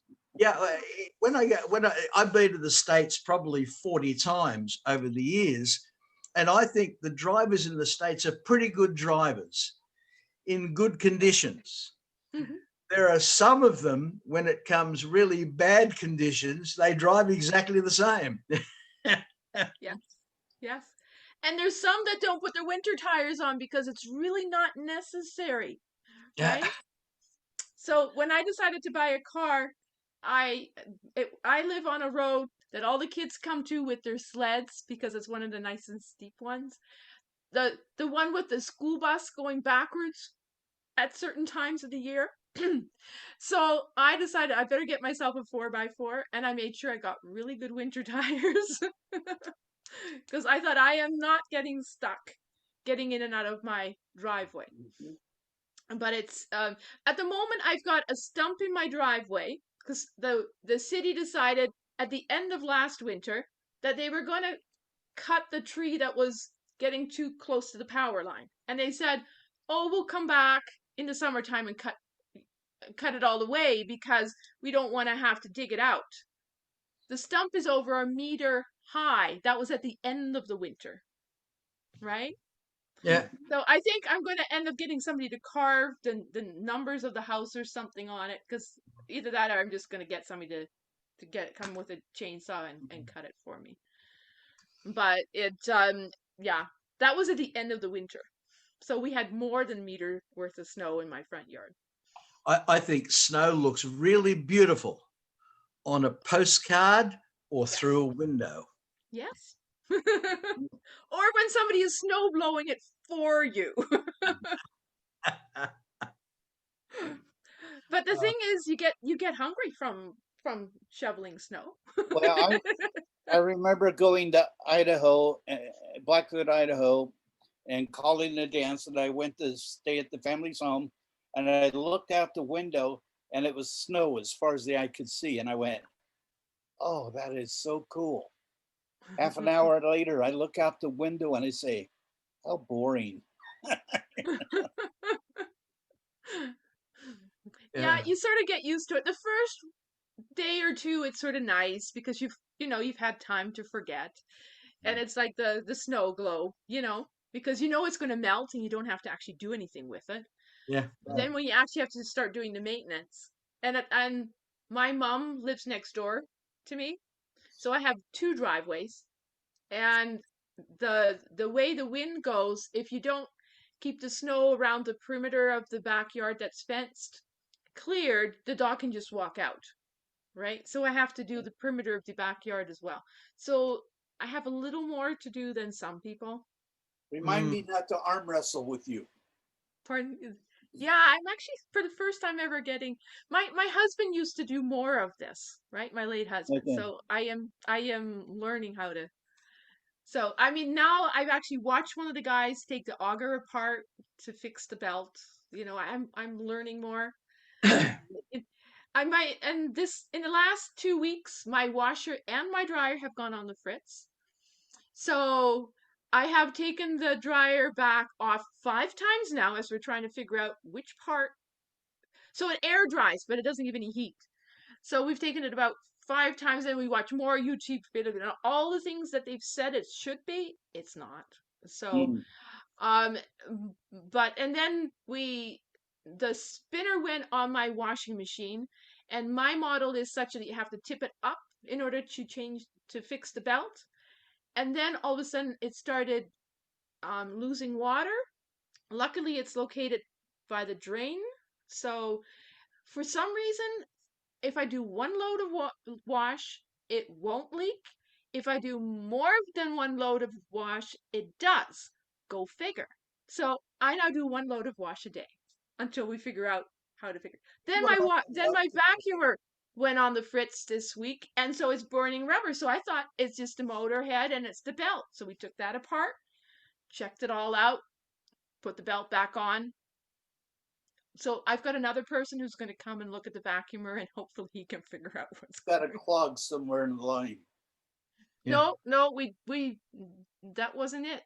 It has to do with the motor Oh, because on my kitchen carpet it doesn't smell like rubber, but as soon as you get it onto my living room carpet, all of a sudden there's too much traction and bingo. So wow. now I'm vacuuming when it's above zero, so I can open my windows.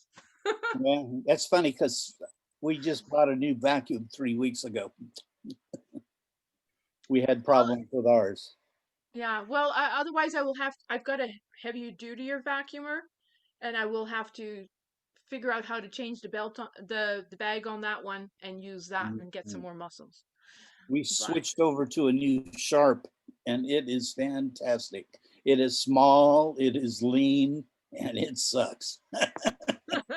And actually, that's one of the times that that's a positive. That's right.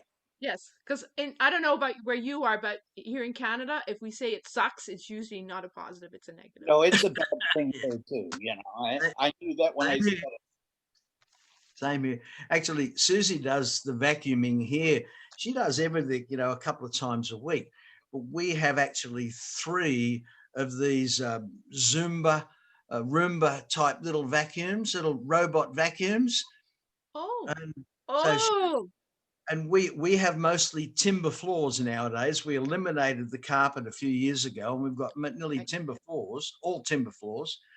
So she just puts 2 or 3 of these Roombas, the robots on the floor, fighting each other, and they just clean it all up. It's great. Doesn't do deep suction, but then again, we don't have anything that needs deep suction anymore. Yeah. And when you're doing it all the time, you don't need the deep suction. That's right. Yeah. That's true. Because I have to be. I'm not a Mr. Fix-It guy. My wife Susie, she could go down and fix the washing machine, and she can do all those things. I'm not a Mr. Fix-It person. I was originally an electrical engineer, but that was a long, long while ago. I've been a Square Dance caller since 1980, a full-time caller since 1980. So 40 years of doing nothing but Square Dance calling, means that I'm dumb. Well, I actually went back to university in 1980. I did a second degree in 1980, but that was in a double major in sociology, psychology. So that's totally useless for anything in the real world. So it's okay. Yeah. Yeah. So. Oh, well, it's nearly lunchtime here. Okay, and it's about supper time here at 6:23. It's been dark for the last 2.5 hours. Okay. So I had better go. So Bob, send me anything that you'd like us to do. I can send it through to Mel, or you can send it directly to Mel. What I want you to do, you've got this huge collection that you've converted a lot to MP3s and stuff already. Go through any Red Boot or Flutter Wheel or J Barquet music. Yep. And see if there's any songs that you did like to do or wouldn't mind doing, that I haven't already released. Yeah. I still have quite a few good ones out there. I go through quite a bit when I clean mine up, I convert them over to 126 beats a minute. Yep. And I try to make that dead on. I like to add a bass line or a kick drum to it if that's possible. I used to have guys that did that for me, and I no longer have that. But having a kick line and bass can take an old piece of garbage and make it a great dance tune. Yeah, yeah. They did not have those in the old records, because in the 80s and before, if you had that heavy bass beat, the needles would fly off the record. That's correct. Yep. Yes. Yeah, literally. Yeah, that's a fact. So they left it off, and unfortunately, that took away the danceability of some songs. That's true. That's very true. I remember I've got the Ken Bauer many, many years ago. We corresponded, and he put out an early version on Wagon Wheel of Bloody Red Baron. And our square dance club was called the Red Barons. And I was nicknamed many years ago, for many years as a Red Baron. And I went through about 8 or 9 copies of the Red Baron record on Wagon Wheel. They would all skip because of the bass in it. Yeah. So, that's when I used to put a quarter on the turntable needle. I was gonna say that's what people Yeah. used to do. Yeah. yeah, we used to put a 1 cent piece on there, and that would fix it up really, really well. Mhm. Tends to wear the record, but with Bob, with the new music that you've been putting out, who's been doing your new music for you? Most of it is Circle Left out of Tennessee. Yep. But unlike most of the labels that use them, they just have the normal stuff put in. I tend to, as you've probably noticed with my music, add fiddles and banjos and whatever, for whatever variety of music that I'm doing, accordions for the Irish music. And so that brings my cost up considerably, you know, adds another $150 to the cost of a song. And they've all just recently raised their rates for studio sessions because of COVID. Yeah. I like what I do. I'm very different than Wade Driver. Wade Driver takes a piece of music and he hears it and he does a square dance tune and he tells me he wants his band to make it sound just like the guy who did the original. And to me, that's all bullshit. I'm sorry, I disagree. What you want is the tagline and the opener to be very much maybe like the original, but you want a balance of instruments that they can tell that you've shifted from the opener to the first break to the second break, you know. So I'll run 3 different lead instruments through the 3 times, and I hire more guys. And with the other, I believe Michael's doing 9 labels right now. Yeah.